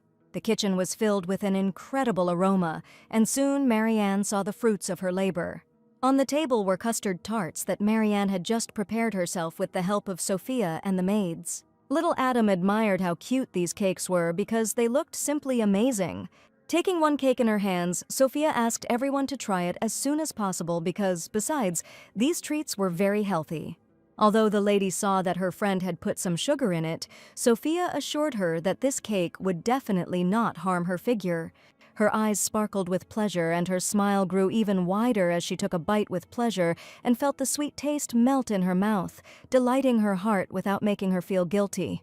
Finally, Sophia got what she wanted, and her friend's face quickly regained its former cheerful smile. The aroma of fresh dough and sweet icing filled the room, creating an atmosphere of coziness and warmth. Marianne ate the sweet treat with pleasure and admitted that she had not felt such pleasure from food for a long time, and the heroine happily admitted that the cakes they made were definitely worth all the effort spent on them. This moment became special for Marianne. She realized that you can enjoy delicious food and at the same time take care of yourself. And Sophia was sure that a diet should not be about you not eating and losing weight, but about you being able to eat deliciously and lose weight at the same time. For Marianne, these words were surprising because she had no idea that it was possible to go on a diet and eat deliciously. Sophia asked to pass the cake to her husband and also offered to sew a dress for her friend in her real size. After all, a husband should love her as she is, without grueling diets and fasting. Marianne was incredibly grateful to her friend for such wonderful cakes, but besides this, she told her about such a painless method of losing weight. Life in the Medden family home continued as before, and a few days later, Sophia received a personal letter. A friend thanked her for her advice and help the other day, and she thought that Sophia was incredibly cool for being able to cook, because Mariana had also recently tried to cook diet food for herself. But she didn't succeed, and her husband found out about her experiences, then admitted that he loved his wife the way she was, and then burst into tears. Everything turned out as Sophia had predicted, and Marianne felt her care, promising to visit her beloved friend again soon. Sophia was glad that her help was at least a little useful, because in that case her past life was not in vain either. She put the letter from her friend on the table and remained sitting with a thoughtful look, as if something had flashed through her memories. Suddenly, a male voice was heard and asked if something was bothering the girl, although Sophia was sure that she was alone in the house today. Sir Lucas visited her house, and it seems that something similar had happened before, and he also offered his help. Lucas smiled and asked if there was anything he could help the sad lady with. At first, Sophia wanted to refuse Lucas's help, but suddenly an interesting idea flashed through her head. This time she decided to use Lucas's help, and the young man himself did not expect it. Sophia asked if she could borrow the young man for a while to help her do something. They were talking about their previous agreement because if Lucas won, he promised to go shopping together. The young man remembered what their argument had been about and happily agreed to spend time with Mrs. Sophia, and also to help her with absolutely everything she wanted, and for Lucas it was a great honor. When Lucas entered the nursery, Adam was incredibly surprised why Mr. Lorraine was not there today, and another person came instead. Surely the young man did not expect such a question and thought that Sir Leo constantly spent time with them. Sophia explained that Sir Lorraine was at work and couldn't play with Adam all the time. The little face was clouded with sadness, and disappointment appeared in his eyes, believed that before this Leo often played with him. But the little boy's words were absolutely true, and Sophia wondered what she could say to him that would quickly calm him down. She decided to ask the boy if he liked Sir Leo, and he happily replied that Sir Lorraine was the strongest, coolest, and funniest. Sophia told Adam that this is why so many people want to spend time with him, and she wonders if everyone loves Sir Leo as much as her son Adam does. For the first time, the boy realized that he definitely couldn't spend all his time with just one person, and for his little heart, this was an incredible discovery. Although she thought it would be nice if Adam didn't think about Mr. Leo and the fun games they had together for even a second. At this point, Lucas decided to intervene, and with a smile on his face declared that he was a close friend of Mr. Leo. The boy was interested in his words and wanted to know what kind of friendship connected the unknown young man with his best friend. Lucas said that they had worked together for many years, and so during all that time they had become friends. But none of those present knew that by that moment they had managed to have a very serious fight with their commander, and still do not communicate. And Adam took the opportunity to find out if Mr. Lorraine was really at work, which is why he didn't come to play with him. Lucas said that Commander Leo is a brave warrior, and together they protect the Empire.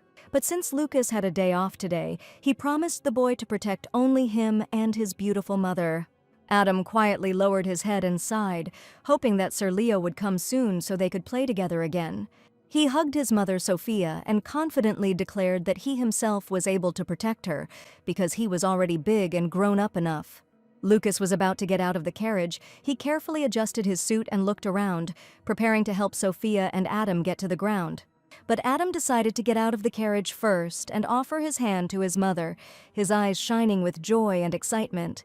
Sophia was frightened that Adam ran out of the carriage first. Her look was full of anxiety and care. She stretched out her hands to support him and help him get out onto the ground. He extended his little hand with a smile to help Sophia out. The baby was full of desire to show his care and attention, and his action brought a warm smile to his mother. Sophia felt a wave of excitement rise inside her and breathed a sigh of relief when she saw that Adam was smiling and okay. Adam went out first on purpose so that Mr. Lucas wouldn't shake hands with his mother, his little heart filled with mixed feelings. He tried to look confident and proud, doing everything himself so that no one could interfere or help. Lucas realized that the boy did this on purpose, because he probably thought that Lucas wanted to be in Mr. Leo's place. And at that moment, the young man realized that this child had a well-developed intuition, because he understood perfectly well that Lucas liked Mrs. Sophia. The first thing they did was go to a toy store, and the boy was attracted by a toy train, at the sight of which he immediately shouted that he had found the perfect gift. But Sophia smiled and replied that the gift was needed for the girl, and probably for little Adam it was still difficult to understand. Sophia said that she was going to visit the Forster's house soon, so she wanted to buy some wonderful gifts. The head of the Forster family and his wife died of illness several years ago, and their eldest son, Franz, became the new head of the family, managing his parents' estates. Sophia knew the history of this family well, and the deceased Viscountess was a friend of her mother. And now her eldest daughter, Mrs. Kate, works for them as a maid and copes with her duties perfectly. Sophia remembered that it was the same Kate who was involved in the story with the letter substitution, and perhaps she was the one who replaced the invitation to the ball. But Sophia had to solve this riddle herself and personally expose the man, proving his lie. Lucas recommended special gifts for Forster's daughters, as he knew them very well. Besides Mrs. Kate, Franz had another younger sister, and he chose a book that would be just right for Mrs. Lena. She was ill and therefore could not leave the estate, and so Lucas offered to give her a book because he had heard that she liked adventure novels. The young man's information was very useful because she knew absolutely nothing about Mrs. Lena, and now Lucas helped her out incredibly. Lucas knew nothing else, and also stated that he did not know that the Meaden house was visited by maids.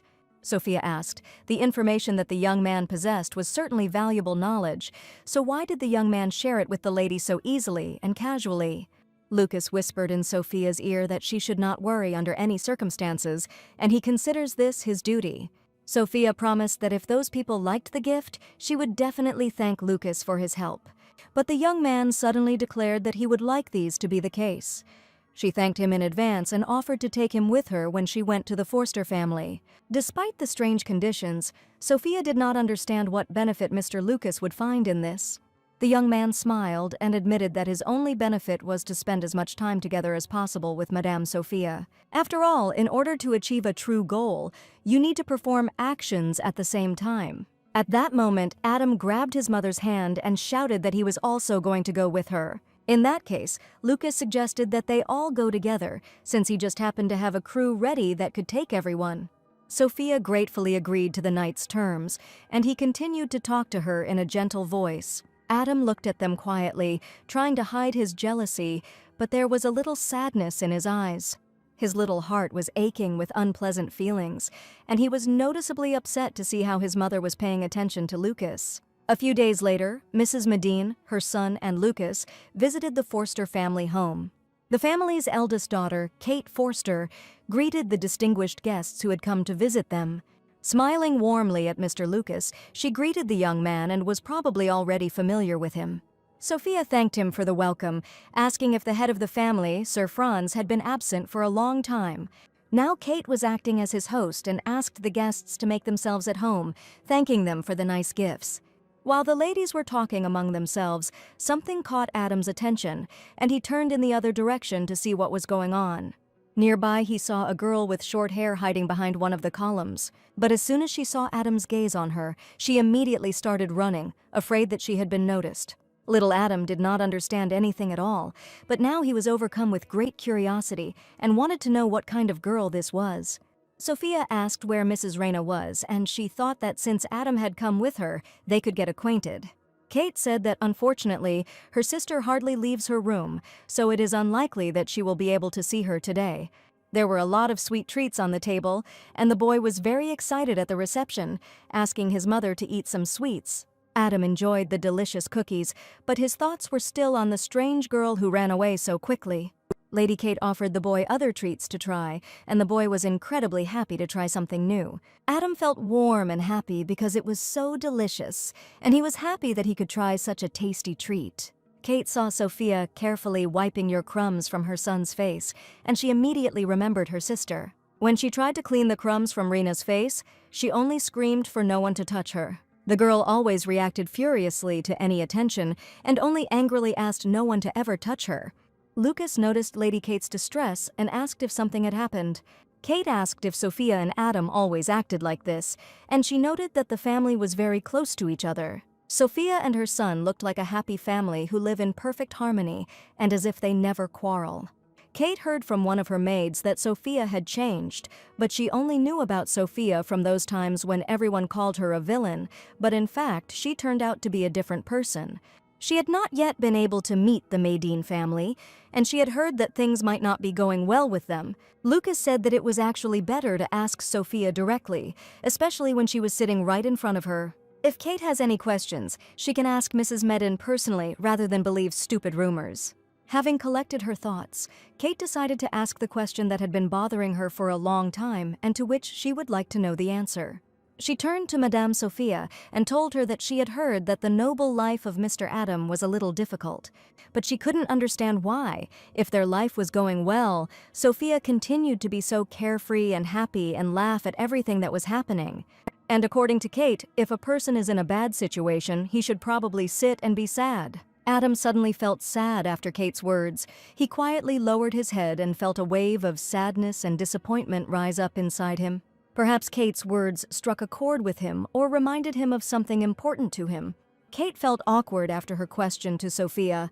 Her cheeks turned a little red and she quickly looked down, trying to hide her embarrassment. After her words, Sophia asked Lucas to keep an eye on Adam, and she would like to talk to the lady alone. The young man thoughtfully went with Adam to play children's games, while Lady Sophia and Lady Kate were left alone.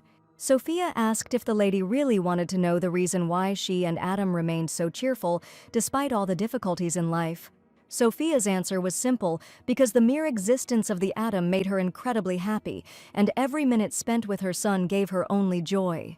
For now, they were protected by the grandeur of the Duke's family, but Kate admitted that if any difficulties arose, it would be difficult for little Adam in the future. Sophia thanked him for the experience, but these were just their personal family problems that she didn't want to tell anyone about.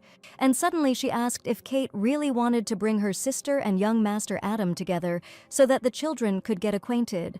Sophia was able to keep a smile on her face because many people were willing to support her family, and I have great respect for them alone. That's why she wanted to continue to protect their family with her own hands, despite all the troubles in life, and also despite the false rumors about their family. The heroine was ready to lend a helping hand to anyone who needed it, and she saw that Kate now needed her advice. That's why she admitted that if the girl suddenly had some kind of misfortune, she could always share it with her. And Sophia promised to provide unconditional support if Kate ever needed the slightest help. Kate didn't expect Sophia to support her at all, because they all said that this girl was a real villain and you should never expect help from her. She claimed that the Medine family was part of her, but Kate heard that the girl had recently returned to the Grandcourt family. Sophia is confident that she was not aware of the ridiculous rumors at all and has no idea from whom Kate heard this information. But now she has admitted that this is absolutely impossible, and she still remains part of the Maiden family. And at that moment she was incredibly frightened that Madame Sophia realized that it was she who had replaced the invitation to the ball.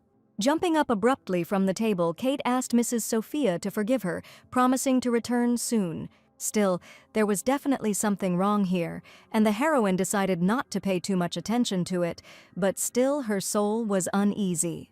While Lucas was walking with Adam around the estate, the boy suddenly heard a strange voice nearby.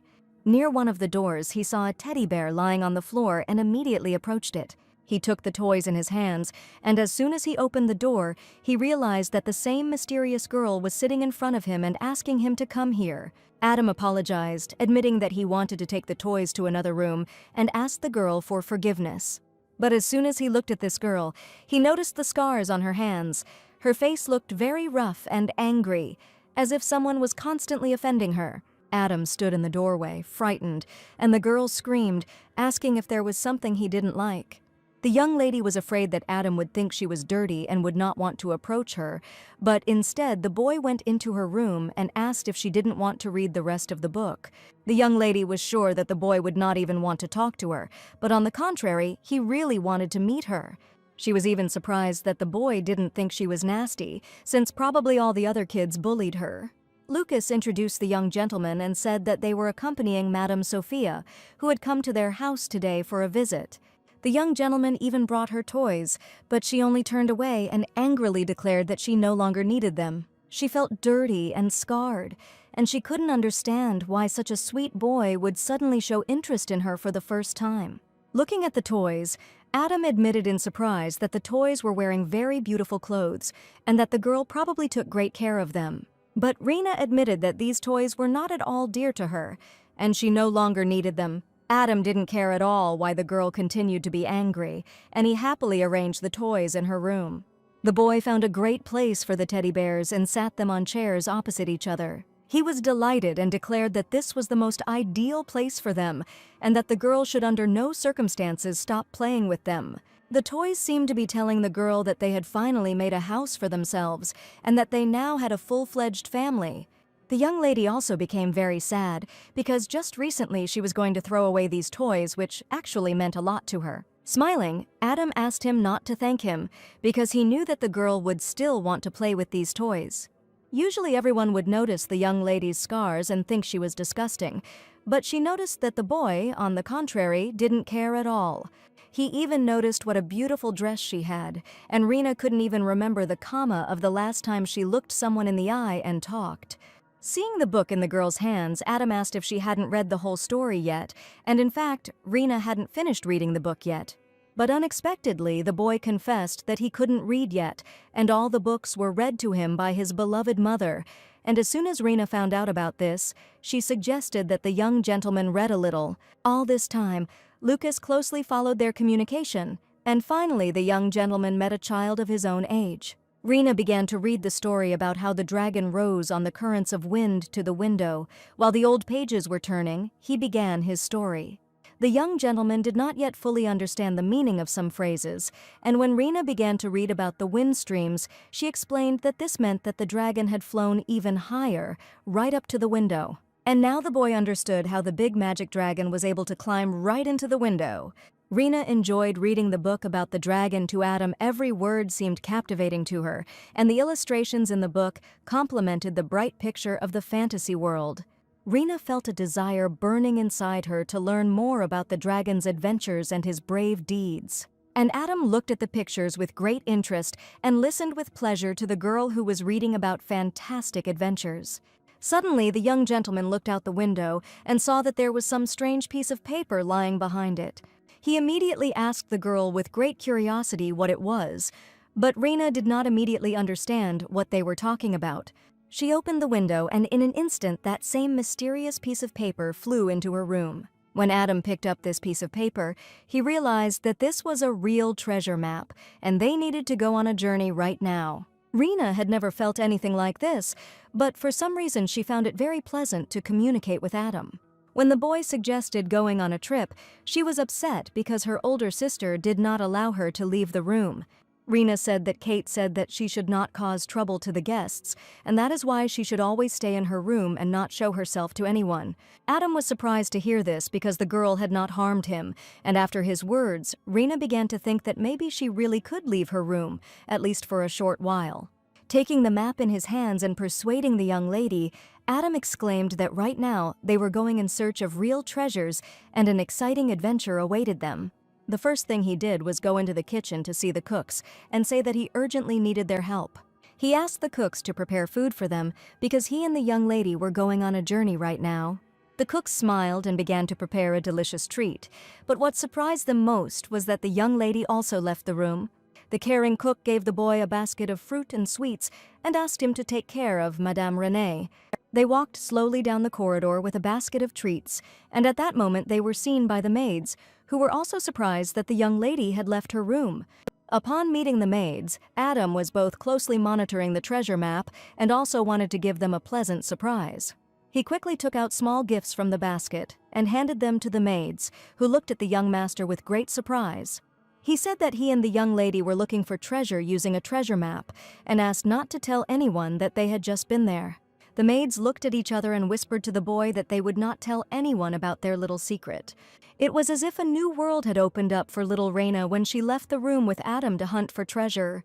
In this new world, everything seemed magical: mysterious corners, hidden secrets, and the possibility of finding something very valuable. Rena walked forward with a smile and an enthusiastic look, ready to discover all the secrets and feel like a real treasure hunter. According to the treasure map, the treasure should have been somewhere nearby when they stopped in the garden near the mansion. All this time, Adam carried the basket of treats on his own, and sitting down near a spreading tree, he admitted that he was finally tired. As soon as he touched the grass near the tree with his hand, he suddenly felt some strange little box. Rena was scared when her sister approached. She felt a little nervous and a little confused, not expecting to see her sister so suddenly. A mixed feeling arose inside her, both joy and a slight fear, because she was not prepared for such a sudden appearance. What she was most afraid of was that her sister would now start scolding her for daring to leave her room without her permission. In a sad voice, the girl asked her older sister not to scold, but she said that she asked to stay in her room while guests arrived to their family. The little girl was incredibly scared because she was never allowed to leave the room, but at that moment, little Adam patted her on the back and said that everything was fine, assuring her that Raina had done absolutely nothing wrong and that she should never be afraid to leave her room again. The words of encouragement helped Renee feel better. The girl realized that she was not alone and that there were people around her who supported her, and this gave her the strength to continue and believe in herself. So she was willing to go ahead and talk to her older sister because it really hadn't done anything wrong. Rena admitted that she understood everything. If she left the room, she would only get in the way, but Kate was sure that the baby did not understand anything, continuing to swear that this would only make things worse for her. But for the first time, Rena expressed her opinion and asked her sister not to decide such things for her. The girl admitted that she was tired of thinking about how she looked in the eyes of other people, and she could no longer behave like that. The older sister assured that Rena should understand her because she supposedly worries about her, and she, as a little girl, had already heard only these words very often. Previously, her older sister constantly shared secrets with her, but for some reason their relationship changed very dramatically. Kate stood there in bewilderment because she was used to behaving like this with her younger sister, and she didn't understand why she suddenly started being stubborn. But now the little girl decided to tell everything that had accumulated in her soul, and she wanted to find out from her older sister why Kate threw away the gift from her parents. The young lady was still a baby at the time, but she still remembered the situation very well. How her sister once got rid of a parental gift and said never to bring up the topic again. At that time, the little girl did not understand why the gifts had to be thrown away, and none of the servants could explain to her why this had to be done. She did not understand why she had to get rid of something so dear to her heart, and the young lady was so sad that the usually kind sister changed in an instant. Kate asked her little sister for forgiveness because she didn't know that she had been thinking about her like that all this time. At that moment, Adam took out the box and asked if this thing was somehow connected with what they were talking about now. Turning around, the sisters saw the box, and it was probably painfully familiar to them. When they opened the box, they saw a wedding photograph of their parents, as well as 2 wedding rings lying on a soft pillow. Rena saw a photograph of her parents and realized that these rings also belonged to them. And as soon as Kate looked at the contents of the box, she burst into tears when she saw the wedding rings with their names carved inside. Indeed, the rings had the names of their children on them, and Rena was very surprised when she read her name on one of the rings. At this point, Kate revealed that she had not thrown away her parents' gift at all, but had simply buried it in the garden under a tree. She was in a sad state of mind then, and she buried him along with her weakness and cowardice, which she could not accept in herself. She had no intention of hurting her little sister, and with tears in her eyes she admitted that she was very sorry that the little girl had been worried for so long. At that moment, Kate felt like the worst, most terrible sister in the world that could ever be imagined. But as if from nowhere, Mrs. Sophia appeared, and seeing the girl's tears, she decided to approach her and calm the young lady down. She apologized for leaving her guest alone, but Sophia admitted that everything was fine, and she had heard the entire conversation between the 2 sisters.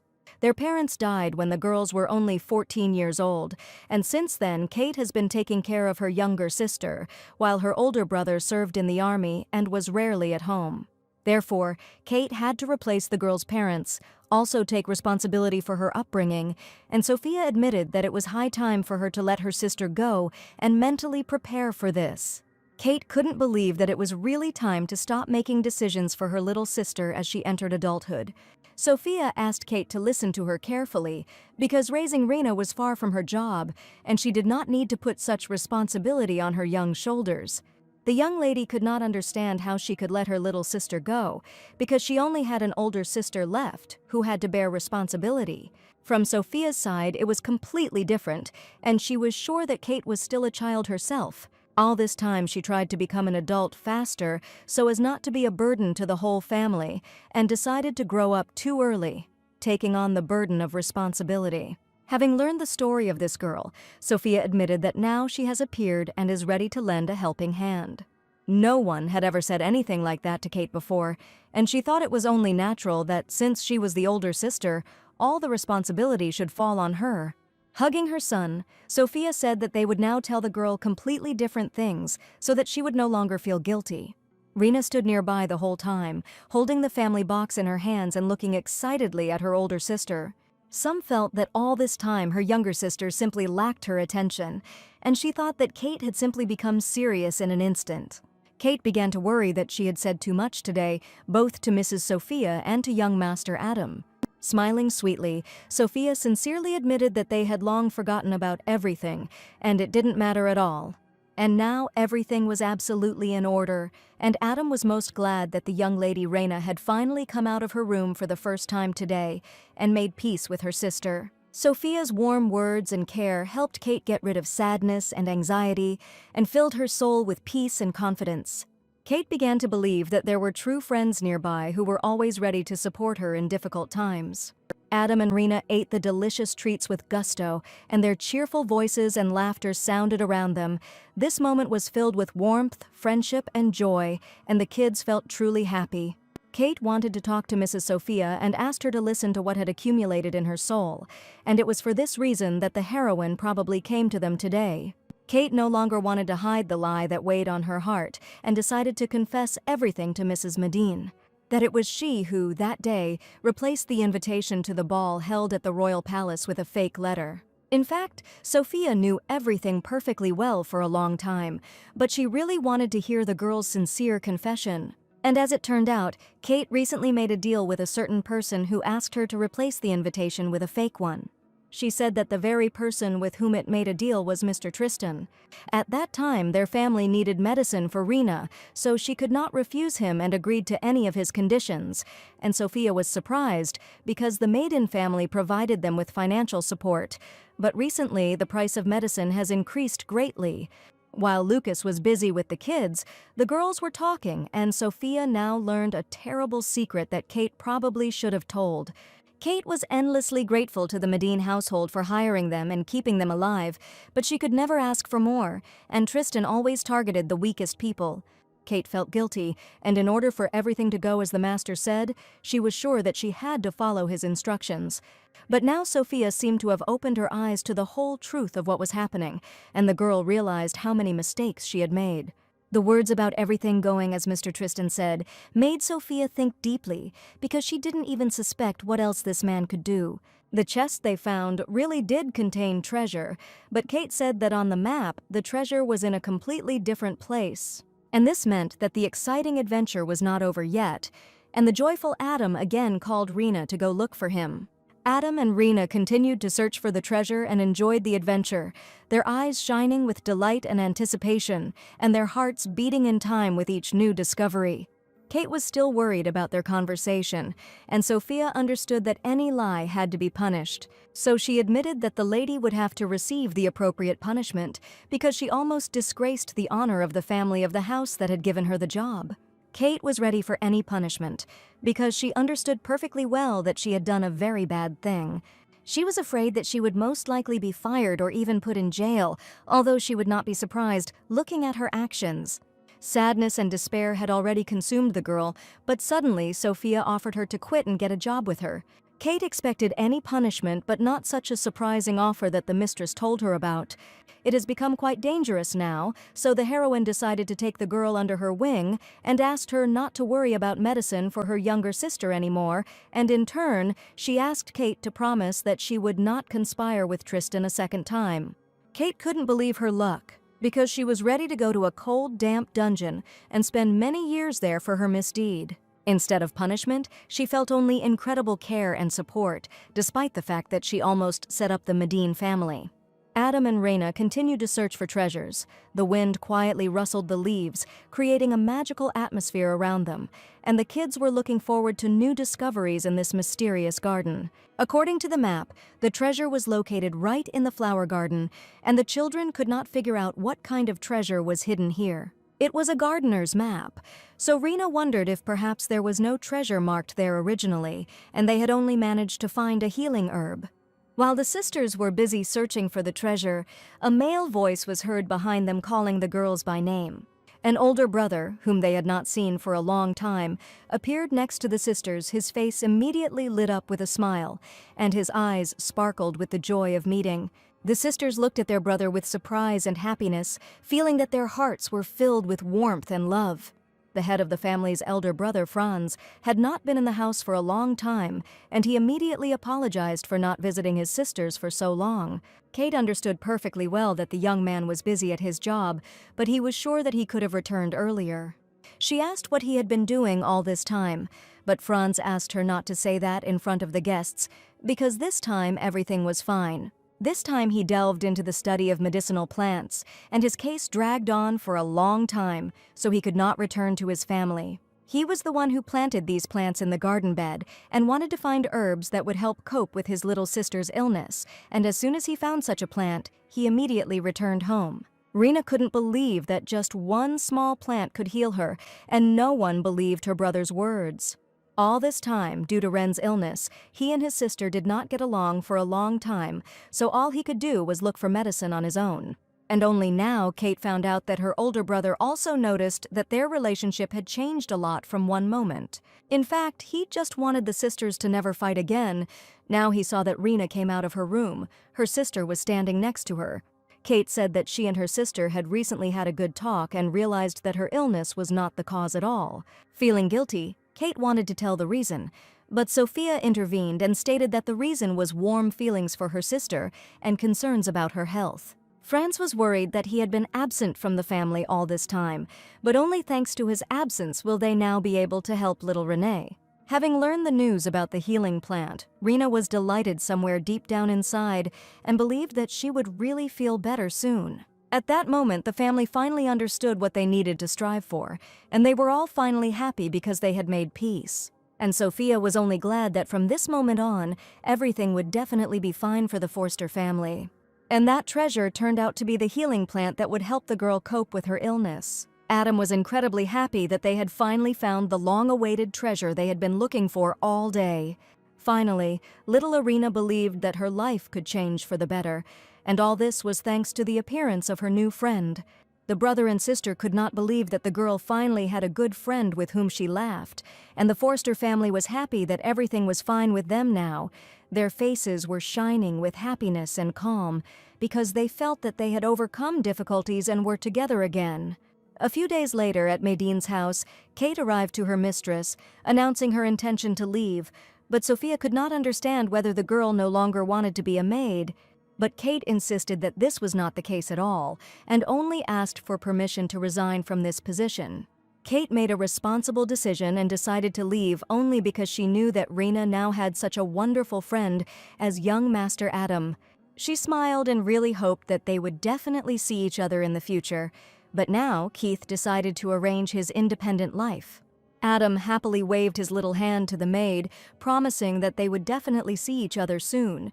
Leo realized that Mrs. Sophia had foreseen that Kate would soon leave her, as if she had actually seen the future. With a satisfied smile, Leo understood that it was not in vain that he had gathered to protect Lady Sophia, but suddenly he heard the words of Lucas, who asked the boy to accompany him again. The young gentleman had already gotten a little used to Lucas, so Sophia was sure that the boy would agree.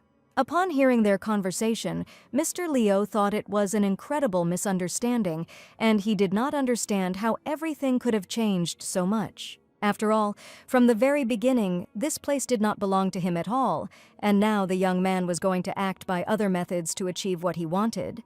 It was time for Adam to say goodbye to Leo, and he really didn't want to do it. His heart was full of sadness and frustration because he was so used to his friend. Sophia asked the boy to accompany and pay his respects to Sir Lorraine, who had spent a long time with them. Adam didn't want to let Leo go because they became real friends and shared many pleasant moments together. The young gentleman flatly refused to see Leo off, and Sophia, stroking his head, suggested that he think a little and come to them soon. He felt anxiety and sadness rising inside him, and his eyes filled with tears at the mere thought of separation. Leo was incredibly grateful to the Medin family for the time they spent together, but he ultimately allowed himself to be treated unfairly. He was too used to these people, and the whole Medin family had always been too kind to him. And as soon as he saw Lady Sophia together with all the servants who came out to see her off, he was incredibly surprised. and at the same time, delighted. Leo didn't expect that Sophia would come to see him off with all the servants of the mansion. His eyes widened in surprise, and his heart started beating faster. Sophia said with a smile that although they were now on different sides, they should under no circumstances stop communicating and continue to communicate. She was worried that little Adam did not want to see Mr. Leo off and locked himself at home with tears in his eyes. Caring Sophia presented the young man with a basket of treats so that he could eat at lunch or at another time, and not remain hungry on the road. All this time, the young man incredibly enjoyed the food in the Medine house, and he thanked the cooks who put their efforts into preparing the dishes. The cook was embarrassed by the knight's praise, but admitted that it was not he who prepared this basket, but Lady Sophia herself. Sophia decided to cook the food herself because Mr. Leo helped her out very often, and in this way she wanted to express her gratitude in such a modest gesture. She handed the basket to Leo and promised that he would definitely like the food. Leo looked at Sophia with gratitude, realizing that he was important to her too. At that moment he felt special and valuable, and his farewell became a little easier thanks to her care and attention. Holding the treats in his hands, Leo looked at the basket with gratitude, promising to definitely eat everything. Mr. Leo's carriage left the Medine house. It rolled slowly along the road, leaving behind the quiet noise of the wheels.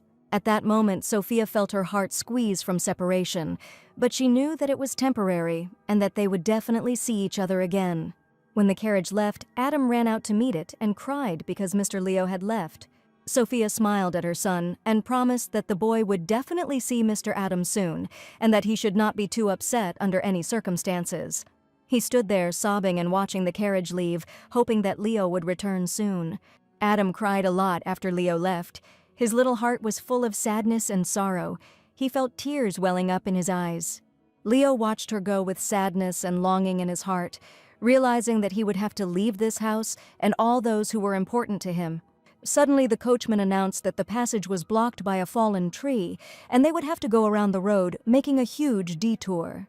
Leo's carriage slowly passed by the places where he and Sophia often walked together. The memories of those happy moments filled his heart with warmth and sadness. He looked longingly at the familiar trees, benches, and flowers, remembering their laughter and conversations. The young man saw the site of the harvest festival, and he remembered how Sophia had carefully fed him a spoonful of pumpkin soup, but then he had not actually been able to taste it. Each street seemed special to him, because it was here that they shared their joys and dreams. Leo felt that these memories would forever remain in his heart. He looked at the flower shop where he and Sophia were choosing flowers for Mr. Adam, and also with this young boy they talked about a lot of things, and Leo was truly happy in these pleasant, warm moments. Looking at the basket, Leo realized that he didn't want the food to go to waste and was going to eat it all because he had already gotten hungry during the journey. In the basket lay a delicious sandwich with vegetables, which Leo ate first with pleasure, remembering Lady Sophia. But besides the tasty food, there was something else in the basket, and this little leaf was at the very bottom. In the small box lay an incredibly beautiful brooch and a small note with a message in which Sophia promised to pray for the knight's happiness. Leo held the letter in his hands with trepidation and tears in his eyes, feeling the warmth of her words, a reminder that Sophia was always there, even if they were now far apart. The coachman apologized that the gentleman's journey had taken a little longer, and he asked if the young man had caught his eye in any of the landscapes. But in the knight's soul, completely different feelings raged, and he only said that this landscape was too blinding. Leo finally arrived in the capital, where he was immediately met by the Holy Virgin, and all the locals paid attention to him. The knight's strict uniform suited him incredibly well, and people thought that Lady Clarice looked very cute with this young man. Everyone understood that Mr. Leo had probably become the personal bodyguard of the Holy Virgin, and many envied this girl. Lady Clarice almost tripped on the road, and at the last moment Leo quickly caught her so that she did not fall. She sighed with relief and thanked him for his concern, because even if she was in danger, now Leo would definitely save her. Mr. Leo considered this his duty and promised that the girl could count on him at any time, because now he was responsible for her safety. Clarice was incredibly happy that from this moment on, Leo would always be with her, because she had been waiting for this for a long time. Clarice said that she would like to go into town the following weekend, inviting the young man to go with her. Now Leo had no choice but to constantly follow this girl. But Clarice was incredibly happy, despite the efforts she had to make to get Leo to be with her. She was sure that the young man really came back for her, and this meant that he probably had feelings for her. From that moment on, Leo lived at the Altrua Academy in his personal room, in which he had to stay at all times. When he opened the door, he realized that the Knights of the Holy Virgin were watching over him and were constantly near his door. Wherever the young man was, he could not relax because he was constantly under some kind of surveillance. Clarice was already awake early in the morning, and she couldn't wait for her and Leo to finally go out somewhere together. In the corridor, she saw other ladies living in the academy who were animatedly talking about something. She asked what the girls were talking about, and they seemed to be frightened when they saw Mrs. Clarice. The girls were just discussing a paired amulet that one of the students received from her fiancé. The young ladies immediately turned to the Holy Virgin and wanted to ask because she must also have such an amulet. But at that moment, Leo approached the Holy Virgin and told her that from now on, she should wait for him in her room and not go anywhere without him. She never finished speaking with the ladies and only asked Leo to set off on their journey together as soon as possible. They went to an interesting place, which the Holy Virgin had long wanted to visit with Mr. Leo. Recently, the young man became a holy knight, and the atmosphere around him changed, and Clarice noticed that Sir Lorraine began to look tired. Leo was glad that the girl was worried about him, but in reality his soul was troubled by other doubts. They entered a cozy establishment where everything was done in pink tones, just as the Holy Virgin adored. Having ordered herself a delicious dessert, the girl's face was filled with a happy smile, and she also couldn't take her eyes off the knight sitting opposite her. The ladies sitting at the neighboring tables began to whisper, and Leo only asked if she really liked this place. Many girls talked about this place, and the sweets here were very popular, and after trying one of the cakes, Leo really found them very tasty. Clarice was incredibly happy that Mr. Leo also liked the place. Leo saw a crumb on her face, but the girl did not understand which side it was on, and asked him to carefully remove it. The knight had to fulfill any whim of the Holy Virgin, and taking a white handkerchief in his hands, he agreed to wipe the crumbs from her face. This moment attracted the attention of the other ladies present in the establishment, and they realized that a relationship was probably brewing between the knight and the Holy Virgin. Clarice specifically asked the young man to remove the crumbs from his face because she knew that rumors could start after that. As soon as she said her words of gratitude, to her great surprise she saw a familiar silhouette outside the windows. Mrs. Sophia was standing near the establishment, and Clarice began to get incredibly angry because for some reason this girl was again next to them. She suddenly stood up from her seat and asked Leo to leave, since she supposedly still had many places she would like to sit today. Leo knew he was probably in for a very difficult day and humbly agreed to go along. The lady tried to distract the young man as quickly as possible so that he would not notice that Mrs. Sophia was standing right next to the windows. The only wish of the Holy Virgin was to meet with Lady Sophia unnecessarily, so that she would not attract Leo's attention. The streets were completely deserted, despite the fact that it was sunny and a warm day. Leo asked the girl not to go anywhere alone under any circumstances, even if there were absolutely no people on the street. They walked along the shore, from which the beautiful winter sea was visible, and the Holy Virgin was incredibly happy at that moment. Leo kept a close eye on the situation, and also noticed several people who were closely watching where they were going. Clarice suddenly brought the young man here, but she had no idea that it would be so cold on the seashore. Leo carefully threw his jacket over the girl when he noticed that she began to shiver very strongly from the cold wind. Since they had known each other since childhood, the young man knew that she was always afraid of cold weather and trembled from every breath of wind. Clarice and Leo walked along the beach, enjoying the fresh sea air and the sound of the waves. Suddenly, the girl showed something to Mr. Leo, and it was an incredibly cute pink shell. It was not just a simple shell, but a paired one. It was called a paired amulet, and the legend said that if two people put on one of its parts, they would be together forever. Clarice handed the shell to the gentleman, but he only looked at it coldly and did not understand what to do with it and how he should behave now. She happily declared that she wanted to give the shell to Leo, but the young man was indignant because it was she who found it. By placing a small surprise in Leo's palm, she wanted to give the shell to him specifically, so that he would give half of the shell to that very one when she appears in his life. And for some reason, the Holy Virgin was sure that the one who was on the left was always her. She really wanted half of the shell to go to her. But suddenly, the young man heard someone's voice, which came straight from the beach, and he definitely wasn't imagining it. So the young man abruptly took the girl by the hand and declared that Clarice should follow him. Something flashed through Mr. Leo's mind, and he asked the girl to go with him to tell her something. Leo suddenly saw the boy, Adam, who was hiding on the beach behind a rock. He knew for sure that the boy should not have been here alone now under any circumstances. He looked at the boy with astonished eyes, and the Holy Virgin also could not understand why hell was on the beach without Mother Sophia.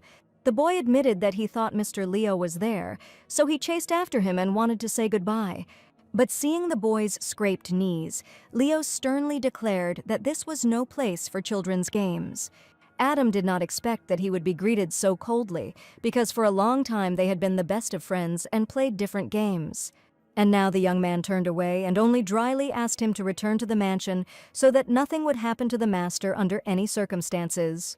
The boy had bruises on his knees, and he suggested sitting on the sand, wondering why Mr. Leo had not stayed with him but had simply left. He heard the voice of his mother, Sophia, who had been looking for Adam all this time, who had suddenly and abruptly run away in an unknown direction. She saw Leo together with Madame Clarice, and this meeting was too unexpected for Sophia.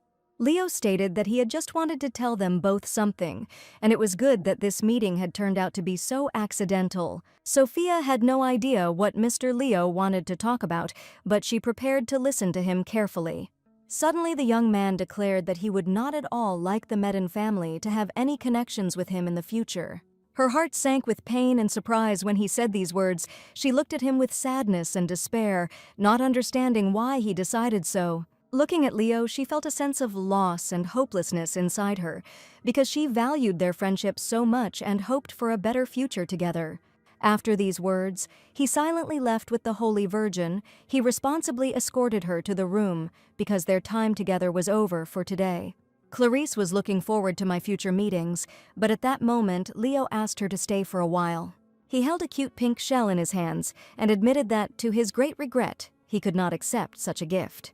And Clarice sincerely did not understand why the young man refused to accept the paired shell, because she was sure that a small part of it would belong only to her. The young man carefully placed the shell in the girl's palm, confessing that she should share it only with someone dear to her. Clarice quietly replied that she understood everything perfectly, and at that moment the girl's heart seemed to break into small pieces, holding a small pink shell in her palm. She broke it into 2 pieces and was about to tell the master the important words that had long been kept in her heart. She still hoped to get something from Mr. Leo and admitted that he probably did not understand the full meaning of this gift. After all, if a person gives half a shell into which he has put his feelings, then he should receive the same sincere feelings in return. So she held one half in her hands and admitted that she would like the other half to be with Mr. Leo because she likes him incredibly much, and from now on she would like to be only with him. Leo replied that he would remember the girl's sincere feelings towards him, but he still could not accept this gift because Clarice was like a younger sister to him. Clarice just wanted Leo to look at her as a girl and was ready to wait for his decision for an eternity, but Leo assured that a girl should not do this because her own time should be spent usefully for herself. His cold silence and lack of reaction made her feel very sad and insulted. She thought there was something special between them, and she was sure he shared her feelings. The next morning, the Holy Virgin could not even concentrate on her usual prayer, which she always did perfectly. Clarice felt a sense of emptiness and disappointment inside because she had so hoped for reciprocity, and from strong emotions the girl suddenly fainted. She was picked up by a young man with long hair from the temple. He quickly came up, gently supported Clarice, and looked into her eyes with concern. When Clarice woke up, she realized that Mr. Sion, the very same cardinal, was standing in front of her. He said that the girl lost consciousness during prayer and warned that the Holy Virgin needed to rest a little more.